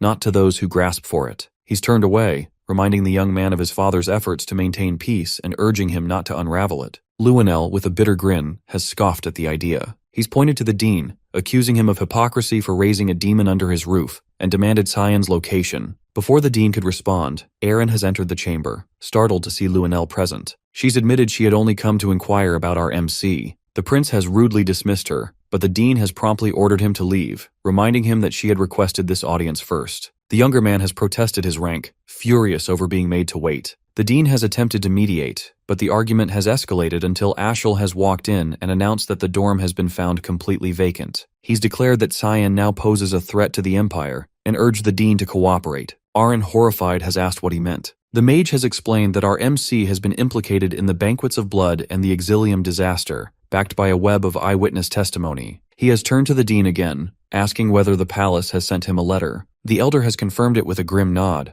Aaron has burst into tears, unable to reconcile the accusations with what she's known of Cyan, insisting he could never commit such disgraceful acts. Ashel has informed her that a bounty now weighs on his name. Beyond the academy's reach, in a quiet outskirt village, a crowd has assembled around a worn-out wall displaying a freshly tacked-up poster. The youngest heir of House Hertz has become the subject of gossip, whispers of crimes and speculation on whether he might show up here next. As the crowd has dispersed, Cyan has stepped forward to collect the poster himself. Karam, standing nearby, has commented that the portrait does him more justice than real life, and asked whether he's pleased with the outcome. Our MC has let out a wry smirk and said that he is. Now, Ashel will come chasing him, craving the Empire's most expensive bounty, just in time to try and play the hero. In the snowy plains of Rowena, Alice hears Cecilia urgently calling out to her. Cecilia rushes over and shows her something shocking, a report claiming that Cyan is the one behind the Banquet of Blood. After seeing this, Alice can't believe it. Moreover, Alice insists that Cyan would never do something like that, to which Cecilia explains that she saw the news while patrolling and doesn't know what they should do. Alice realizes this is probably why Cyan told her to leave earlier. He must have known something bad was coming. Instead of panicking, Alice tells Cecilia that they should focus on their training, to which Cecilia is surprised by Alice's calm response, but Alice explains that even though she's not completely sure, she trusts that Cyan will handle things in his own way. Right now, she believes it's more important for her to become stronger, so she can be ready to help him when the time comes. Marion, who's nearby, praises Alice's determination and tells her to continue training. Alice agrees and goes back to her practice. On the other hand, Lunav finds herself trapped by the grandfather, who's trying to rip Cyan away from her mind. Lunav's grandfather warns that resisting will only make things more painful, to which Lunav cries out, refusing to let Cyan be taken from her. Suddenly something strange happens, and the surroundings shift into another realm. The grandfather is shocked. A powerful figure, Lem, appears and warns him that he has entered a forbidden territory. Lem radiates dark mana and reveals the terrifying power of the demonic scriptures, Lemiharum. The grandfather realizes Lunav had these demonic scriptures all along. After that, Lem calls him an inferior being and tells him to choke on the truth he was so desperate to uncover, and Lunav finally gets out of his grandfather's control, and he sits down on the floor, accepting his defeat. Lunav questions whether Lem caused this, but Lem accuses Lunav of planning it from the beginning, which Lunav doesn't deny. Instead, Lunav thanks Lem and says it's time to go help Cyan. As they prepare to leave, someone calls out to Lunav. After this, Lem stares coldly and asks what they're looking at, standing at Lunav's head. In a safe house on the outskirts of Lewin, Brian shows a wanted poster with Cyan's face on it and warns that royal knights are swarming the streets, searching for him. Also, Brian insists Cyan has been framed, and Nana echoes his concern. Tension rises as Brian prepares his sword, declaring he made an oath to protect Cyan and Nana with his life. Nana joins him, ready to fight. Suddenly there's a knock. A girl hesitates, then opens the door, and Cyan stands there calmly. Everyone is overwhelmed with relief. Brian tears up and Nana runs to Cyan, calling him Papa. After that, Cyan tells them to keep quiet because he had been really worried. Cyan confirms he's not guilty and says he won't bother explaining himself and warns that this place isn't safe anymore because Ashel now has the Holy Sword, and it won't take long before he finds their location. Cyan says the only option now is to hide inside his other dimension because the entire empire is turning into his enemy. Brian, emotional and firm, declares his loyalty will never shake and promises to protect Cyan no matter what path he walks, to which Cyan accepts it, though the girl thinks Brian gets too serious sometimes, and Nana urges him to hurry. With that, Cyan turns to Lem. Now that the distractions are out of the way, Lem smirks, ready to go wild, but Cyan reminds him there's something specific he needs to do. Lem seems thrilled that whatever it is, it sounds exciting. Lunav's grandfather fumes in frustration after learning the truth that he always believed Cyan had the demonic scriptures, but to find out they were with Lunav all along shocks him deeply. A subordinate rushes in, apologizing for returning without the others, and explains that everyone else was defeated by Lunav herself. The old man angrily realizes that Lunav completely outsmarted them. The subordinate anxiously asks what their next move should be, to which the grandfather thinks that Lunav now has the scriptures, and if they continue chasing Cyan, they'll inevitably run into Lunav. Meanwhile, the scene shifts to a quiet night near a tall building. Cyan stands boldly under the moonlight, facing a group of soldiers who came to capture him. Suddenly, Cyan speaks out, almost taunting them, and calls for their attention, acknowledging their presence with a smirk. Then, with absolute confidence, he challenges them, telling them to catch him if they can. The academy feels strangely quiet now, almost as if something important is missing.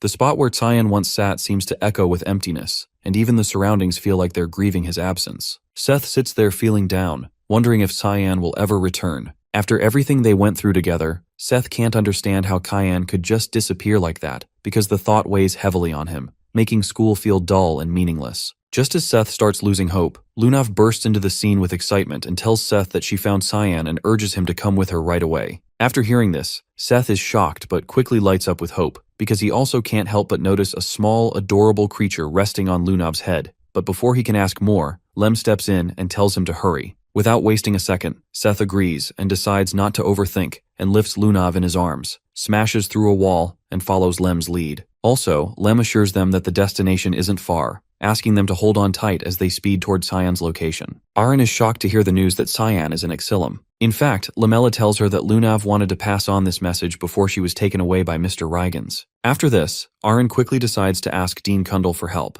while Lamella quietly takes her leave. But just after Lamella departs, Aaron hears something unbelievable, that Cyan is being blamed for the Banquet of Blood, accused of destroying Exilum, and even being labeled as a member of Mist, a dark organization tied to the evil Black Fog. Aaron feels crushed because she realizes she truly didn't know much about Cyan at all, and now everything seems like a lie. All her training, all her effort to grow strong enough to stand by his side suddenly feels meaningless. Indeed, Cyan seems far out of reach now, like he's in a place of darkness where someone like her can never follow. The helplessness makes her feel even worse, and despite being a princess, Aaron feels completely useless. Just then, her grandfather Dean Kundal questions her gently, asking how much of the news she actually believes, to which Aaron, holding back tears, says firmly that she doesn't believe any of it because Cyan has always supported Aaron and always been kind. Aaron knows deep down Cyan could never do something like that. Dean Kundal gives her a nod that if that's what she believes, then there's no time to waste and they need to move quickly. Elsewhere at the same time, Cyan is surrounded by a crowd of enemies and challenges them all at once, clearly unimpressed by their movements. Redbeck, the Academy's top student known for his exceptional stamina and mana ranks, steps forward and believes he can finally bring Cyan down and unleashes his most powerful attack, Dragon Spear, in a dramatic display of fire and strength. Everyone watching expects this to end the chase, but Cyan defeats Redbeck with ease.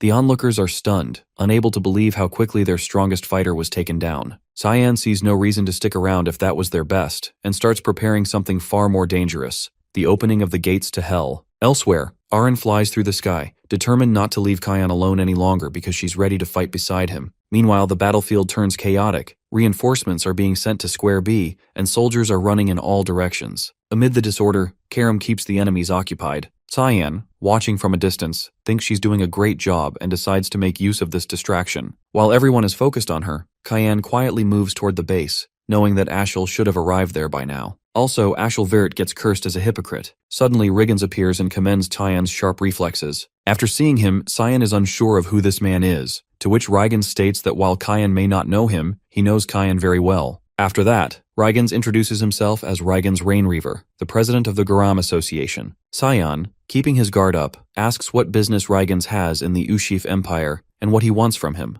to which Rygans appreciates Cyan's directness, noting it's a trait he shares with his father. Without wasting any time, Rygans presents his true motive, that he wants Cyan to marry his granddaughter, Lunav. After hearing this, Cyan is left completely dumbfounded by the unexpected proposal. Rygans offers more like forces Cyan to join the Garam Association, since most of the incidents, like ruining the excavation of the ruins, halting the smuggling, and cutting off connections with the dragons, were all his doing. Moreover, his granddaughter is head over heels for him. Despite the undeniable offer, Cyan decides to turn it down, saying there's no way a 9-star sage can't bring a fruition. He's sure that Rygans has some ulterior motive involving Lunav and him, which he won't allow. Rygans is furious but promises that if he can't have him, then nobody else can. Honestly, Rygans sounds more like a crazy ex-boyfriend. At the Brno estate, the report that all the knights were knocked out by a mere kid infuriates Lunel. But a bigger issue arises. The Garam Association members ambush their knights and are currently locked in battle with them. Lunel throws the messenger aside and orders that they all be killed. He laughs madly, convinced it's a provocation from the Garam kingdom. Then, he commands that the Knights of Light be sent if reinforcements fall short. The messenger is shaken, as the Knights of Light are the front lines of the demon realm. But Lunel doesn't care. He's already made the arrangements. Hearing that, the messenger loses his composure, saying it's practically a declaration of war. Lunel then locks eyes with Aaron and directly asks if they're there to ruin his plan. Aaron holds out a paper in front of his face, a direct order from the king stating that Lewin Academy will assist in searching for her fiancé. Lunel grows furious and demands that Aaron prove the document's legitimacy. The old man accompanying Aaron intervenes, assuring Lunel that he was sent to support her since the king's health continues to deteriorate. This only enrages Lunel further when he realizes the king gave him no orders. The old man then sternly questions why Lunel is trying to start a war with the Garam kingdom. In response, Lunel instantly orders his knights to attack, accusing them of blasphemy. But the old man uses his barrier magic to defend himself and angrily tells Lunel to stop acting like a brat. He's shocked that Lunel insists on fighting him. After all, he's his grandfather. Lunel's reason is simple. Why is his grandfather trying to stop him? The old man answers that he can't stand by and watch him sabotage himself any longer. Before Lunel can act, the grandfather takes Aaron and teleports away. He guides Aaron to a location far from the Lord's estate. There, his granddaughter reveals that the royal decree was fake all along, astonishing him. As they make their escape, she asks why he's helping her. His answer is simple. He wants to see the future of the boy who keeps pissing him off. Meanwhile, a man is stuck on a building when Seth and Lunav arrive at the scene. They survey the area and find Cyan holding someone by the collar. Seth cheerfully walks toward them, but Lunav's bag suddenly yells that it's not Cyan. Alarmed, she stops Seth, and the fake Cyan smirks. He's impressed that she could tell because she's a demonic scriptures owner. The fake Cyan reveals his true form, the demonic sword Karam. Seth is shocked to see his old buddy turned into a girl. As Karam explains how the plan unfolded, they sense a powerful aura passing nearby. Lunav quickly realizes it's her grandfather's aura. From the bag, a shadow emerges, remarking that Rygans sure is fast and assuming that Cyan must be there too. He decides to take them to him. Karam mocks him by calling him a halfling, though still impressed by his strength. Meanwhile, a group of knights hears a loud thud, assuming it's an explosion coming from the direction they were headed. The ground starts shaking, and they think it's an earthquake, until they see Seth and Lunav advancing. The sight alone is enough to make them wet their pants. Ashel sees the explosions from the distance and tells his guards that's where the traitor of the Empire, Cyan Vert, is. He tells his guards that their duty is to eliminate evil in the world, raises his sword, and asks them to follow him on his hunt for Cyan. The knights cheer for him in unison and follow him behind. The Holy Sword reminds the successor that he needs the powers back to fulfill his duties. Some guards gossip that rallying the knights against his own brother is what can be expected from a Vert. His fellow tries to warn him that someone might hear, but the guard insists that there are already enough rumors. He explains that the rumors say this battle won't end in Brno and they'll be charging into the palace next. The guard hopes the rumors are false, but his fellow shows him around to see how ominous all the other knights are. Meanwhile, our protagonist pins the fighters into the wall. Those watching him are shocked to see his demonic energy. He hurries them to come at him. The fighters feel insulted, but right then, Rygans flies in. He now understands why his enemy is so important to Lunav and realizes that he can't let him live. Rygans summons the meteor. Everyone around sees the 9-star spell and runs for their lives while our hero stands fearlessly. Cyan stands staring at the spell coming down. He now understands how evil his opponent is, seeing him not care about his subordinates. As the meteor rains down, the people run for their lives but stumble into Seth. He pushes them all away with the tornado, and Lunav walks in, hurrying him to get to their friend.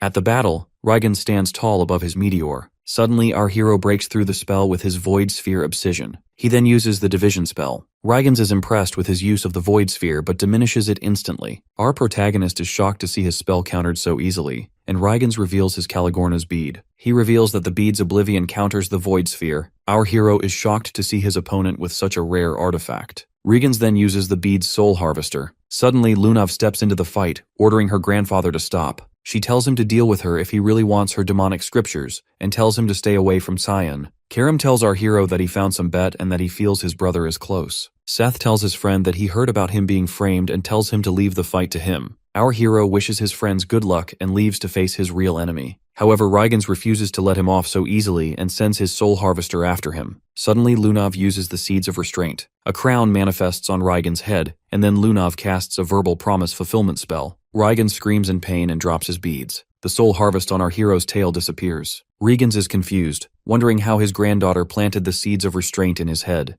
Lunav explains that she did it when he entered her head, and reminds him that that's why he should stay away from her. Rygans reminds her of the consequences, but Lunav has already prepared for it, and now she intends to show her grandfather the truth he desperately wanted. She proceeds to show him the power of the truth that he desperately sought. Meanwhile, the guards are shocked to see the patrol team running back. Our hero cuts through the patrol teal with his Rising Fog spell. The knights see him coming and draw their swords out. They're shocked to see the patrol team be defeated by a 13-year-old kid. Our hero leaps towards them. The knights see his demonic sword and run towards him. Our hero uses the rushing fog storm followed by a serial slash, cutting through the knights at once. Right then, the knight summons Lumendel's arm and crushes our hero down. He cheers excitedly seeing his attack land, but then our hero breaks through it. The knight then summons the perfect thunder, but our hero dodges it. He leaps towards his opponent, grabs him by his face, and smashes him into the ground. Right then, Ashel walks in. He uses the God of Light's power Sun Carriage. Our hero realizes that his brother is starting off with a strong attack. He takes the blow and runs through to face his opponent. However, Cyan can feel Karam's pain and realizes that he shouldn't have directly taken on the Holy Sword's attack. Meanwhile, Karam withers in pain. Duran Dark comes in, looking down on her, thinking she's tamed. She tells Karam that she should have taken over the body of her owner as she usually would.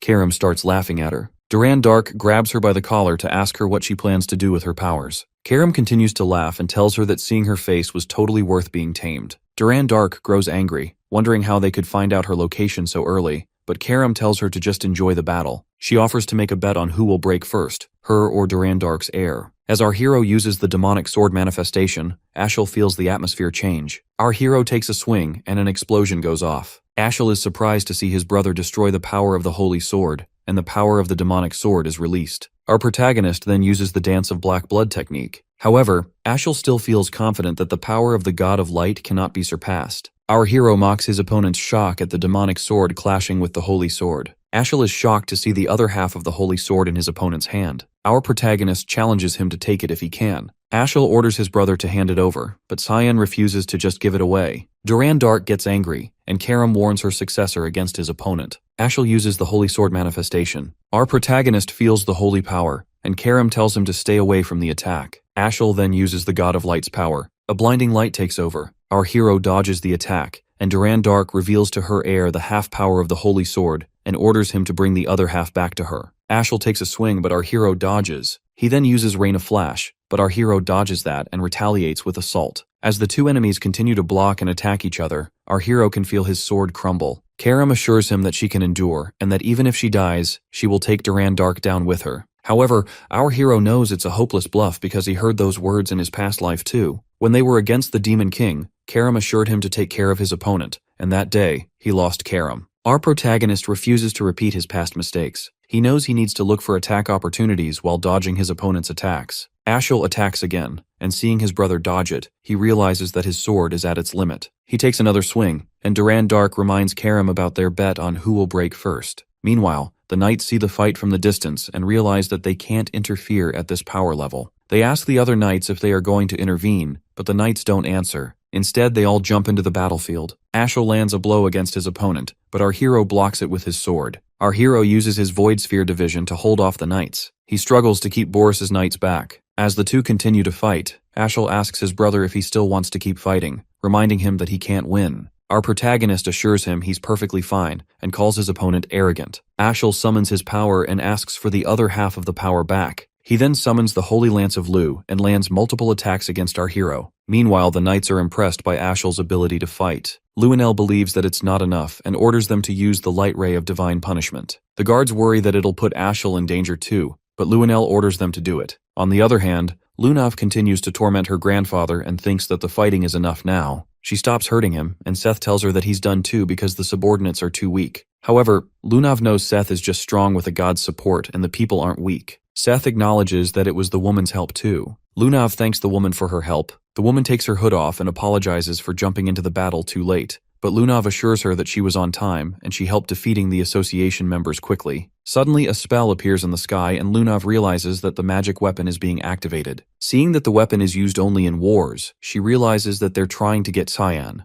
Luenel stands before the soldiers, activating the magic weapon. He feels eager to get rid of all the people who look down on him. Ashel and our hero are surprised to see the magic weapon. Ashel uses the border of God and destroys the weapon. As the whole place starts to collapse, Luenel tries to run for his life, but the walls crash down on him and bury him. Suddenly, Aaron jumps in and tells Ashel to stop and tells him she is going to take Tyann. As the 5th princess of the Ushif Empire, she orders him to put his weapon down. Dean Kundal steps in and restrains all the blood monsters, realizing that Ashel and Luenel could be related to the Banquet of Blood. Ashel breaks Dean Kundal's magic spell, leaving him shocked. He then releases his Godstinger attack at the Dean. Arn screams for Dean, and Cyan tells her to leave because he worries she'll just get in his way. However, Aaron refuses to abandon her fiancé, even though that's not the engagement our hero agreed to. Ashel thinks that the princess is seduced by his sibling and thinks it's his responsibility to save her. He uses the God of Light's supreme authority, the Halo Bringer. Our hero recognizes the ultimate skill of Lumendel that can slay even a god. This ability killed our hero in his past life. Right then,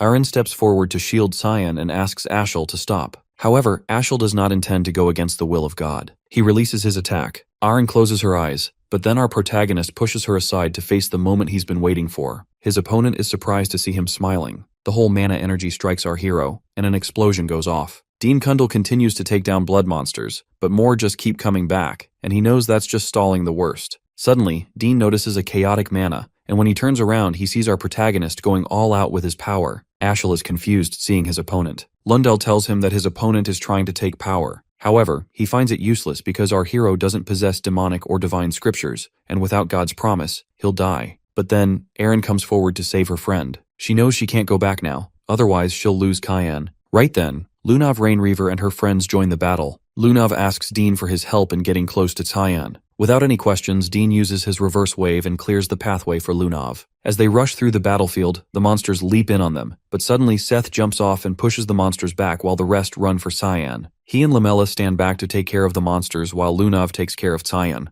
Lunav hurries at Lem as Cyan's mana continues to weaken. Princess Aaron and our hero stand side by side, struggling to hold their ground. Ashel is surprised to see the demonic scripture arrive. Lunav and Lem jump past him and quickly run to Cyan. Lunav hurries to Lem to help their friend. Lem didn't expect our hero to be in this state, trying to kill himself, but he wonders if he had already seen them come. Lem thinks our hero knew he and Lunav would come. He uses the old god's promise to help our protagonist recharge his mana, and the sudden burst of energy leaves Ashel shocked. Ashel is shocked to see his opponent's power. Our hero decides to end things here. He unlocks the other realm and puts Lunav down. Lumendel warns Ashel against his opponent's power. Our hero puts his friends down and tells Lem that he now plans to kill his brother. Lem asks if revenge is really important for him to take on a curse because our hero doesn't know the state he's in. He warns our hero that he'll have to pay a price worse than death for the seal on his chest. The sword now realizes that this was always our hero's plan. When planning this whole thing, our protagonist wondered if Lunav would appear if he fought. He asked Karam to bring her to him. Karam wondered how our hero is so sure that she will come,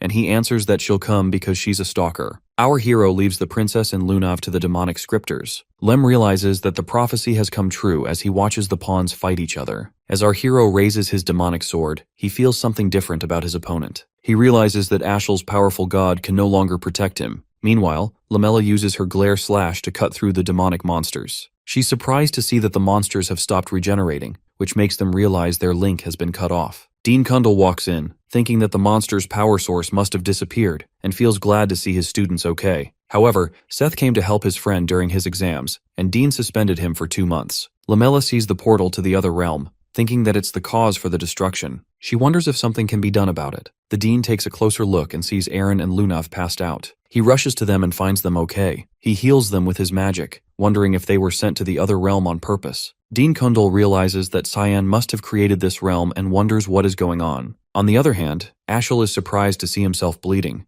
Lundell warns him that his opponent can even devour light now, and he might die for underestimating his opponent. Our hero asks Karam how he feels about this change, and Karam answers that he feels so powerful that he wants to destroy everything. So our hero allows Karam to utilize his power. He uses his Dance of Blood, second form Harvester. Ashel uses his Halobringer. Our protagonist uses his Fog Sword and cuts through the attack. A ray of mana rains down at the darkness. Ashel, still confident that he can defeat his opponent, attacks Cyan. Our protagonist uses his Demonic Sword manifestation and suddenly teleports behind his opponent. He uses his Fog Sword, Halo, and strikes Ashel from the back. As Ashel withers in pain on the ground, our hero enjoys his enemy's misery. To end his brother's ill fate, he takes a final swing. As the chaotic mana rains down on him, Ashel remembers his mother telling him that he was fated to be the savior. She claimed to receive an oracle from God when birthing him, and said that her son was blessed with so much talent. Ashel's mother was killed in front of him by those who called her a witch. People who were responsible were caught and executed, and that was the only time he had seen his father so mad. His father executed the people himself, but that was still not enough. Ashel believed that evil things should be cleansed from the roots.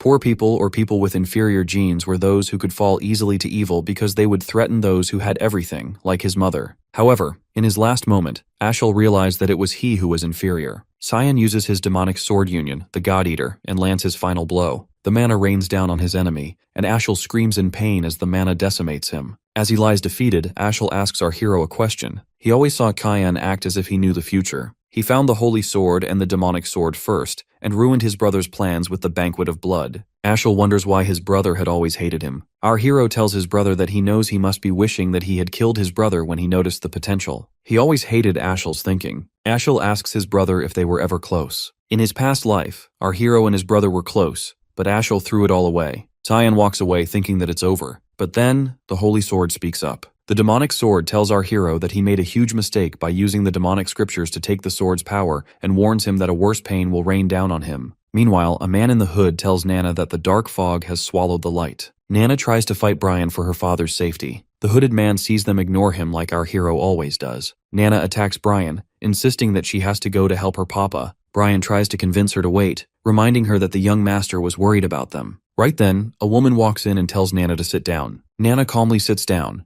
and the woman tells them again that the black fog has swallowed the light. She knows that there might be a reason why Nana is so aggressive and decides to take her to go check up on our hero. On the other hand, the Holy Sword destroys the other realm. Karam feels that the power is too much and starts to lose his form. Our hero tells Karam to return to the sword. He feels something strange about the seal. The other realm starts to disappear, and suddenly, huge light explosions come down from the sky. From the light emerge the Giants of Light, and they take our hero along with them. Aaron slowly gains consciousness and sees our protagonist being taken away. This was the last memory of our hero that she had. The Giants of Light disappeared fast, and Prince Lunel and Ashel were also missing. The Knights of Light were arrested for going out of line, and the incident that could cause a revolution was stopped. However, Brno, a center of trade, was now turned to ashes. Meanwhile, Aaron wakes up back in her palace, worried about Cyan. Laximus informs her that Lunav has recovered already, and Cyan is missing along with Luanel and Ashel. Aryan feels upset that she couldn't protect her fiancé, and Laximus starts crying that he wasn't with the princess. Aryan consoles him that he had other things to do and asks him how it went. He explains that the king is a lot worse than they thought. Viliarth stands by the king's side, feeling sorry for being late. He feels like he neglected his children while only focusing on the front lines. He's upset that his first son used the Knights of Light for his personal use, and the youngest became the worst murderer of the era. Viliart feels that he would have made up for his mistakes with his life if the king hadn't given him the duties. Ulkin tries to console him, but Viliart thinks of himself as the worst father ever. He blames himself for neglecting his children after their mother's death, thinking that they would learn to be independent. But instead, the two sons made different choices. One chose glory, and the other sought his own growth. As a result, Brno ends up in ruins, and his family's bloodline is at risk. Viliarth asks about Alice. Ulkin answers that no one has seen her after the northern gates, and Kraz has gotten into religion and become a monk. Right then, Violet walks in, thanking Ilkin and Viliarth for their service to the king, and tells them that she's brought medicine for him, hoping that the king recovers soon. But the king doesn't seem to show any results. Viliart is impressed by Violet bringing her father's medicine by herself. She pretends to care for the king, wishing for his quick recovery. But after Viliarth and Ilkin leave her alone, she makes the king drink her so-called medicine to put him to sleep forever and rule the empire herself. It turns out that she killed Luanel first. At the battlefield, Luanel was heavily injured, feeling humiliated that they couldn't even kill one kid. Violet tells the guards to look for the injured in the area. He sees her and screams for help.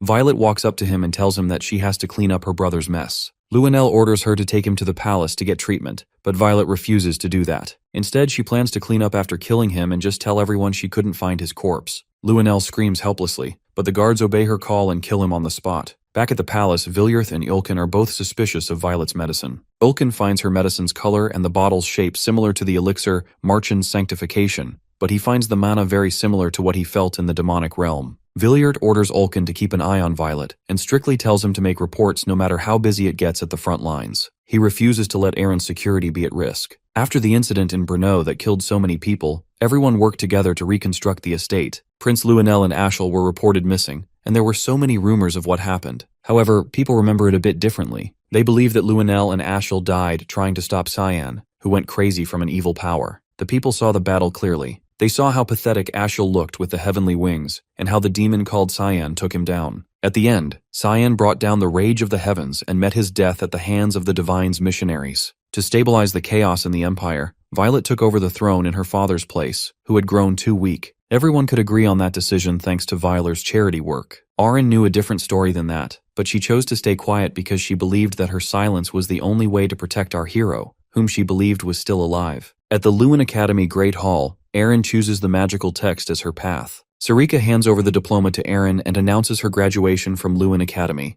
Dean Kundal is surprised to see that Arryn chose the magical text instead of the sword or wand. It's been 3 years since the incident, and Princess Arryn has been searching for clues on the Giants of Light. Kundal explains that the Giants of Light are called Nephilim, and they are missionaries of light sent by Lumendel. Sarika is confused, wondering why Lumendel would intervene directly, and Dean has no clue why. There are no records that can tell whether Nephilim are gods or humans. Kundal tells Sarika that Arryn has still decided to stay in the academy because of Cyan and asks if he's okay. Meanwhile, Arryn visits Lunav. The two catch up, and Lunav informs Arryn that President Regans is doing better, but he still has internal wounds to recover from. Arryn thinks she must be worried, but Lunav feels satisfied to have taught Regans a lesson. Lunav asks about the progress on finding Cyan. Arryn explains that he's trying, but she has found nothing except that the Giants of Light are called the Nephilim. The two compete amongst each other to find Cyan first. Meanwhile, the Nephilim hold Cyan hostage for crossing a line that no creation of a god is allowed to cross. As a result, our hero has no right to continue living in the world that they will descend upon.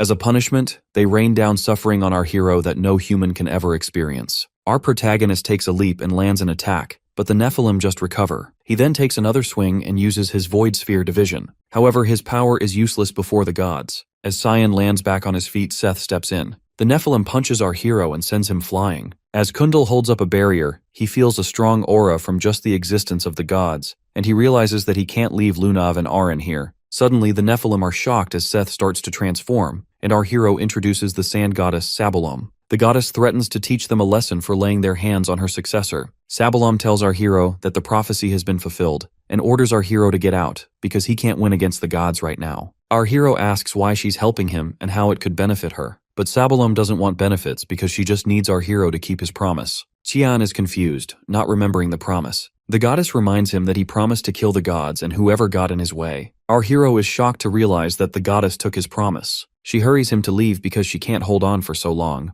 The Nephilim try to attack Cyan, but suddenly Nana jumps in to protect him. As she fights against the gods, our hero tells her that he ordered her to wait. However, Nana wants to help him. Our hero wonders who brought her here, and right then, his hallmaster walks in. She orders everyone to protect the successor, but our hero knows they can't hold off. However, she knows our hero can't even move. Cyan realizes he can't fool the hallmaster. He can't move a finger, and Karam is sleeping too. The hallmaster orders Nana to go. Nana picks our hero up and makes a run for it. They open a portal and escape through it. After our hero and his friends escape, Kundal wonders what he's supposed to do with the giants. Suddenly, the Nephilim start to disappear too. Seeing how they all disappeared after Cyan left, the dean thinks there must be a seal on our hero, and he realizes that he can't be exposed to the public even if he's framed as a traitor to the Empire. Meanwhile, at Ushif Empire Palace's conference room, Violet tells her council that she's going to introduce a mage who will help them. Everyone is surprised, thinking that Kundal has agreed to help them. However, when Violet asked Kundal, he refused to help her in her ambition. He strictly warned Violet to let Eren and Cyan alone, and assured her he doesn't care how she writes the story of the incident. Violet knows the old mage doesn't change his mind and assures her men that she found a perfect candidate. Everyone is suddenly surprised to see the mage because they all thought he was dead, but then Boris walks in and greets everyone. Violet informs them that he came back from Demon Cyan. She tells them that Boris is an 8th ranked mana user, perfect as the royal mage. As Boris shows gratitude, Violet is shocked to see someone behind him. But suddenly, the image disappears, and she apologizes to her council and starts talking about business. Meanwhile, Luenel, in Boris's body, laughs at them for being fooled by his appearance and measuring his level. He finds this body easier to manipulate than other human bodies. He asks Duran Dark why he didn't get anything. Duran Dark gets angry because getting his powers was all she could do. She stares at her sword, regretting that the prophecy didn't go as they wished, but feeling glad that they got their powers back. For their next move, they both are still thinking about whether to find a new owner for the holy sword to cut through the fog covering the light or to summon. In the other dimension, our hero stops his training for the day. After 3 years, the exiled god's hypnosis on his brand is showing its effect, but once he's out of this dimension, it'll be over in a few days. However, our hero can't stay any longer, otherwise his body will give up. The exiled god asks what he intends to do because if he leaves, the Nephilim will return again. Our protagonist plans to kill the great god Lumendel. However, Karim reminds our hero that he should be planning something like that after defeating the god in exile. He agrees that our hero couldn't even defeat the exiled god in 3 years. The beings he fought in the past life were at best superhumans, and what he plans to face are those who can oppose gods, and for that, the powers of an exiled god are not enough to face them all. Our protagonist realizes that the exiled god is giving real advice and asks for suggestions. The exiled god suggests a path using a spell passed down since ancient times. He continues throwing knives at the map and after a while, finally lands on the right spot. He tells his cheers excitedly and tells his heir to accept the prophecy with gratitude. Meanwhile, Dean Kundal tells Sarika to take care of Aren because she has been locked up in her room for 3 years and collecting ancient tomes. He worries that she might end up finding Cyan. Sarika knocks at the door. Aren answers the door. Sarika greets her and tells her she assumed Leximus would answer the door. Eren tells her that Leximus is off to another chore and asks why she's here. Sarika tells her that she's come to offer her help, but Eren insists on being alone. Sarika tells her that she'll need help to find Cyan. Aren suddenly opens the door and lets her guest in. Sarika notices the symbol on the board. Aren answers that she found it reading about the continent's forgotten past, and found out that it was always accompanied by the mentions of the Giants of Light. She asks Sarika if she recognizes the symbol. Sarika, remembering it on our hero's chest, lies that she has never seen it. She realizes that the princess has found out more than they expected. Aren then adds that the Giants of Light in Brno called Nephilims are the children of the great god Lumendel, and they are also known as Wardens. She wonders why they would attack our hero simply because of judgment. She wonders if it had something to do with the mist that Cyan was involved in. She believes that Eru is involved, which is why Lumendel stepped in, which means Cyan wasn't judged. She suspects that he must be hiding in the powers of the mist. Sarika is shocked seeing the princess nearly find the answers. Aren thinks that Sarika must have something to add because she was close to Cyan. Sarika sees Eren's gaze and thinks she's jealous of her. Sarika tells the princess that she wasn't very close to Cyan and deep down gets angry at our hero. Meanwhile, at Eastern Fruina, the little girl stands under the tree. As she learns that the intense light will remain in the world once the black mist lifts, she wonders if such a world is even possible. After quite some time, our hero visits Sarika's lab. He remembers the first time he came to her in this life and she tried to kill him by poisoning his tea. As our hero remembers the good old days, he senses someone sneaking up on him. As the attacker takes a swing at him without being noticed, our hero dodges the attack and realizes that only Sarika can do that.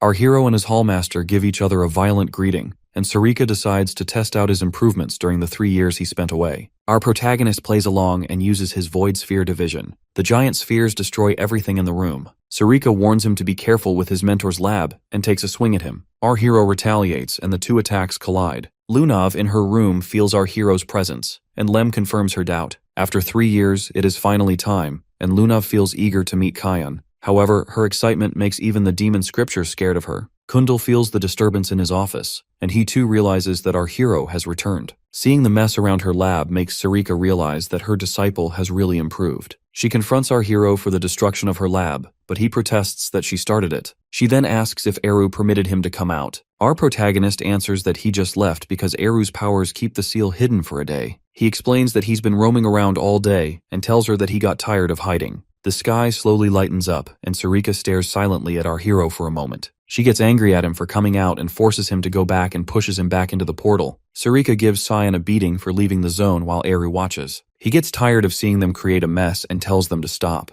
But Sarika yells at him to shut up too and blames him for not keeping Cyan back. Eru feels his authority as God Shatter. Our hero speaks up that he now realizes that he can't stay outside for more than a day. Sarika sees the seal heal back up and realizes that it can be covered. However, since it's a powerful god seal, the effect only lasts for a day. Sarika gets close to our hero and tells him that he's almost a man now. Karam gets angry and punches her in the face for flirting with him. Right then, Iru gives our hero the oracle and tells him to go to the eastern lands, Furwina, to find the prophet who awaits him. Our protagonist ignores his call, remembering the blind darts he kept throwing at the wall. Right then, Eru shoots him, shocking Sarika. Eru tells our hero that he couldn't completely cover the seal as he was 3 years ago, but now he has fulfilled the conditions. Now, the cover should last for 2 weeks, which still isn't enough to go to Furwina, but it's better than a day. He reminds Cyan that his death will come again once the 2 weeks are up, and tells him to find the prophet to change his fate. Seeing Eru's authoritative voice, our hero now actually sees him as a god. However, that pisses him off. Meanwhile, in the Luan Eastern region, a guard feels eager to go home, and the other man tells him to not complain so much. He reminds the young guard that it's for the good of the Garam Association.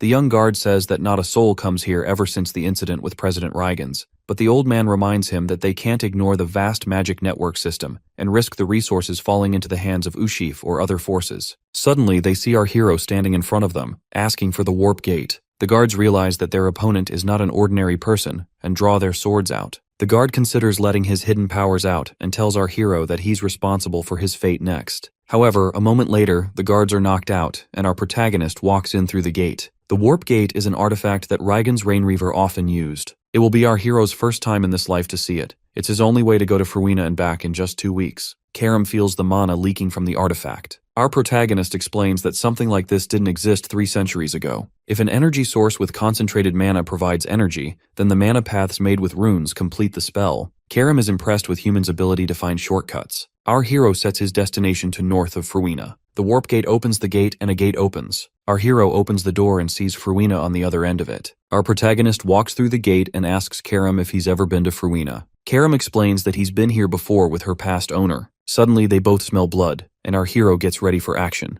Meanwhile, the guards report the intruder at the gate and tell their boss that the intruder was covering his face, but an ominous mist covered him all around. The boss asks the guards how the invader smelled, confusing the guards. She then asks where the warp gate was connected to, and the guards answer that it was connected to Eastern Furwina's northern gates. She tells them that she knows who it is and goes to visit the warp gate. However, in Furwina, our hero sees the dead bodies everywhere, and he wonders why the holy knights and white elves would have fought. Karam accepts that Eru gave them a right oracle, and our hero feels like the cause of the battle is the place in front of him. Our protagonist walks into the cave. Karam warns him to not get lost in the layout. After walking straight in a while, our hero still ends up back at the entrance. He realizes that he doesn't feel any mana either. Karam realizes that it's sorcery because it's the elves' territory. Our hero picks up some rocks and throws them at the wall to check. The rocks hit the wall, revealing the location. Our hero takes his fog sword and hits it at the ruins, revealing the actual path. With the path revealed, our hero can now feel the mana, but he feels something strange about it. Karam explains that it's a divine tree where the past begins at the roots and the future concludes in the leaves. The tree is where everything regarding the world is recorded. Back at the tree, the elf kid realizes that the barrier is broken, which only means that its guards have been killed. She takes the knife to protect others and places it against her throat. Suddenly, our hero breaks her knife with a blow and asks her to explain why the humans are after this place. The elf kid walks down from the tree and walks up to our hero, making him wonder what she wants from him. She grabs his hand and tells him that he's going to die soon. Our protagonist is surprised to see her recognize him. She explains that she's the divine tree's prophet, Hastia, and asks him if he's here by following the oracle. Our hero is shocked and realizes that the humans are after this place because they want Hastia's prophecy powers to know the future. Meanwhile, the Saintess's direct affiliate guard knight, Mihan Harcelis, reaches Furwina. He sees the guards and the enemies all dead and orders his men to tell everyone that it's safe. Seeing the blood everywhere, he tries to keep his armor clean, but seeing the enemies and allies all dead, he feels that someone must be alive. Right then, the Saintess walks in and assures him that the divine mission guided by Lumendel will end with their victory. Mihan assures the Saintess that he's faithful. The The Saintess leaves him to take care of things outside and assures him everything will be all right. Suddenly, she realizes that the barrier has been broken. An elf's sorcery runes are unbreakable by a human, so she thinks that a non-human entity must be in the cave. She hurries inside to stop the intruder from taking the prophet and orders her men to wait outside, while an elf watches them from a distance. Meanwhile, Hastia feels upset that the ones protecting the entrance died because of her. Our hero wonders if holding hands is necessary when talking. Hastia explains that it's a curse called Divine Tree's Silence. In exchange for seeing the future, her voice was taken from her. So, they have no choice even if our hero is not comfortable. Suddenly, someone walks into the cave, and the prophet recognizes the intruder. She explains that this woman is the one who chased her here, and ordered her men to kill all the elves who protected the entrance. The Saintess apologizes for killing everyone and says that it wouldn't have happened if Hastia had agreed to go with her. She asks the prophet if she wants to go with her now to avoid more casualties. Our hero steps forward, and the Saintess introduces herself as Nephrodite Iris, the Saintess of Lumendel. She feels that it's a day of glory to have met our hero in a place like this. Our protagonist is surprised to see that the Saintess knows him and decides to test out her power. As he takes a leap to attack her, Iris extends her hand. Our hero recognizes the symbol on her hand. As he draws out his sword, he's surprised. Karam thinks the seal is activating early, but then he realizes that it's not his seal, but that Iris has the same one on her hand. The Saintess summons the emissaries of light to take away the dark fog. The Nephilim attack our hero, and while they fight, the Saintess grabs Hastia to take her away. She now realizes that they need to touch in order to talk. Suddenly, Hastia is surprised to see that the Saintess is an elf, and asks why she's betraying her own kind. Iris tells her that she wants her prophecy powers. Our hero falls to his knees after the battle, and Karam informs him that the Saintess took Hastia. The light emissaries stand above him. Our protagonist gets angry for having his plans ruined. He takes a swing and breaks their shield apart, and instead of dying an easy death, he decides to fight the Nephilim. Meanwhile, Iris walks out with the elf prophet. Hastia asks her if the prophecy power is really worth so much that she's willing to kill her own people and warns her that she'll lose her voice. However, the Saintess remains true to Lumendel's mission. Hastia then tells her that she's going to die. The Saintess thinks she's trying to get him scared, but the elf kid explains that it's a prophecy, a future she saw. Suddenly, Iris hears someone scream at the end of the cave. She runs to find Mihan struggling. Mihan tells her to stay back. He uses his Holy Stroke Vigilante to attack his opponent, but the intruder pulls a giant boulder before him to block the attack.